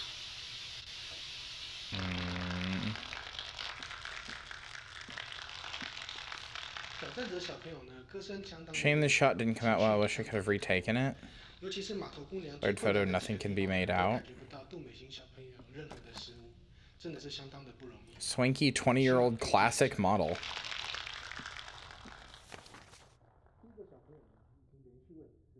每次都在给我们很大的惊喜。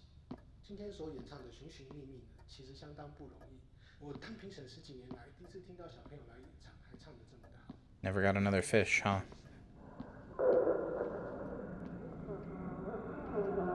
Oh no. Hi. This is some real PT shit, huh? Alright, I wish you were not doing any of these things that you were doing. Oh, she's gone. Okay. I think it's okay for a game to have some PT inspiration. I don't know if I'd say it's one of those so quite yet, personally.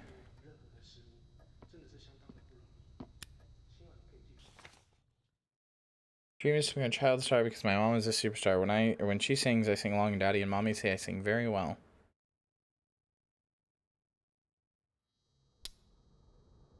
Oh no.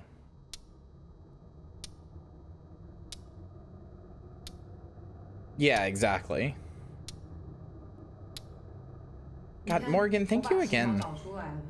洗一洗应该能穿吧？赖导他答应了，他说 It's really kind of you. 加个角色。什么意思？啊，我不是说过了吗？房租水电都快没着落了，要想办法呀。这样家里怎么办？小孩不顾了吗？你怎么那么自私啊？不是嘛，家里不会怎么样啊，家里我还是会顾啊。好，好，好，我再去跟他说，不去就是了。Yeah, exactly. This actually feels like you could hold it up and say, this is inspired by PT, but clearly its own thing. Whereas something like Layers of Fear is just, this is just PT.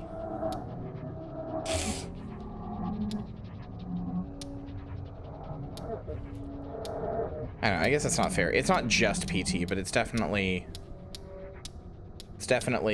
a lot more inspired than this is.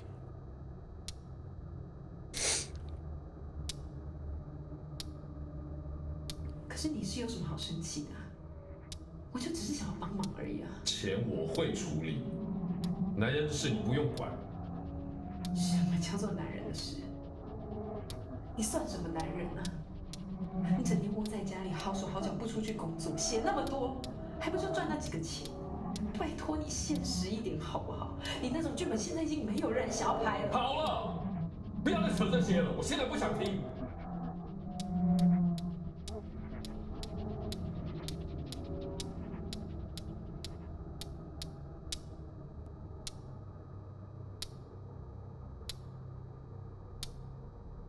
不乱花钱的话，现在不会变成这样。我乱花钱？怎么不看看你自己啊？你买那台那么贵的唱机做什么？给谁看啊？有事没事就买那些手表、茶壶，还有那一条贵的要命的鱼。够了没？哦，还有那个什么供养观音的功德金，每个月一包一包的在给，你要不要连菜钱都给他算了？你莫名其妙，搞不清楚。要是他的保佑，今天美心的病会好吗？你给我闭嘴！好啊。Oh, I'm the little girl. 给观音好了，全家人都跟你一起喝西北风好了。为了家里的开销，你知道我跟我妈拿了多少钱？你说很多丢脸。穿这样出去抛头露面，不丢脸吗？你做什么？你干嘛？还我！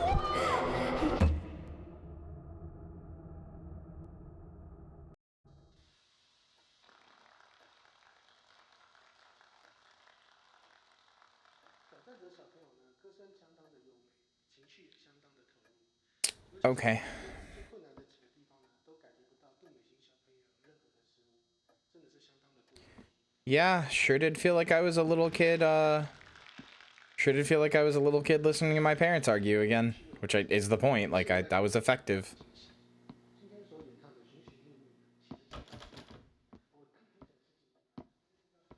I don't think I've ever had a game capture that. As soon as I realized I was her, it was like, oh god. Oh, this fucking sucks.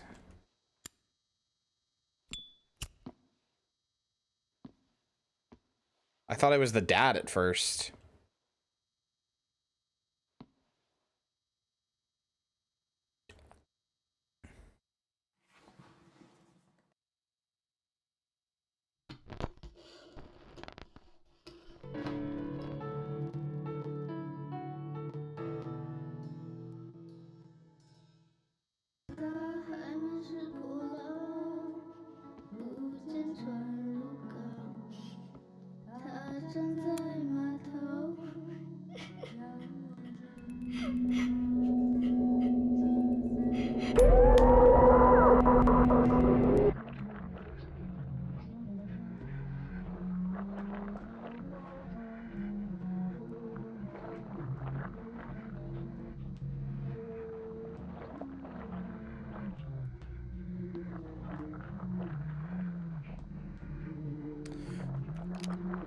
Okay.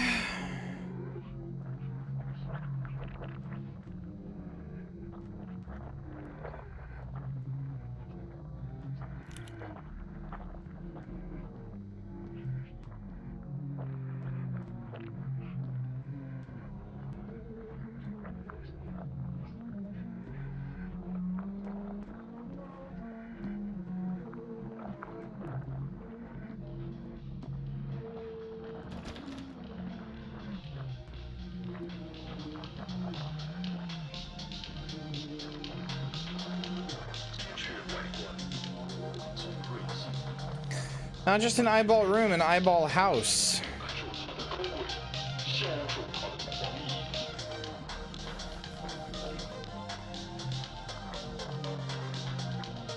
Sliced and torn.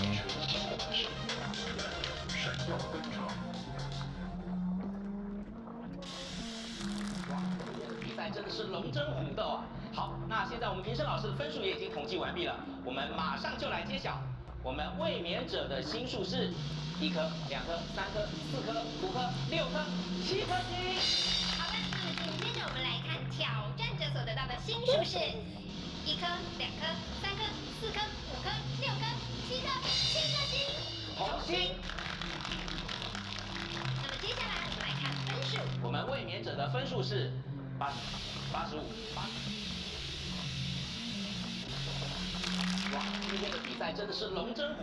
Okay, so she probably didn't win the thing then.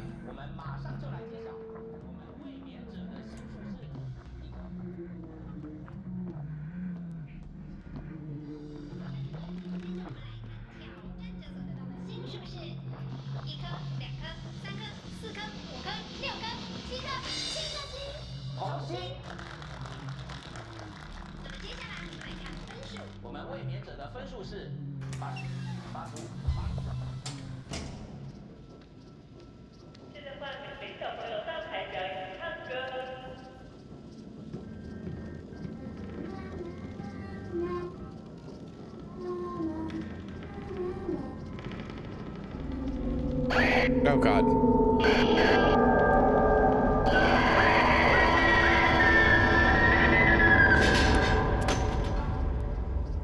Okay, good. Good. Good. Glad that's happening.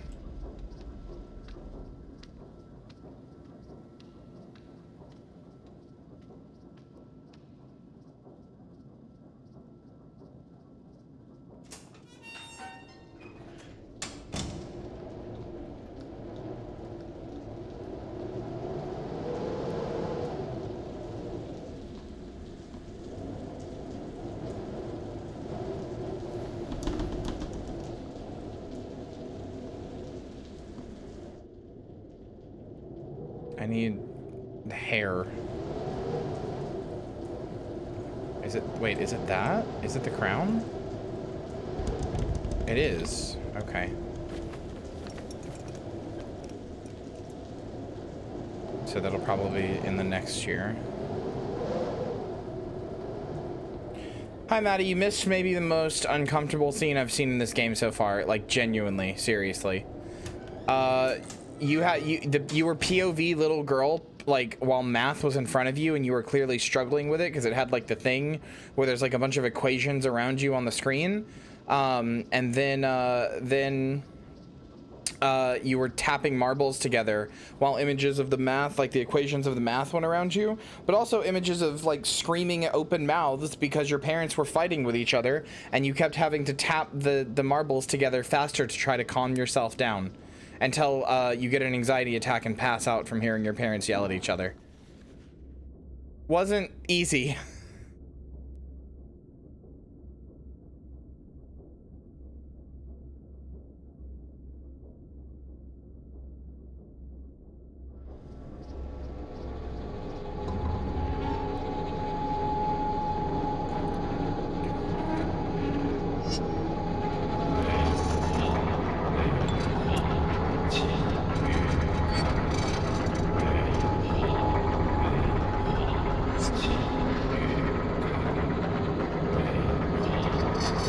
That sure is my dad. Or I guess me. More specifically, since I'm the dad.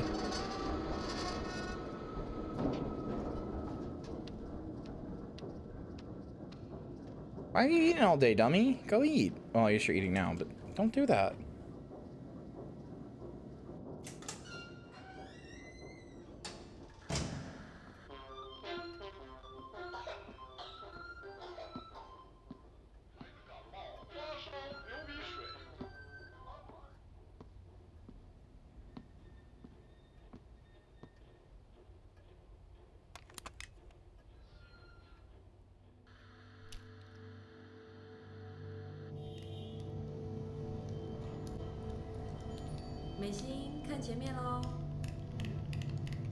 Oh, this is the photo, the blurry one. 你不是要送一首歌给爸爸？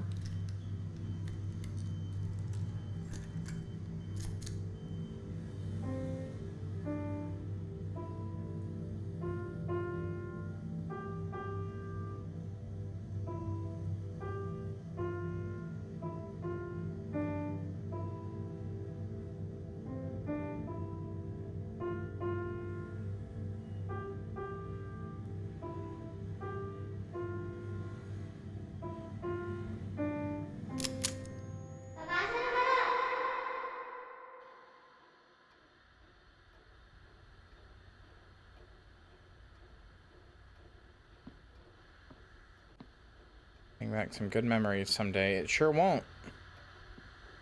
No, it sure won't. That's, where is it? I have that somewhere. I think.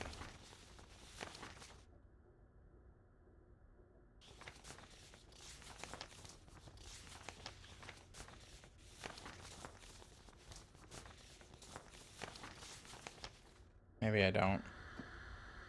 Good night, Rinsu.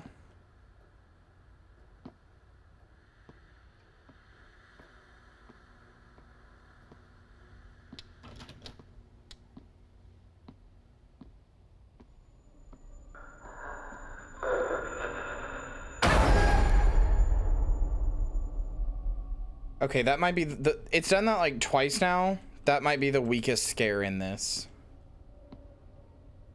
But like it doesn't even lose points because the rest is just so fucking scary. Passwords on my favorite picture. I still don't know what this is. Yeah, there's a few moments in this that are PT, and I actually like... Some of it is good, some of it... The problem I think with that scare is that she just stands there for too long, and then also like there's like a JPEG of her face for a second.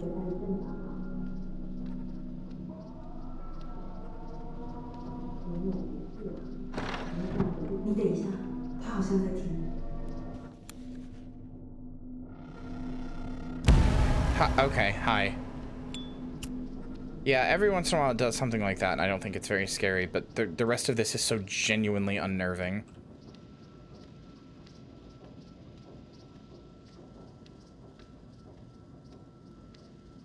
That's new, I think. Oh yeah, this is definitely new. This is not where...9月19日，天气晴。一个人在家的时候，我也觉得很害怕，越想越紧张，然后就会跟以前一样，头好痛，不能呼吸，一直发抖和咳嗽。好久没有这样了，不知道为什么。明明同学大家都好好的，但我就会想很多，很担心会有不好的事情，常常吸不到空气的感觉，睡不着。在想说，睡着以后可能就醒不来了。睡不着的时候，爸爸都会带我去找何老师。感冒或身体不舒服的时候，爸爸也会带我去那里拜拜。因为我以前病得最重的时候，是给何老师看过才好起来的，所以爸爸很信任何老师。妈妈说不要太相信那个，可是爸爸相信，所以我也相信。我要努力赶快好起来。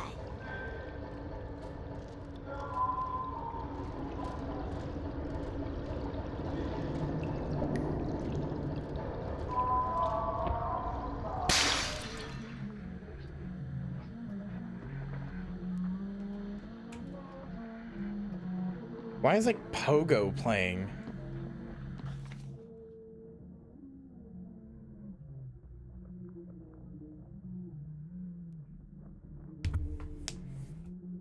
Maybe?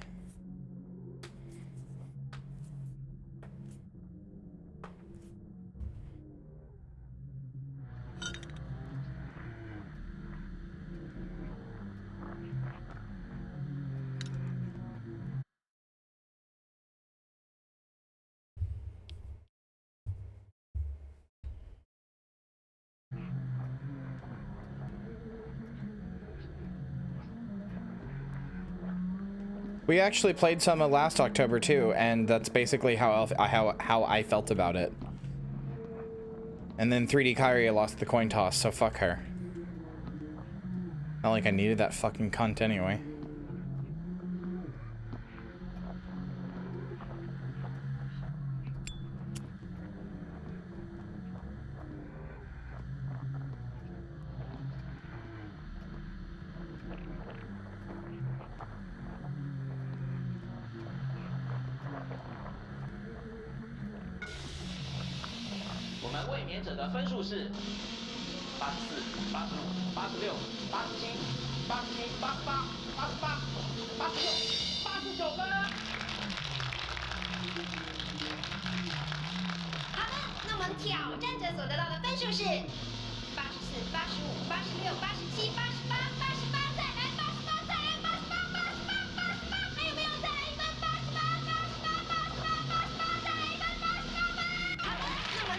Oh my god.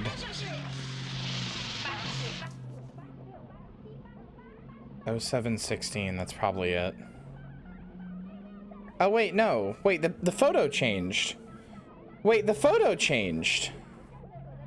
Because before this was blurry, remember? 0716.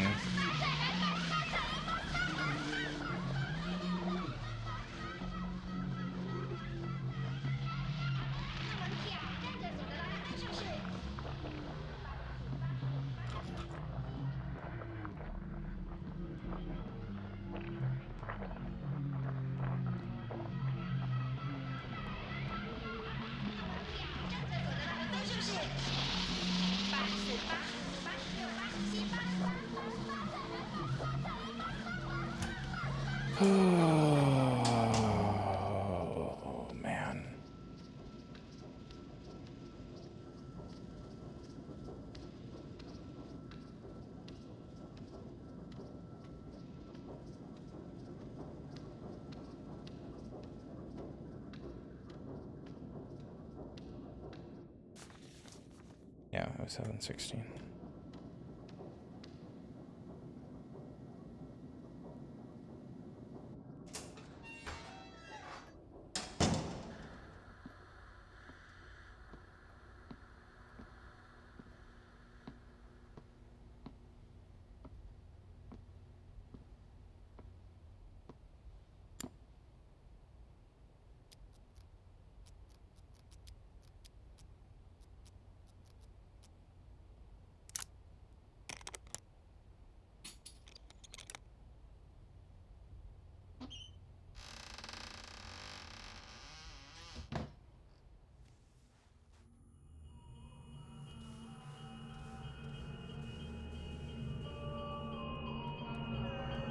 Oh no, I'm the little girl again.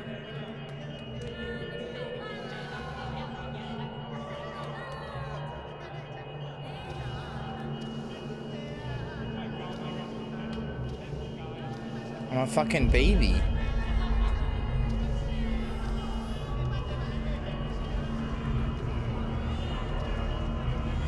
3月24日，天气晴。大衣柜是我的秘密基地，每次叔叔阿姨来的时候， It is the grabbing ceremony. You're 爸爸妈妈都会 right. 叫我去打招呼。但是我觉得陪客人聊天好麻烦，我不喜欢被问那些问题，也不知道讲什么，所以我都躲起来等他们走掉。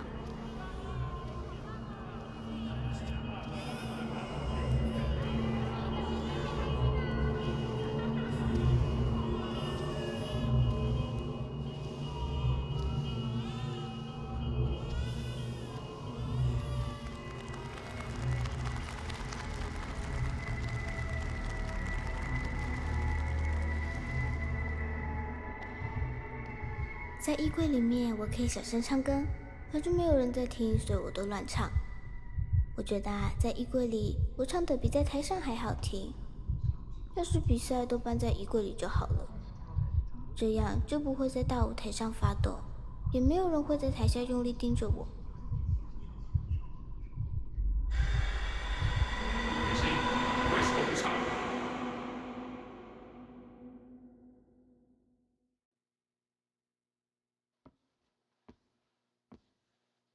It's the microphone. Oh man.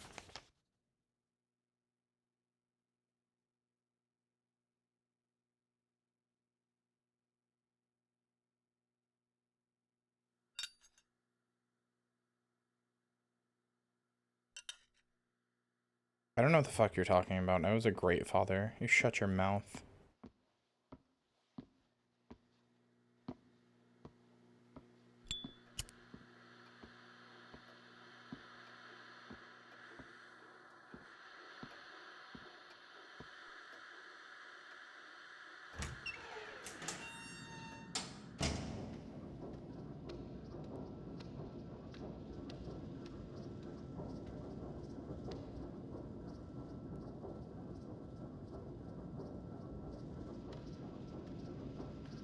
I've gotten everything in 1986, I guess.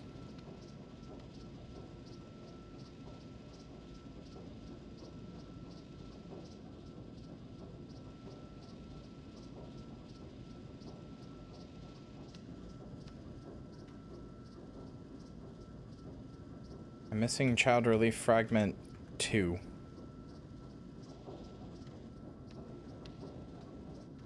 I'm missing something in 85.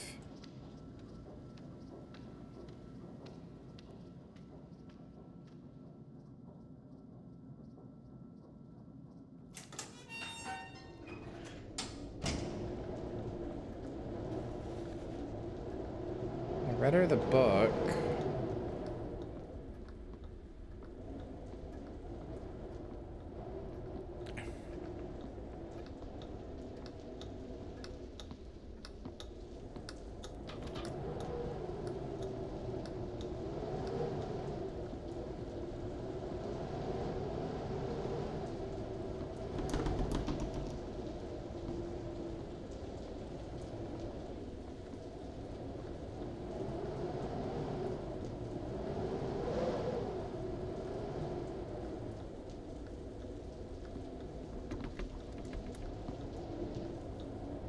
I need to use the origami tulip somewhere, but I don't know where.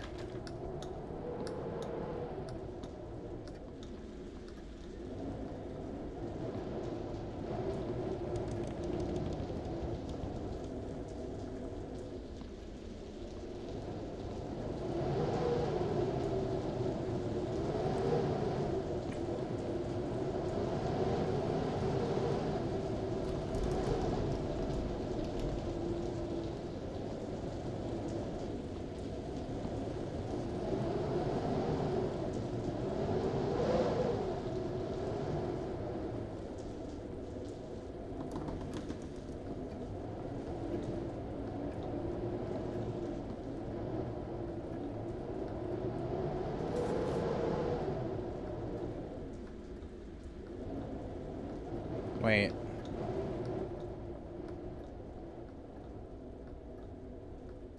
No? No? No? It's acting like I still need to do something in here with her, but I read her the book.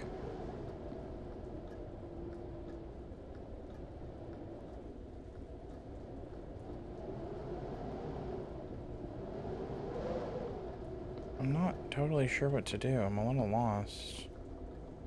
Maybe I put it on her desk?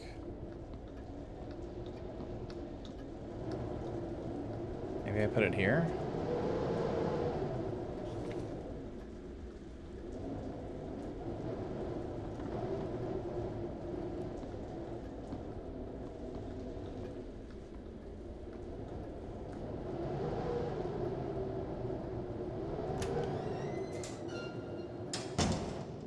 Maybe I need to do something in 1980 first.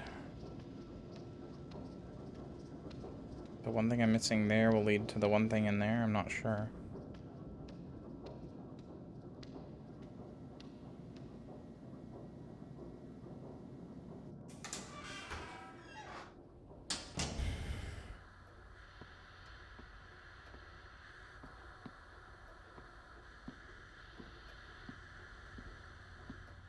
Oh wait, do I need to put the flower here? Yeah, that makes sense.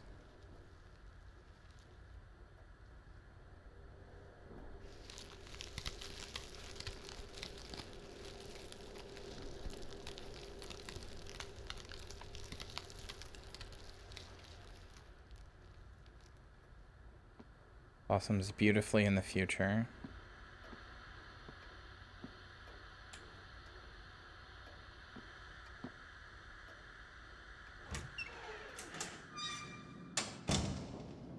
Is that the missing piece? It sure was.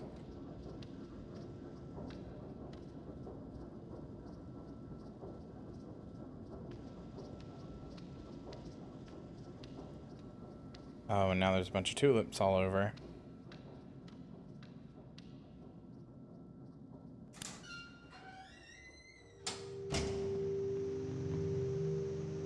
月9日台风天，今天我的病还是没有好，又要一整天躺在床上，真的好讨厌。但是有一个好事，那就是爸爸送了我一个礼物，是一本故事书。睡觉的时候，他一句一句的念给我听，我还在上面乱画，把故事改得很好笑，好好玩。爸爸教我折故事里的那种花，色纸用完了，我们就拿爸爸不要的稿纸来用。一开始折得很丑，可是爸爸很认真教我，真的好开心。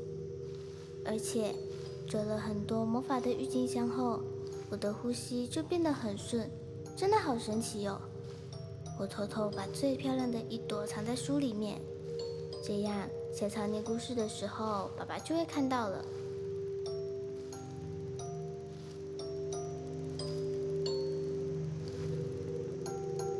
Music.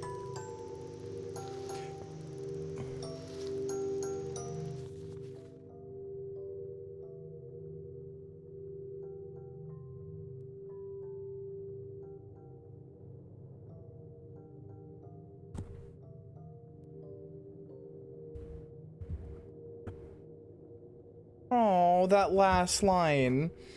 With mixed feelings, the husband takes the paper flower. These papers that were despised by the world were treasures in the eyes of his child.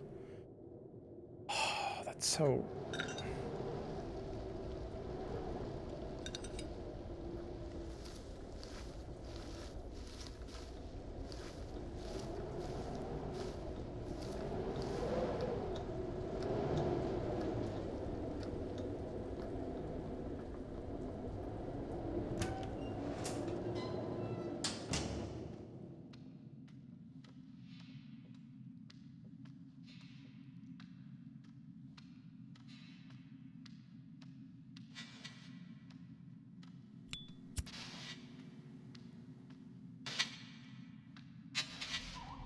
What? You stop that. Let me get to the fucking door. You bitch. Stop trying to PT me. Let me get to the door.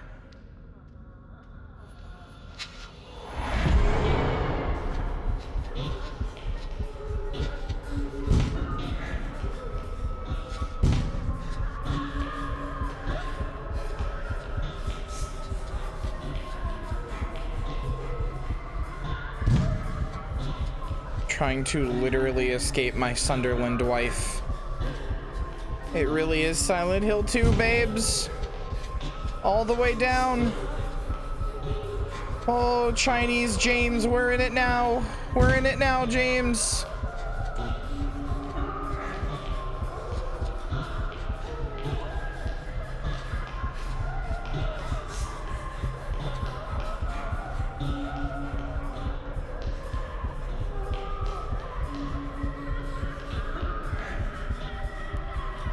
Oh God, yep, there she is.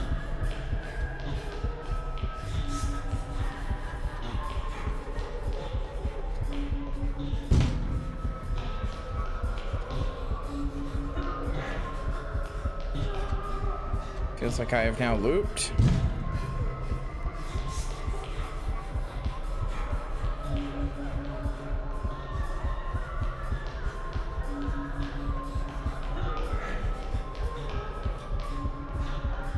I sure have.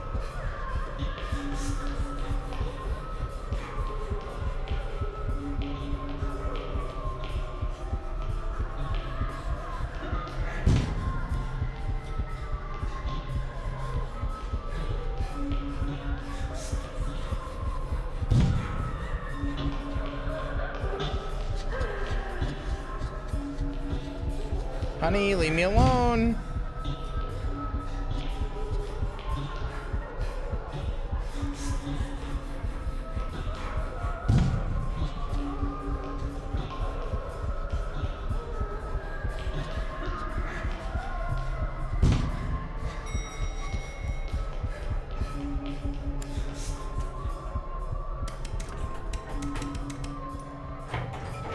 Honey! Leave me alone!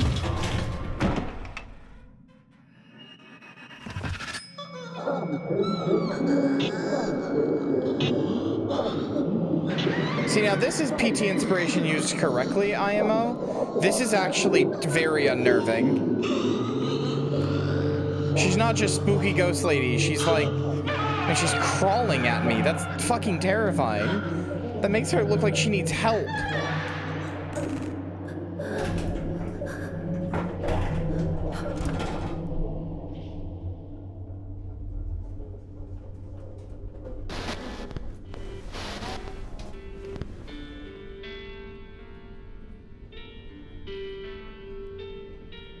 欢迎朋友们回来我们的节目现场。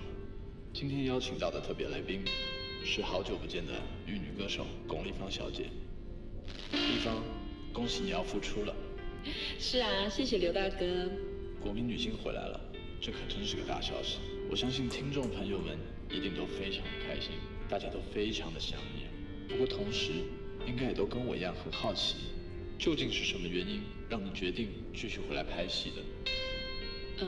还是有太多难以割舍的事吧，一言难尽。你先生难道没有对这件事表达什么意见吗？岂止有意见啊，根本大发雷霆。我想他最在乎的就是他那张薄薄的面子吧。这么说会不会有一点太苛刻了？苛刻。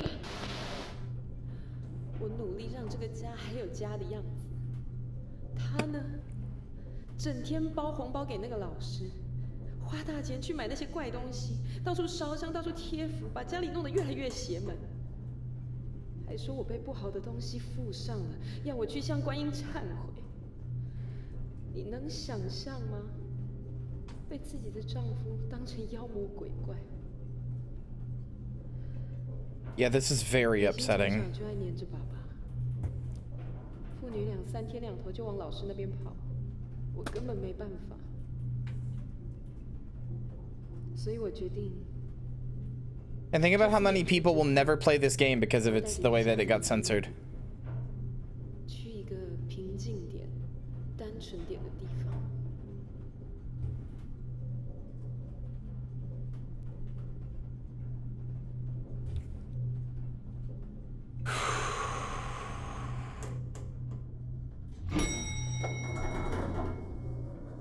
Oh, hey, that symbol is the loading symbol. The eye. That's like, it's like two eyes inside of the single eye hole.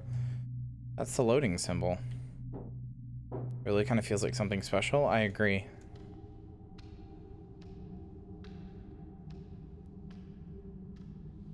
杜风雨，我好怀念我们一家人。I can't, it's not letting me go through this door. It's not letting me go back to the present day, I'm assuming that is. Oh, my wife is leaving me.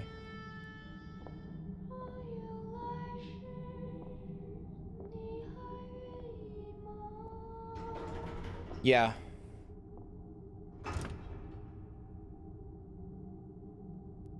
There's a Jacob Geller video on this that I've never watched and I really want to, and then after that I never want to think about this game again. But I'll have to, because I'll have to talk about it in post-mortem.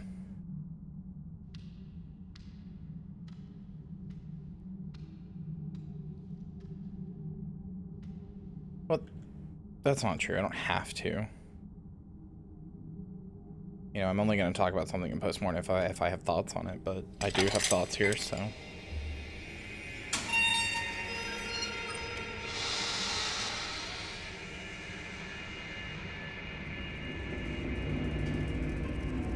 This is back to the beginning where I was just sitting on the couch watching TV. That's like even going to the couch where the couch was.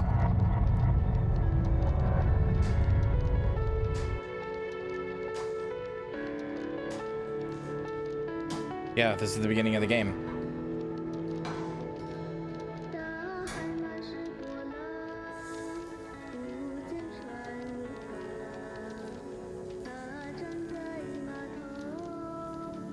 My fish is alive. It's 1987.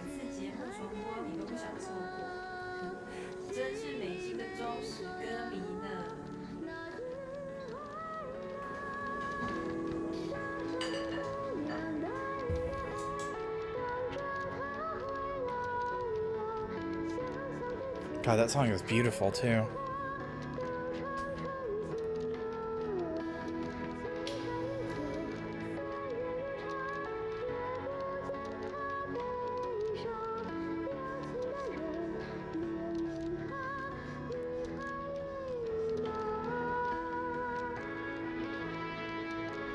Oh.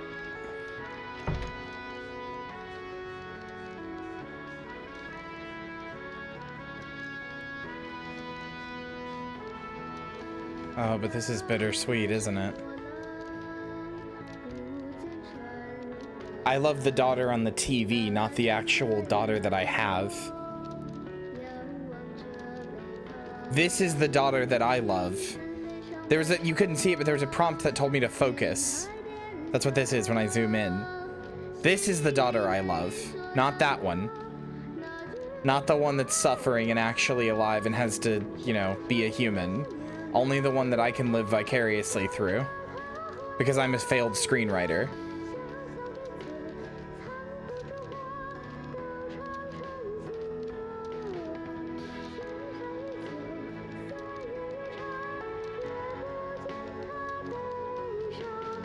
I don't even know that my guy's doing it on purpose.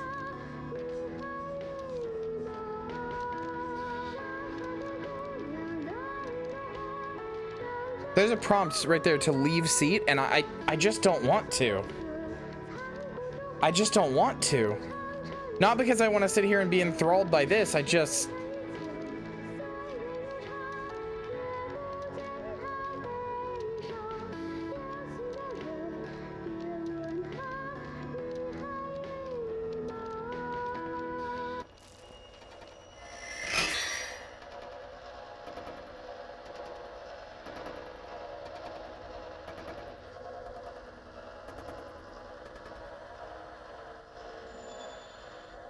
Oh, now everything's gone.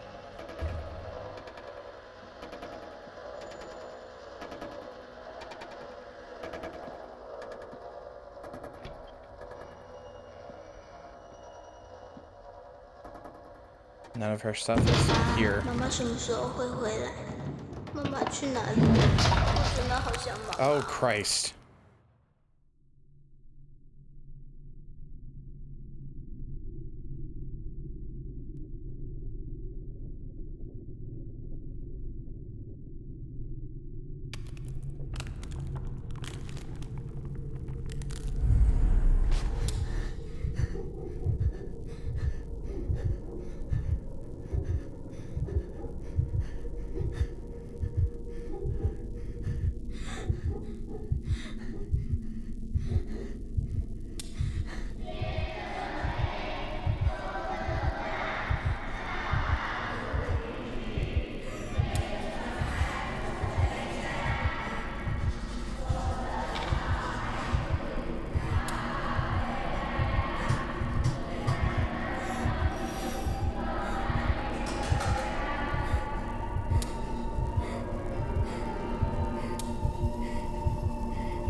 我女儿才不是神经病！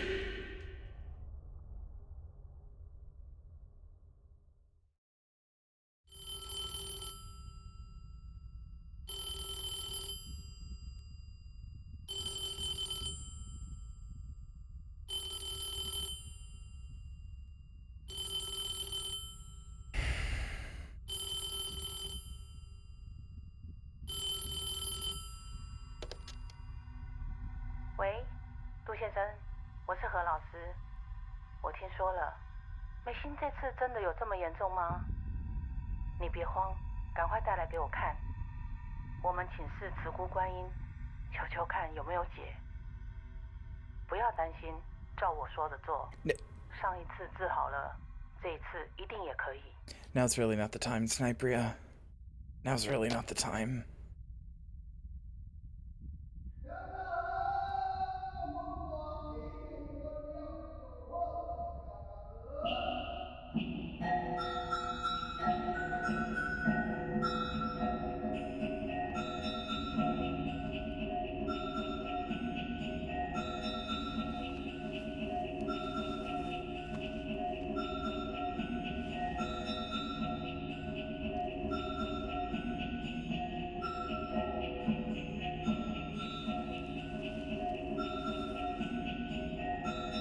The title devotion has so many fucking. It has so many meanings in this. She's possessed by malevolent spirits, is what he just said. Okay. 杜先生，你有没有看到什么？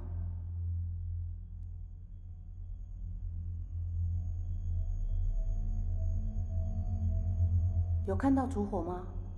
那是美心的元神。烛火怎么样？火在闪烁，代表她现在魂不附体。还有看到什么？有看到美心吗？那你要找，看有没有你女儿的痕迹，看有没有可以通行的地方。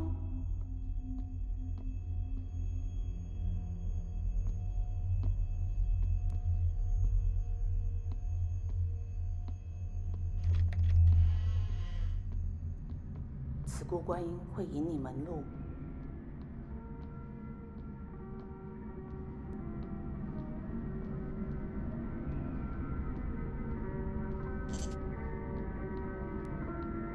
有光就跟着光走，有看到什么就讲出来，看看有没有美心留下的东西。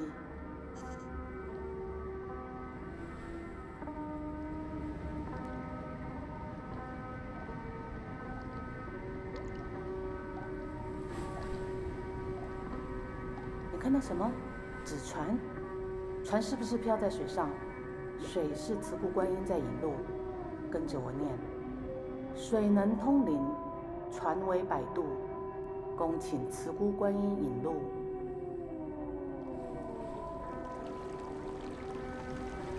现在嘞，放水灯的河流有没有可以通行的地方？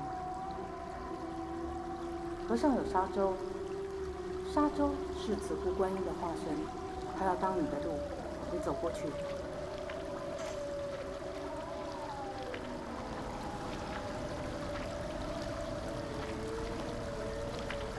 There's this stuff in the backing, like vocal track that I don't know if you guys can hear, but it's like somebody. I don't even know how to explain what it is. 有没有看到特别的地方？ It's like distorted speech.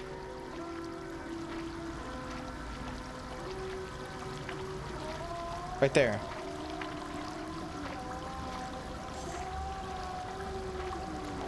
It's kind of like wailing, yeah. 我看到一座桥，那很接近命途，留意脚步，继续跟着光。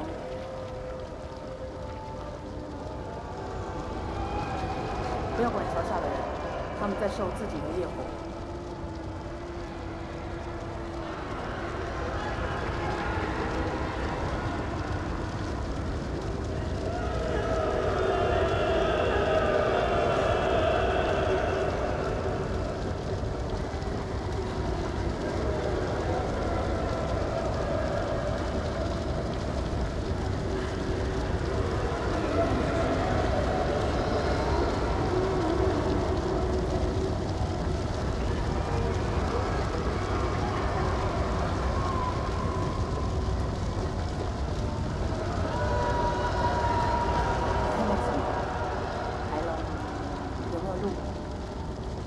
阶梯，那你继续往上走，那是通天梯，跟着我念心咒，恭迎慈姑观音，度世灵显四方。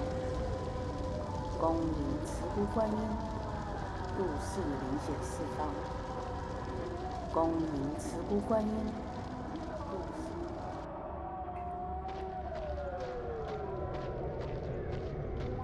杜先生。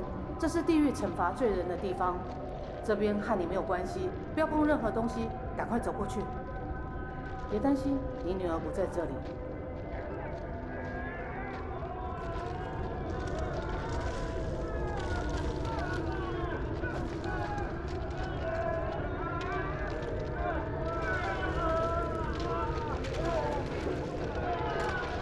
他们生前都是罪人，不用同情。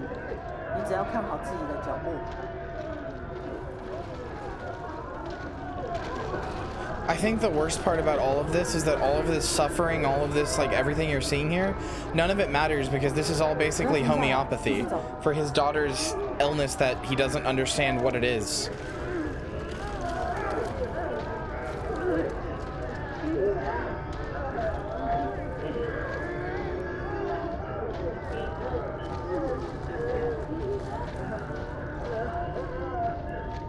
He believes she's possessed. We've only... The last scene made me realize something. Everything we've been doing...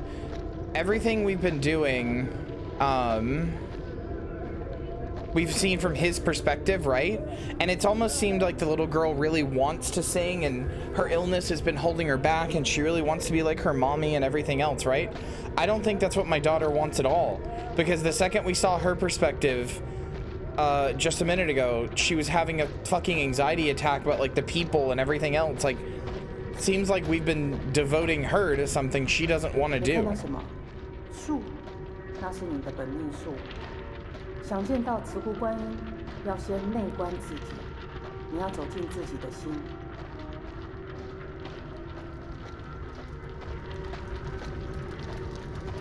Hold on, I'm moving myself. Myself and making myself tinier down here so you can see the subtitles better.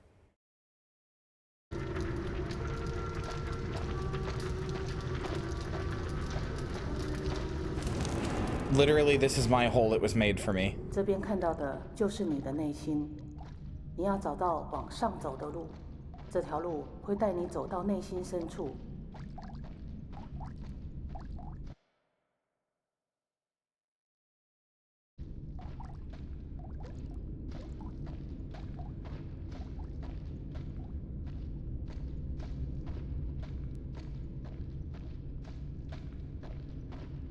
You know what? I'll even do this. Fuck it. I didn't want to, but whatever.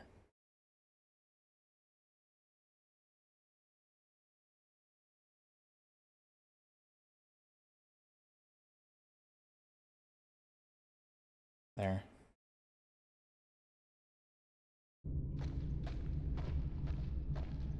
那边有你的元成功，你的元神就在里面。等一下，你要用元神去感应慈姑观音。Oh, look, they're pens. This is my inner self. They're pens.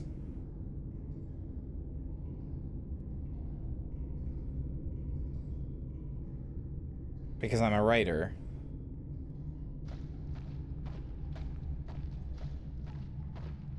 Oh, and then there's a cave of them. 看到门了吗？ And they're pointed at me like 进了门之后， daggers. 就要靠你自己，不管听到什么都不要理他。有什么事情就念慈姑观音的心咒。 This is the door to the bathroom? Because there's a tulip on it. Yeah, probably. Hey.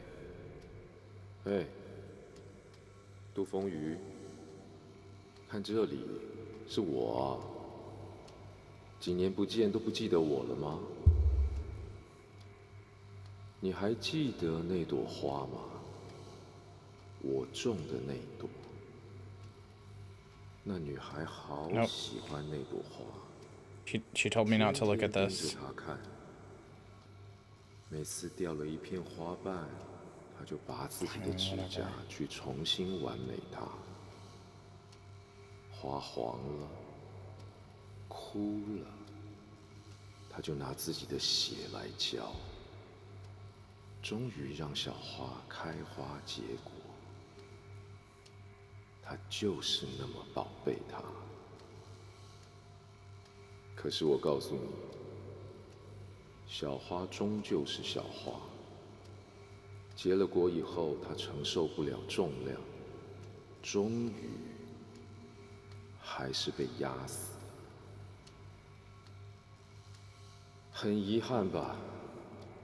但我们都是作者。 Something 3001, thank you for the follow. Sorry, the alert's hidden right now. 去吧，就在前面，去挽回你的希望。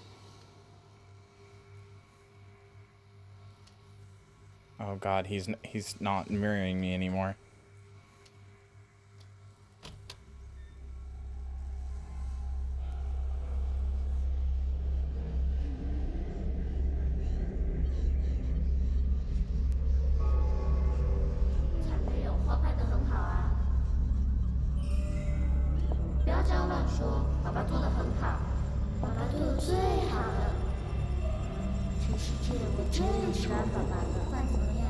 Night Morgan.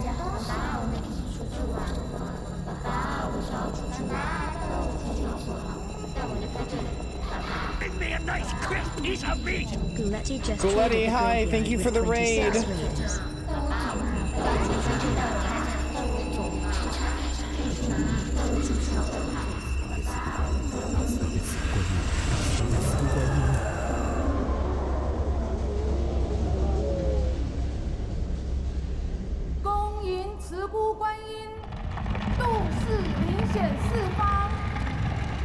先生，你的坚定驱除了那些魔障。现在慈姑观音亲自显身，美心的魂就在这里。你要诚心对慈姑观音发愿，来帮助你的女儿。I need to pause for a second. Yeah, we're playing a game called Devotion, which is, this game is heavy. It's got some rough stuff. I really appreciate the raid, though. What were you playing? You were playing Overwatch 2. I hope you were having a good time. Yeah, so this is, you can't see the logo for it right now because I moved chat up because it was covering subtitles. This is, here, I guess I can make it come back. This is the Midnight Massacre. This is where I play up there. I play horror games every month, or for every day of the month. My name is Kyria Thanatos. I'm a funny little zombie. I am very close to my goal of 2,400 followers. If you would like to smack that follow button. But yeah, we're playing Devotion. This is a game that got censored by the Chinese government for dumb political reasons, because it had one thing that called what is essentially the president there, or compared the president there to Winnie the Pooh. And he fucking hates that more than anything. So the game got delisted off of all stores. Anyway, it's an incredibly heavy game about like child neglect and everything else. Maddie, that take is not too spicy for chat. I'll say that take for you if you want. I'll say it for you because I agree wholeheartedly. But yeah, Letty, I hope you had a good stream. Anyway, the take that I just got DM'd was if Total Biscuit was still alive, he'd dismiss this as a walking simulator, and I 100% agree. That whole like sphere of like gaming back in the day would have dismissed this as a walking simulator. I think we're better about it now, but I 100% agree that like back in like 2016, 2014, 2013, etc., this would have been dismissed as a walking simulator. Everybody would have been like, stupid.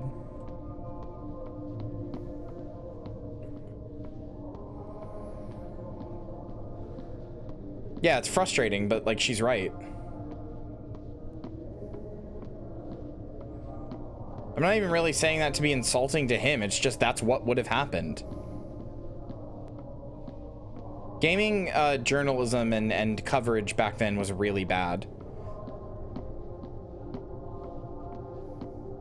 Yeah, I mean, remember Gone Home? That got dismissed as a walking simulator because you don't, I don't know, shoot people in the head or something because it doesn't have combat.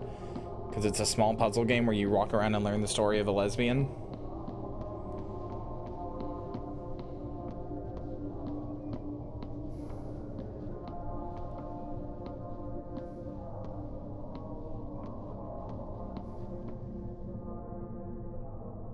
What's frustrating is that I'm not even sure that Gone Home is a very good game, but I basically, because it got put into the culture war like that, I basically have to oh god, no, no, no! 爱女杜美心受英国业所困，心神蒙蔽，此父杜风雨发愿，愿现我光明，化爱女心头阴霾。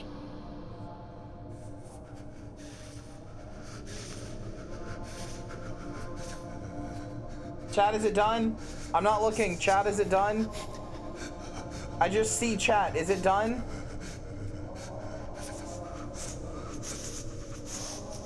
You have to do it? No, no, no, I can't. I can't. I can't.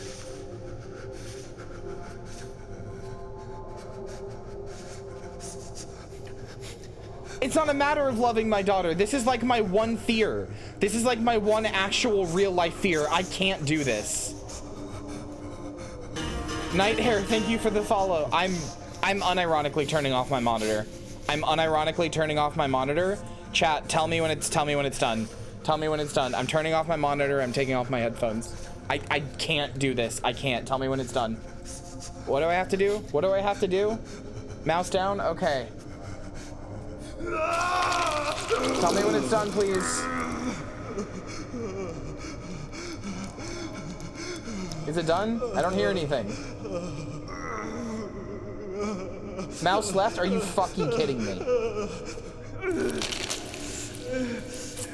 Is it mouse up now?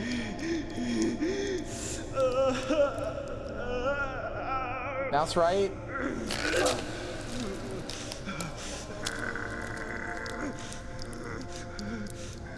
Is it over?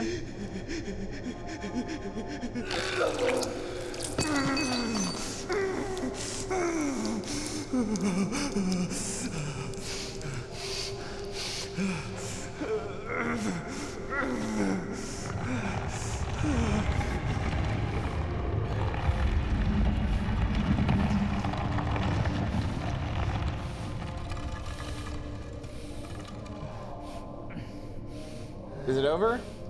Are we good? Okay. Okay.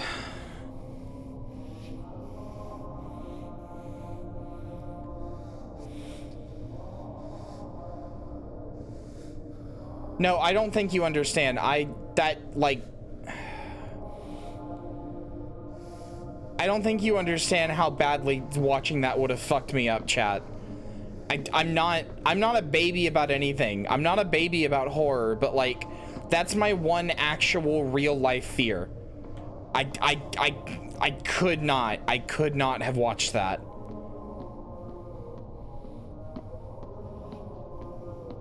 Was it really that bad?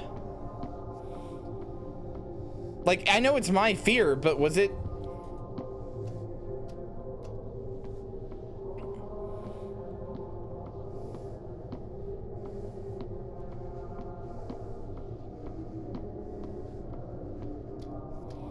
Okay, I'm fine. I'm fine. As soon as I realized what was going on, I looked away and I did not look back. I turned off my second monitor and turned off the preview in OBS, or not my second monitor, my main monitor, and I turned off the preview in OBS. I could not see it, and I took off my headphones and put them at like 1% volume. I could not see it or hear it. I'm not stupid. I know what that would have done to me. I took care of myself. I'm fine. I'm just sorry you had to see it. If it's doing it again, I need you guys to guide me through it again. Cause this might ask me to do it again if this is another spoon. No, I don't know what this is.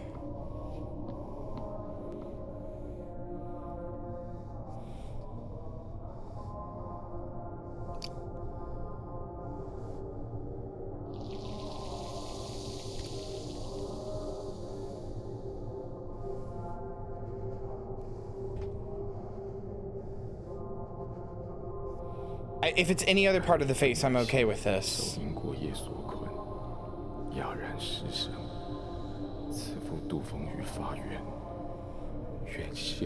Yeah, tongue. Okay, I'm okay with this. This won't bother me. I just can't handle eye stuff.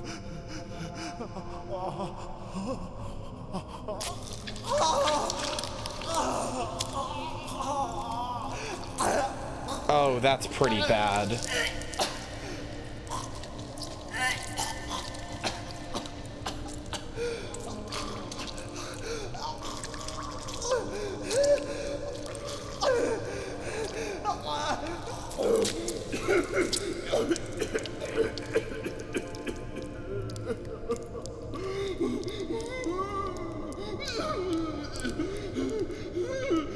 If the eye stuff was anything like that, oh my god, I'm glad I didn't watch it.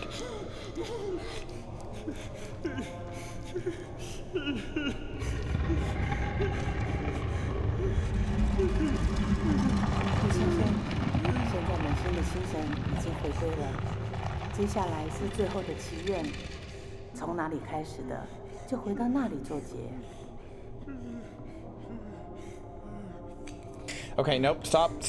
I was sitting there imagining what the eye thing must have looked like. Stop, I will give myself a panic attack. Stop. Kyria, stop. You will give yourself a panic attack. Stop. Stop.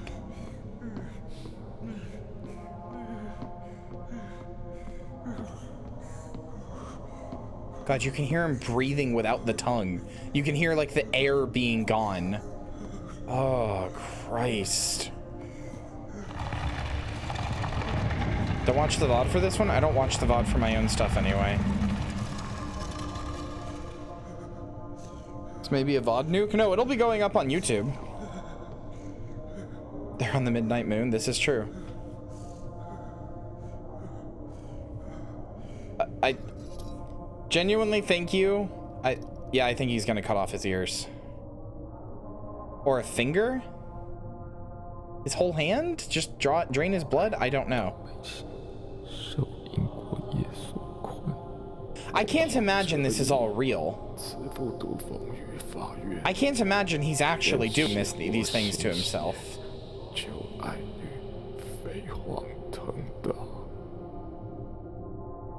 Jesus, the fact it makes you do it. Anyway, I will say, chat, I will say, thank you for both understanding and for guiding me through the eye sequence, because we would have had to simply end stream. You know, this is not as bad as the tongue thing, or presumably the eye thing.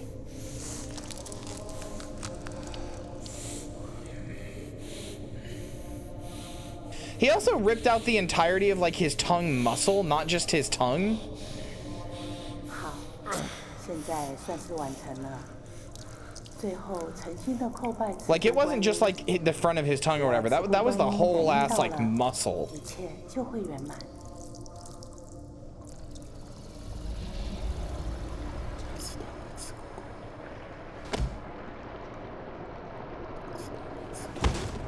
What? Okay, yeah, this is definitely not real because he's like.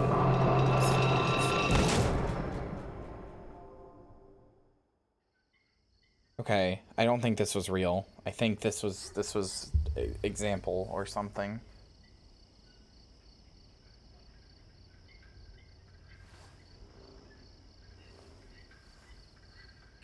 I think everybody has like the one thing they're afraid of, right? Like the one bodily injury they're afraid of.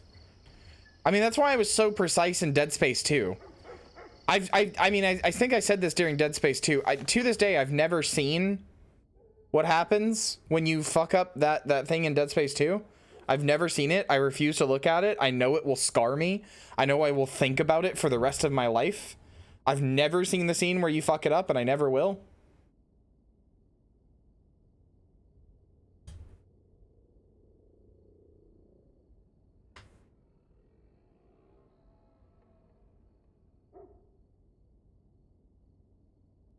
The Wanshin Palace resides in a person's inner consciousness. By observing their own Wanshin Palace, one can balance their soul and strengthen their aura.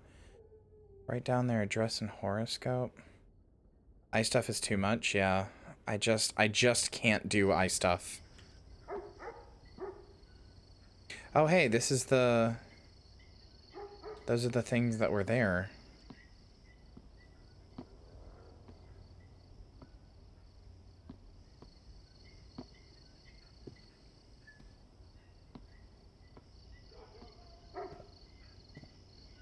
Good Christ, this game.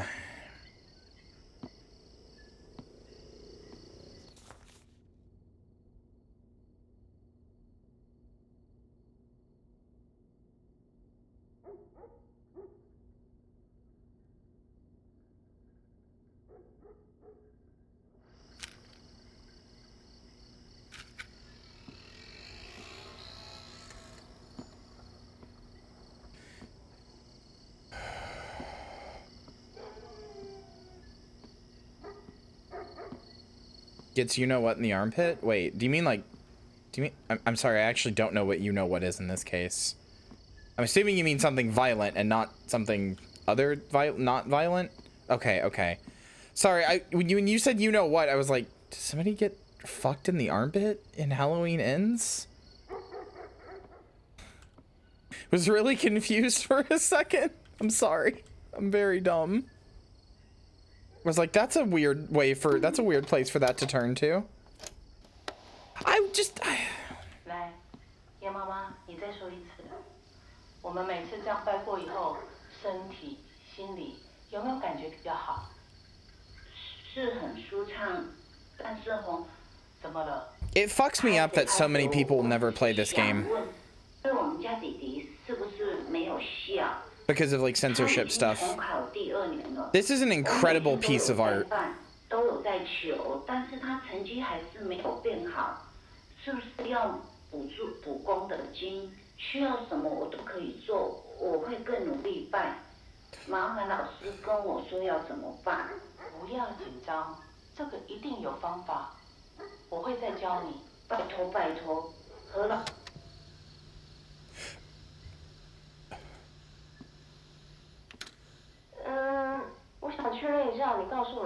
Technically, it's still for sale on Red Candle Games, which is where I got it, but you can only buy it from them directly now. There's nowhere else. 我们念这个要真心诚意啊！真的有念了，有缴钱，到底？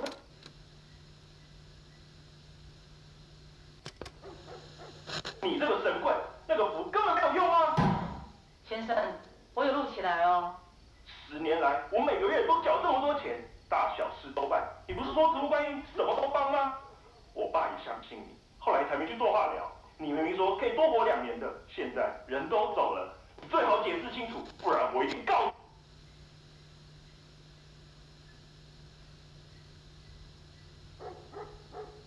No, that's totally fine. Letty, did you ever get Silent Hill 2 to work, by the way? Well, sorry, you just said you're gonna go. I don't know why I'm asking you a question. You have a good night. Thank you for your raid, and I hope Overwatch was fun. I hope you had a good night.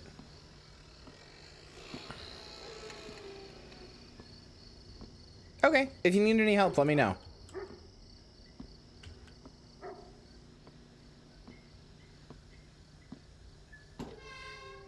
So am I playing as the faith healer now rather than the dad?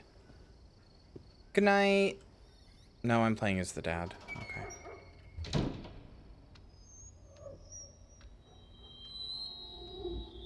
It feels like we're near the end. We gotta be near the end of this thing at this point.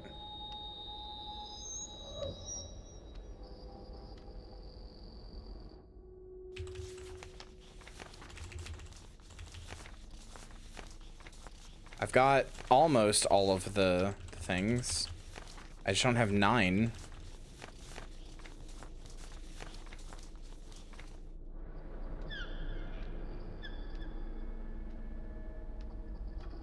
I wonder if I missed 9.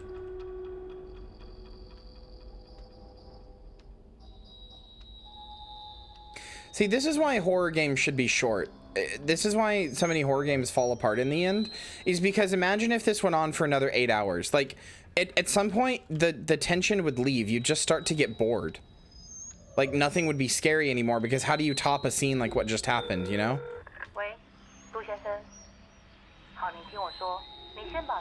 Horror inherently needs to be short. When it's long, that's why it falls apart at the end.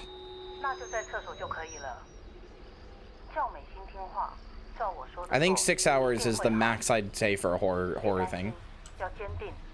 8 hours if you're doing a really big story like Silent Hill 2. And even then, Silent Hill 2 has some guff that could be cut out. Same with 3.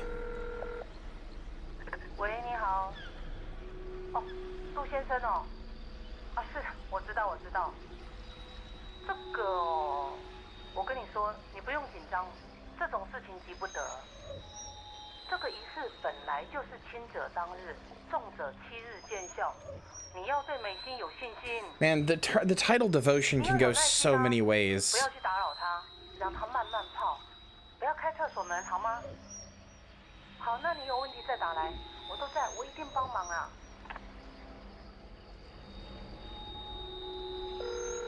Like the wife devoted to the husband devoted to making the daughter a singer, the daughter devoted to, and then the husband also being devoted to, like, the dad or whatever being devoted to, like, like this, like, faith healing shit. The daughter being devoted to being a singer even though she doesn't want to be, like.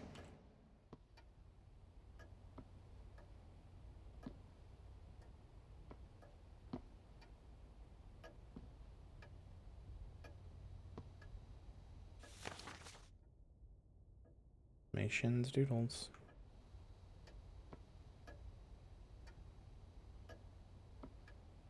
Is this actually, see, look, another, like, environmental storytelling moment, right? This is, like, really pristine. This is really clean, right?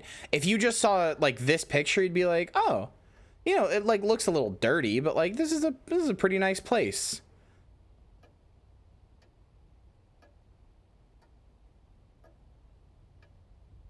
No, it's not. But where is he taken care of?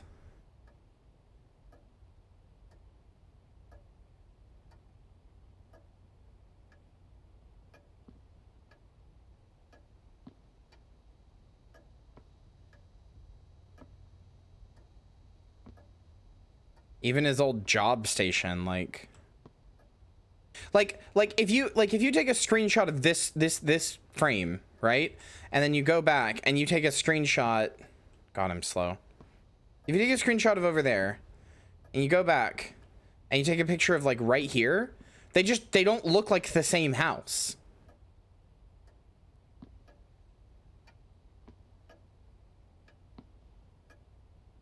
Her door is literally boarded up. Yeah, he's even hiding the height chart. Yeah.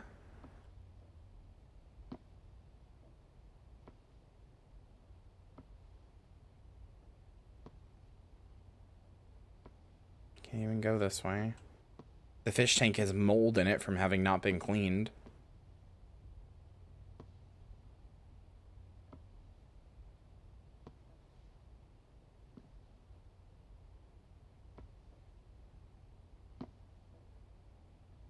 You got just enough of a pathway to the kitchen if you can step over all the trash bags. You got a place to sit, you got a place to do something. But that right there, that place gets to be nice and pristine.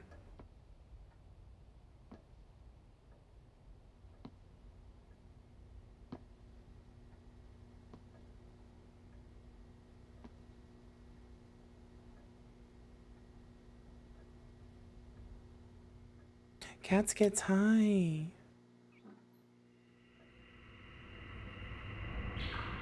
Hello, Tulip.9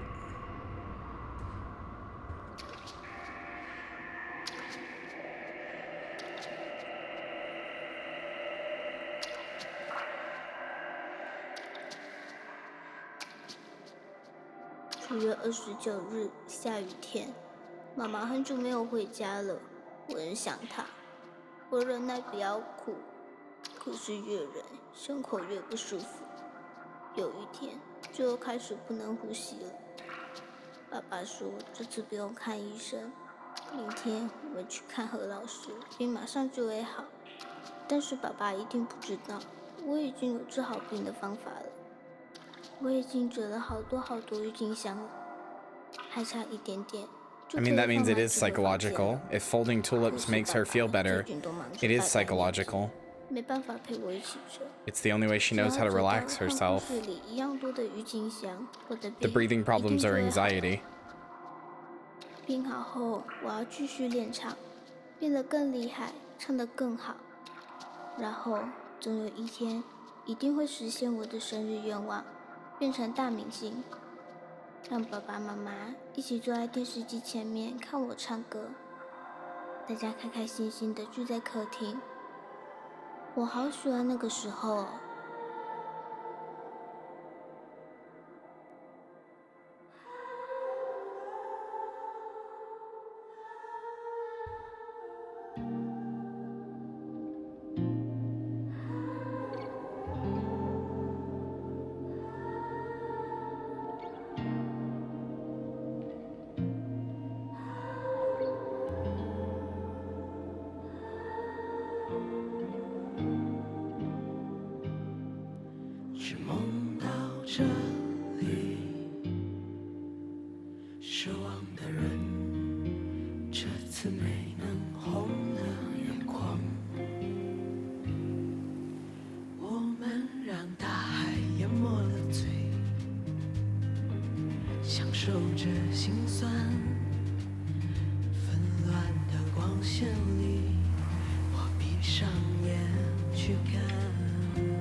What the fuck? Oh, okay. This freezes my model or something? Something's going on. This seems to like freeze my model. I don't know. I don't know what's going on. Sorry, chat.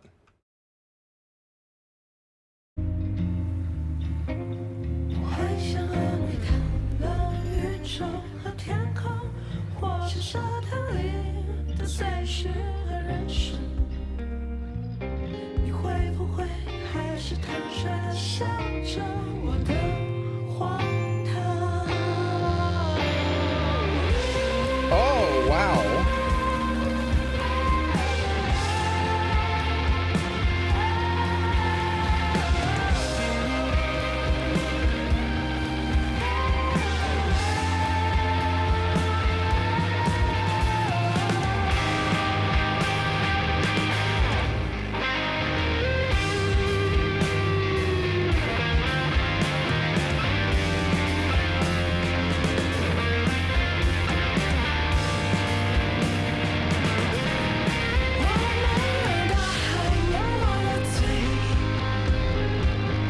顺着心酸，腐烂的光线里，闭上眼去看。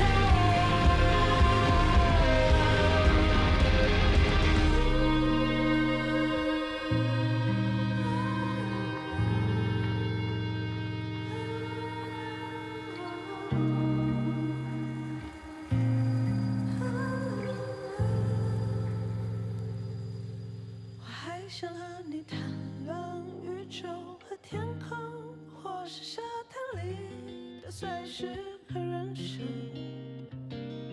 你会不会还是坦率地笑着我的荒唐？无处混乱，又无处是你我。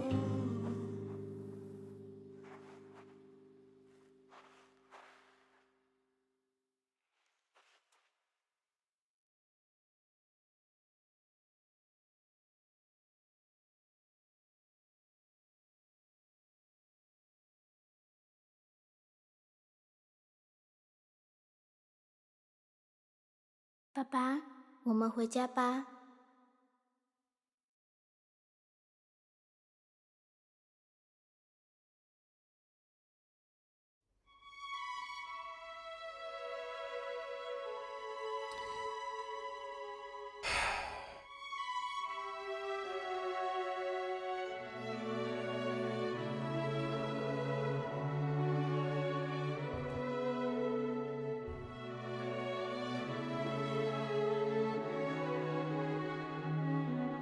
It's one of those games where I only vaguely knew what it was about, and if I'd known it was about coming from a broken family, like a broken divorced family and stuff, I don't know that I would have played it. Like, it was really good. I'm not... Nothing wrong with it. I just, that stuff hits particularly hard for me.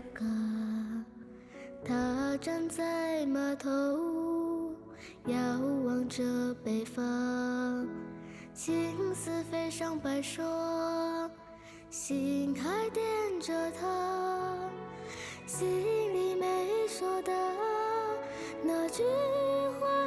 I'll be alright. 傻傻的姑娘，那一朵花，等着他回来呀。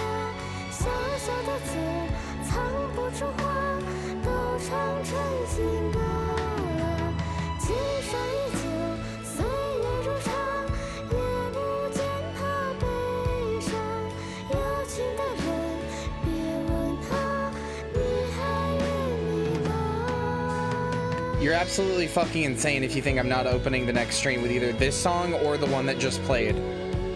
Either one of these songs. You're absolutely fucking insane if you think this isn't like the song now. 大海满是波浪，不见船如歌。他站在 It's an incredibly pretty song. 遥望着北方，青丝飞上白霜，心还惦着他。 I mean, that's the thing, right? Like, everything that was done in this was done out of love. That's why it hurts so bad.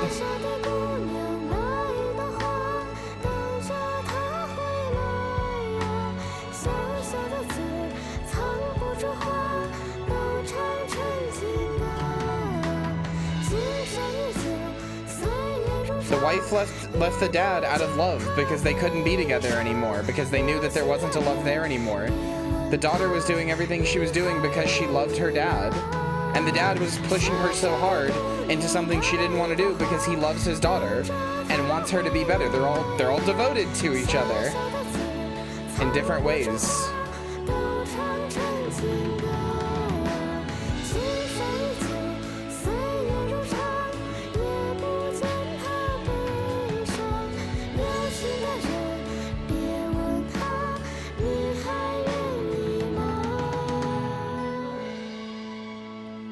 Stream's not over yet. I need to decompress. I'm watching the Jacob Geller video on this that I have always held off, and I need it to decompress. And I'm watching it on stream.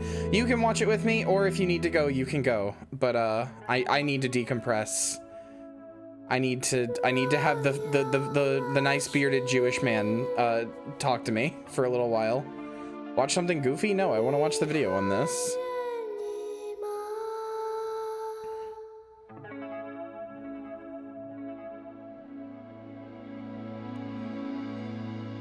All right, Maddie.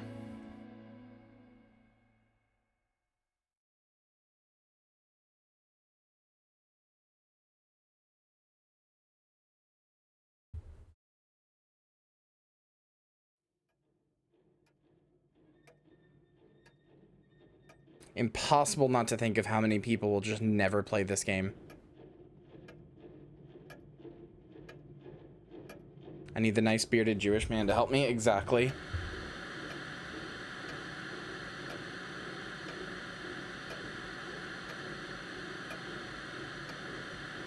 I don't know what this is. I can't control it.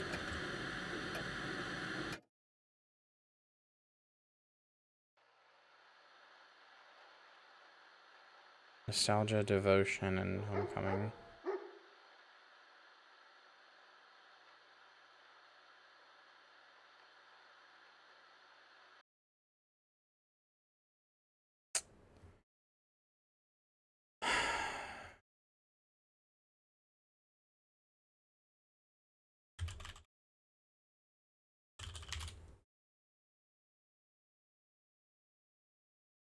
Technically, what? Why is there another of me? What the fuck? That's, I don't know what the hell that is. Why is there two me's? What? That was weird. Okay. Sorry, I don't know what the hell that was. Technically, the Jacob Geller video is not just about this. It's called Uncanny Reality. It's also about Silent Hill 2, which, to be fair, we were making jokes about like him sunderlanding his wife, but I actually genuinely feel like this has a lot in common with Silent Hill 2. Like very seriously.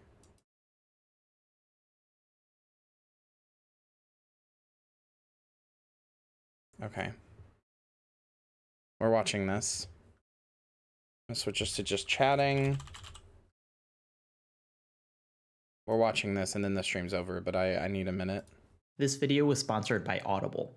Stick around at the end for more information and also maybe my favorite short story ever.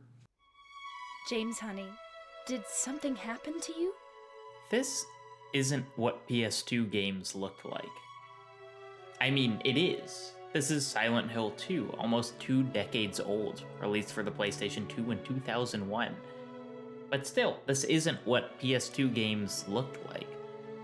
The generally accepted term for what we're watching now is an FMV, or full motion video. There are movies that are rendered completely outside a game's engine and then stitched back into it. They didn't need to follow the same rules as the rest of a game's graphics. They didn't have to look anything like it.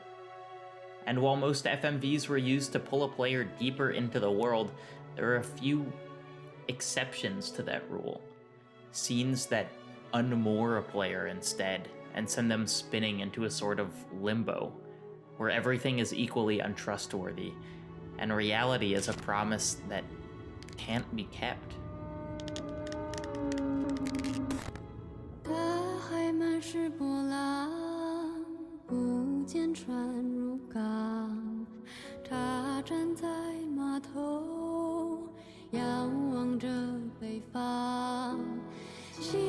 There's some aspects I don't get, like why the scary wife was chasing you around as like a zombie, other than maybe that's like maybe how he saw her was as a monster, but I think that's all meant to be interpretive anyway. Also, Matt or Hannah, What Remains of Edith Finch and PT were considered, as well as Layers of Fear, but I'm just counting that as PT, were considered inspirations for this game. So you hit the nail on the head on that one. Acceptance of another reality is inherent in games. To even begin to interact with a story requires accepting that this bundle of polygons, this loose representation of a human, should be given the same suspension of disbelief that we give to older, more traditional mediums. And games, for their part, typically make this as easy as possible. They're cohesive, they hold together. Even though we're still far from mistaking these digital constructions for our reality, they're reliable enough that we can accept them as a reality. For basically as long as games have existed, extra textual sources have helped form these worlds in our imagination. The art on the side of arcade cabinets gives context to the abstract pixels on screen. Backstories and instruction manuals gave blank slate characters some sort of motivation. Mega Man might look like a blue blob, but if you check out the box art, he actually looks like this. Ugh! And typically, that's what FMVs were used for. Lending the environment some extra texture when the in-game graphics couldn't quite cut it, giving you a super detailed version of the character that you could imagine when looking at the normal low-poly ones. They pulled you further into the world, cementing the in-game world as one that could be believed. And then there's Silent Hill 2. The word uncanny is thrown around a lot in our modern-day world, and Uncanny Valley makes up the lion's share of that. Animation can look almost perfect. Computers can pretty perfectly fake humanity. Sure, what time are you looking for around? At 12 p.m. Until they can't. And while these can certainly be creepy in their own way, to me they usually feel more like technological growing pains than strange or mysterious, the way that uncanny is meant to be used. But there's something about Silent Hill 2's FMVs. They still unsettle me, almost 2 decades later. They are very Watching unsettling. scenes from this game, it's almost like the characters are phasing in and out of reality. There are seconds when the lighting is so spot on it genuinely looks like a recording, and then in the very next second they'll make an expression that's so bizarre you'll wonder how you ever thought they looked human. But then again, in the very next shot, you'll get another one of those near-perfect moments and you'll be thrown into wondering again. The true game, the part rendered in real time using the PS2, falls more in line with what we think a 2001 PS2 game should look like. And it's gorgeous too, in its own way. The way James's flashlight is swallowed up by the inky blackness, the way the ever-present fog distorts depth, this legitimately unnerving shot between 2 narrow buildings. But it is more or less predictable. No matter how strong the art direction, this game just can't grow more shaders, sprout more polygons. It is bound to the platform it exists on. But all bets are off when it comes to FMVs.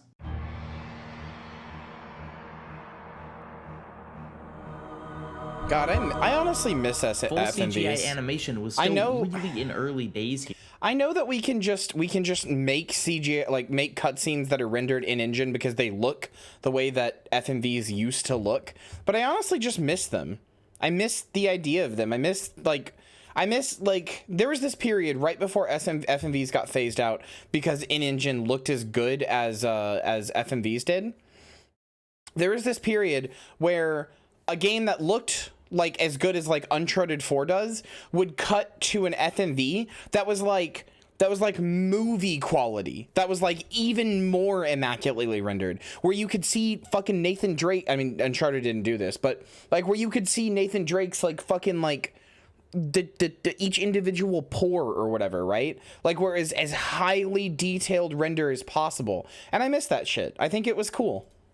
Toy Story was just 6 years earlier, and Pixar intentionally chose toys because facial expressions were really hard. Games had used them for a while. The juggernaut of CGI cutscenes was probably Square Enix, who had been pumping out hours of them for the Final Fantasy series since 7, but always with anime proportioned characters more fitting of that series. Facial motion capture was rudimentary at best. We're still not perfect at creating digital expressions, but back then it was the Wild West. There was no magic bullet for capturing emotion. So when it came to Silent Hill 2, artistic lead and character designer Takayoshi Sato opted to use no facial mocap at all, hand animating every There's a scene.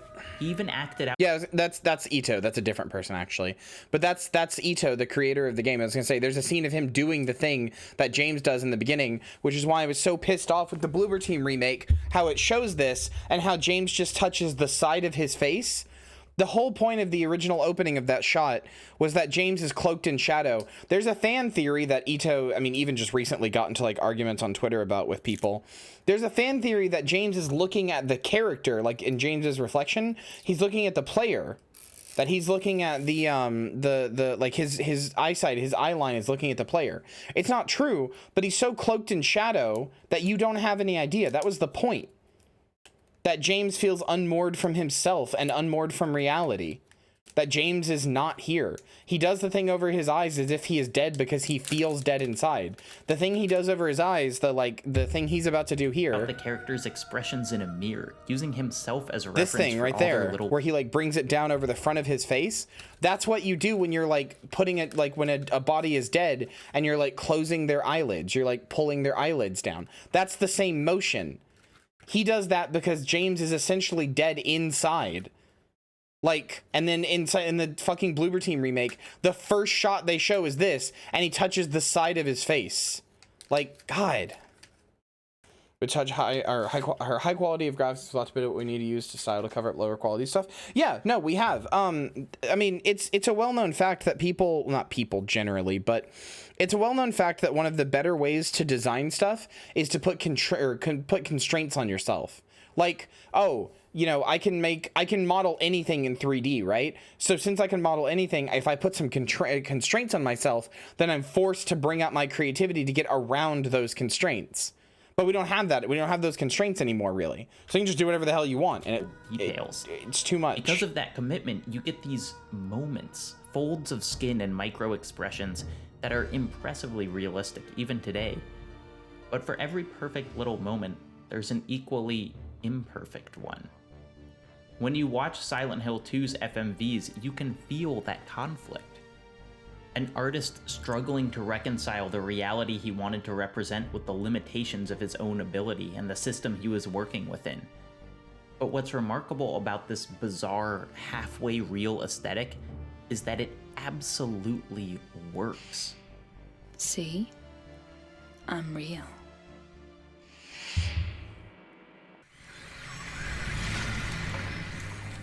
Silent Hill 2 is a horror game. But as many people have pointed out before me, Silent Hill 2 is a piece of introspective horror more than any single shock or grotesquerie. Repeatedly, James, the protagonist, is forced to confront parts of himself far more sick than anything in the town. How long did James treat his wife as dead while she lay very much alive on her hospital bed? Why are the monsters he has to beat into the ground dressed as pinup nurses, all exposed skin and broken bones? From what dark corner of his psyche did he pull the idea of Pyramid Head from, the physical manifestation of the punishment he thinks he deserves? Throughout the game, we're constantly struggling to get a clear picture of who James actually is, but in response, Silent Hill 2 doesn't give us one, it gives us several. The very first shot of the game is James staring into a mirror drenched in dark. There's a reason so many reviews and retrospectives of the game have centered themselves around this image. It's remarkable. Between the darkness, the griminess of the mirror, the greasiness of his hair, it's initially hard to tell what medium this even is. Is it in-game? Is it an FMV? Is it a photograph? A couple seconds more inspection will give you your answer. His hand moves just a little too sharply across his face. The lighting loses a lot of its luster when he steps away from the mirror. But the initial power of this image is undeniable. It really is iconic. For a fleeting moment, the player and James are on exactly the same wavelength. He stares into those dark pools of his eyes alongside us, searching for something, anything, to hold on to underneath.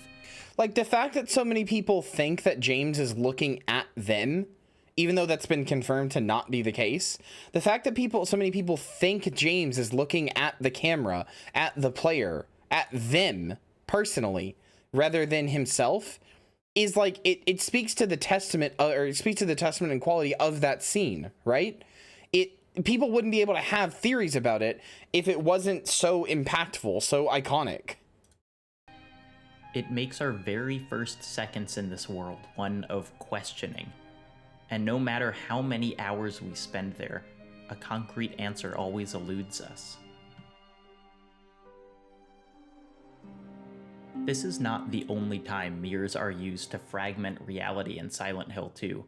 In another FMV, just seconds long, James finds a woman named Angela lying on her side, staring God, into I'm the blade of a terrified knife. what Bloober's gonna do with her. What you can't immediately tell from this shot is that we're not seeing either character directly.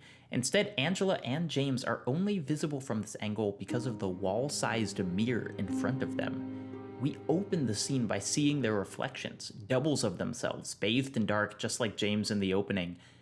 Not to be outdone, Angela is in fact facing two different versions of herself, the reflection in the mirror and her own image, distorted on the knife's blade. And this is just in the FMV. Seconds later, it switches to in-game graphics, giving us a whole new set of characters and reflections to contend with. It's like Silent Hill is trying to break us, throwing so many different versions of the same character at us that we completely lose track of what's real. Even the frame rate is at odds with itself.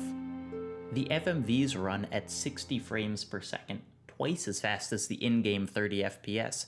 The game refuses stability at every turn. As the cherry on top, Silent Hill 2 renders reflections by simply creating a perfect double on the other side of the mirror if one happens to break out of bounds. The question of which James is real becomes even more impossible to answer. The FMVs are particularly unsettling because the game refuses to foreshadow their appearance. This scene comes in the middle of a long trek through a confusing building. James finds a shelf he can push to the side, revealing a long ladder into darkness behind it. But when you press the button to climb down the ladder, you're met with James! Mary? Oh, Maria. It's you. I thought you were... Sorry. Anyway, I'm glad you're alive. Despite the fact that nothing particularly horrifying happens, this scene is basically a jump scare. It happens so quickly. 1 second, you're a predictable 2001 model of James. The next, you're in an unfamiliar room with an unexpected aesthetic and the unexplained reappearance of Maria, who you haven't seen for hours. And even the scene itself is so weird. James, like always, seems supremely unaffected by all the awful things he's seen in the town. Maria, in contrast, is all over the place, wildly oscillating between grateful, angry, and distraught. Her reading of "anyway" is maybe my favorite line in the whole game. You just can't get comfortable playing Silent Hill 2. No, I just... Stay with me! Don't ever leave me alone! This recurring motif of wavering reality creates a powerful sense of insecurity. Through all the different visual mediums, the uncanny reality of the FMVs, the abstraction of the in-game figures, the swirling layers of fog, the drowning black of the game's interiors, there's never one that seems to hold legitimacy over the others.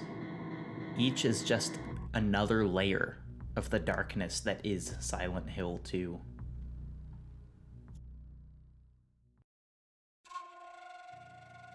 It's not the only game that's played with reality, though.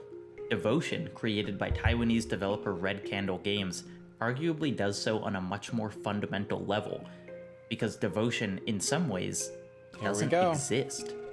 Released on February 19th, 2019, it was available for purchase for all of 1 week before being pulled off digital storefronts on February 26th.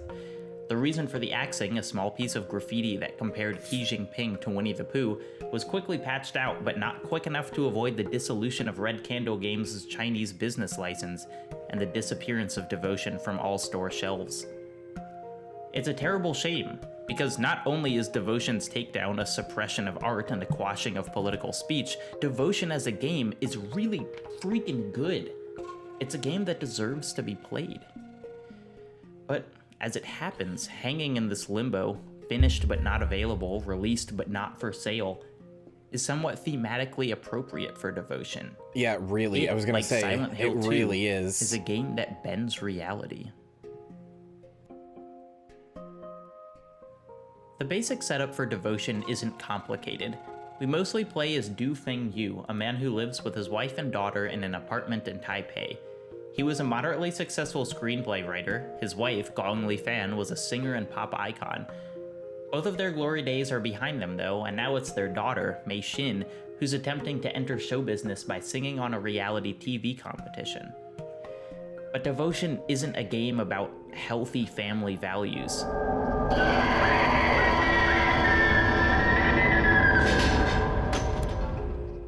Yu in particular seems to be saddling his 8-year-old daughter with his crushing hopes and dreams of getting back into the limelight.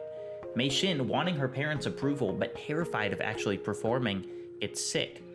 Physically, psychologically, some inextricable mix of the two. Li Fan leaves, and Feng Yu commits both himself and Mei Xin to a cultist treatment plan, one that only results in tragedy. Why am I talking about this, though? What does this have to do with reality? Well, throughout the game, representations of the outside world, and especially of Mei Lin, happen through altered reality, just like the FMVs of Silent Hill. Except in 2019, representational graphics in games are far closer to Silent Hill 2's CGI than its pixely in-game visuals. So, to emphasize the uncanny, Devotion goes one step further. It uses real life. Yeah. I was thinking about that when I was playing it. Like, these are essentially like old school FMVs. But yeah, like he said, they're real life. Performance on TV represents a turning point in the lives of all 3 family members. For Mei herself, it's when her anxieties begin to crystallize and manifest in her mysterious illness. For Li Fan, it's when her concern for her daughter's well-being outweighed any vicarious wishes of future show business success. And for Feng Yu, it's when he decided to double down on the treatment that would define his and his daughter's lives. For each, this performance is the big bang that would ultimately shape their fate.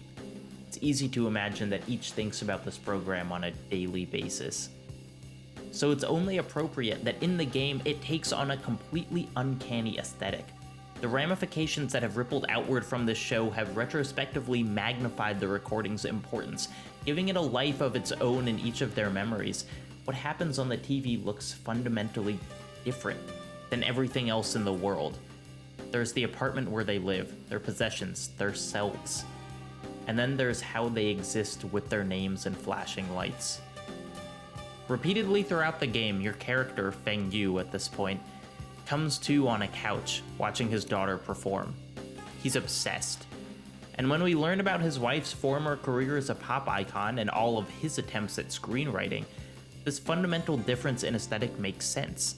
Out there in front of the cameras, the performances in public, that's legitimate.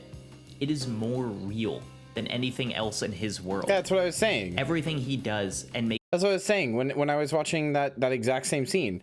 He doesn't love his daughter, not really, and I'm not even sure he realizes this.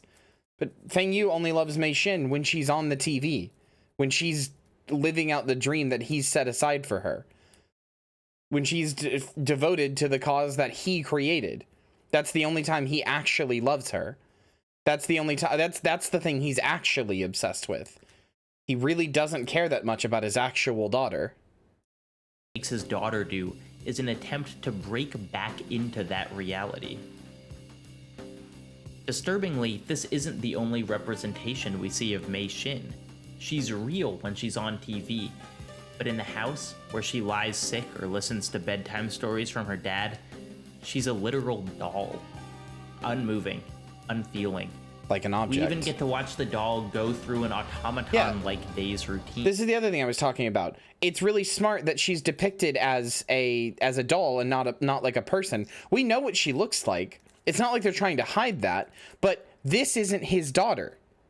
This is the doll that his daughter's body is occupying. This isn't who he cares about. She's just an object to get to the next performance. But when she's on TV, then she's real. Then she's animated. Then she's alive. Also, I just was looking at the Wikipedia page for this, and I didn't get this.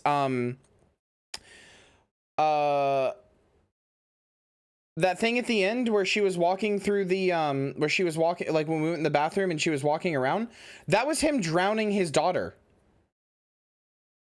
Wikipedia says, seeing the downward spiral of her family, Mei Xin asks her father to help her fold origami tulips, believing she will be healed when enough have been folded to fill her room. Instead, as instructed by mentor Hugh, after a seance, Feng Yu performs a dark ritual by submerging his daughter in a bathtub filled with rice wine, then locking her in the bathroom for 7 days, presumably causing her death. That's why there was so much water, yeah. Each event in the day is unsettling on some level, but the doll itself doesn't emote, doesn't smile or frown or cry. Like with her performance on TV, Mei Xin exists Oh god, here. and that means in the last moments, literally all she was thinking of. That means in the last moments, all she was thinking of was performing, was like both performing, but like performing not for anybody, because her dad was presumably following her, right? So she was performing, she was singing a song for her dad, and then just like playing with her dad. She was just being like, you know, she was just being like daddy's little girl, basically, right? She was just being like a kid. Oh, that's so much more sad. In Feng Yu's memory in an altered state. But unlike the recording with all the details, character, and imperfection of reality, here he's made her inanimate, an object to be puppeted around. He is moving her farther from realness. Is this the way Feng Yu sees his daughter? A doll, only alive when it can be made to perform? There's no doubt that he cares for Mei Xin. The sacrifice he makes later in the game viscerally drives that point home. But what version of his daughter is he making the sacrifices for? The doll that he interacts with on a day-to-day basis, going through the motions of fatherhood while she lays... Wait, that means all the stuff he did to her, that means all the stuff he did to himself was real. The pulling out the tongue and the eye thing and all that, that was real. That was actually, he was actually doing that stuff.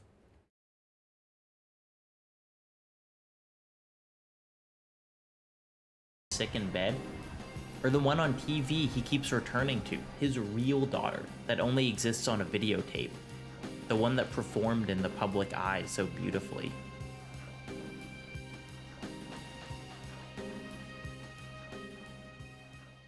I think there are two main factors that evoke fear. First, to see something beyond their understanding. Second, to see concealed their true self. The world you inhabit is not true, is a horror conceit that expands far beyond Silent Hill and Devotion. Countless stories, tales of ghosts and the ravages of time and other realities, have understood how destabilizing that concept is. But I'm not sure I've ever experienced that conflict firsthand as acutely as when confronted with the multiple coexisting realities of these games. The fear it evokes, as per Sato's quote, is absolutely unique as well.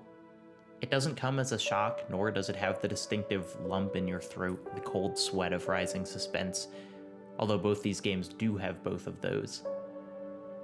This fear instead is a dense forest, one where you think you're only feet from the path, and then you turn around and it's just trunks and underbrush and twisted roots stretching out in every direction.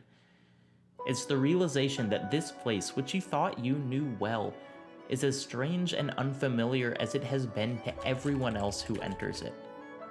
We are led into these uncanny worlds by the promise of familiarity, but the more time we spend in them, the more off they feel.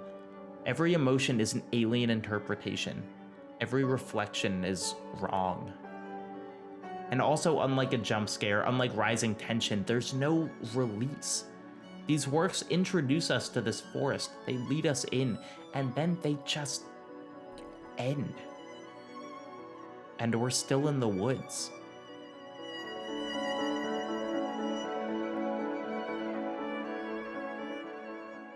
This video was sponsored by Audible.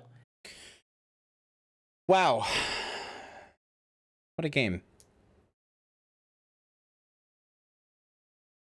I mean, just like, you know, what else do I even have to say about it? Fuck's sakes. Here, I gotta make us a little happier. Hold on. I gotta make us a little happier. Hold on. Here we go. There's the dancing Shakespeare cat.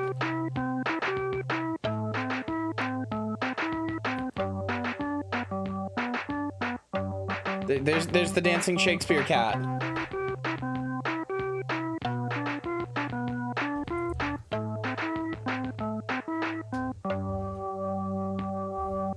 I'm putting it on loop.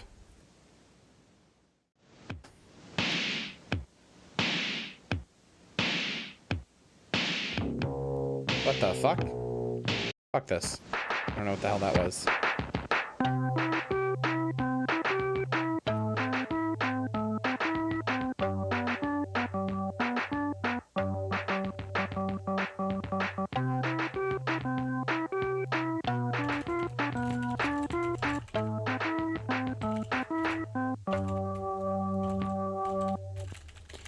I mean, for real though, what an experience. It was heavy, it was hard, you know. Sometimes when you're playing horror games, I say this every time that we do the midnight showing, and obviously the Midnight Massacre is a month-long version of the midnight showing, but sometimes when you play horror games, they're gonna go to some really dark places, they're gonna hit some dark places, they're gonna get, you know, really fucked up and sad, and I am glad that I have a community that can deal with that, but I always do feel a little bit like I need to apologize, because, like, fuck, that was a lot. But, you know, we're doing our best. We're doing our best. Hold on.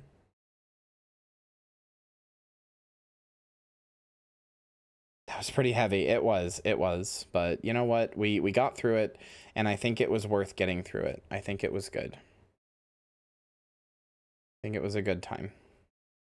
Anyway, well, it wasn't a good time, but it was, you know, it was an experience. It was a good experience. I don't even really want to call it a game. It was an experience, and I'm glad that we went through it together. I'm going to get you guys over to somebody I've never rated before, Code Channel. She is super cool, though. I watch her fairly often, actually. I like her a lot. Feel like you need to apologize. Half joking? Well, I'm not going to apologize. I'm not actually gonna apologize. But yeah, I'm gonna get you guys over to Code Channel. I watch her pretty often. She's great. Parasite Eve tomorrow. That'll be a funny PS1 game, so it'll be better. It'll be a funny PS1 game, so even if it is scary or whatever, it'll have funny PS1 jank. But thank you guys for being here. I love you. I will see you tomorrow for Parasite Eve. It'll be super fun, and we'll get to experience, you know, some PS1 jank. See you guys then. Bye.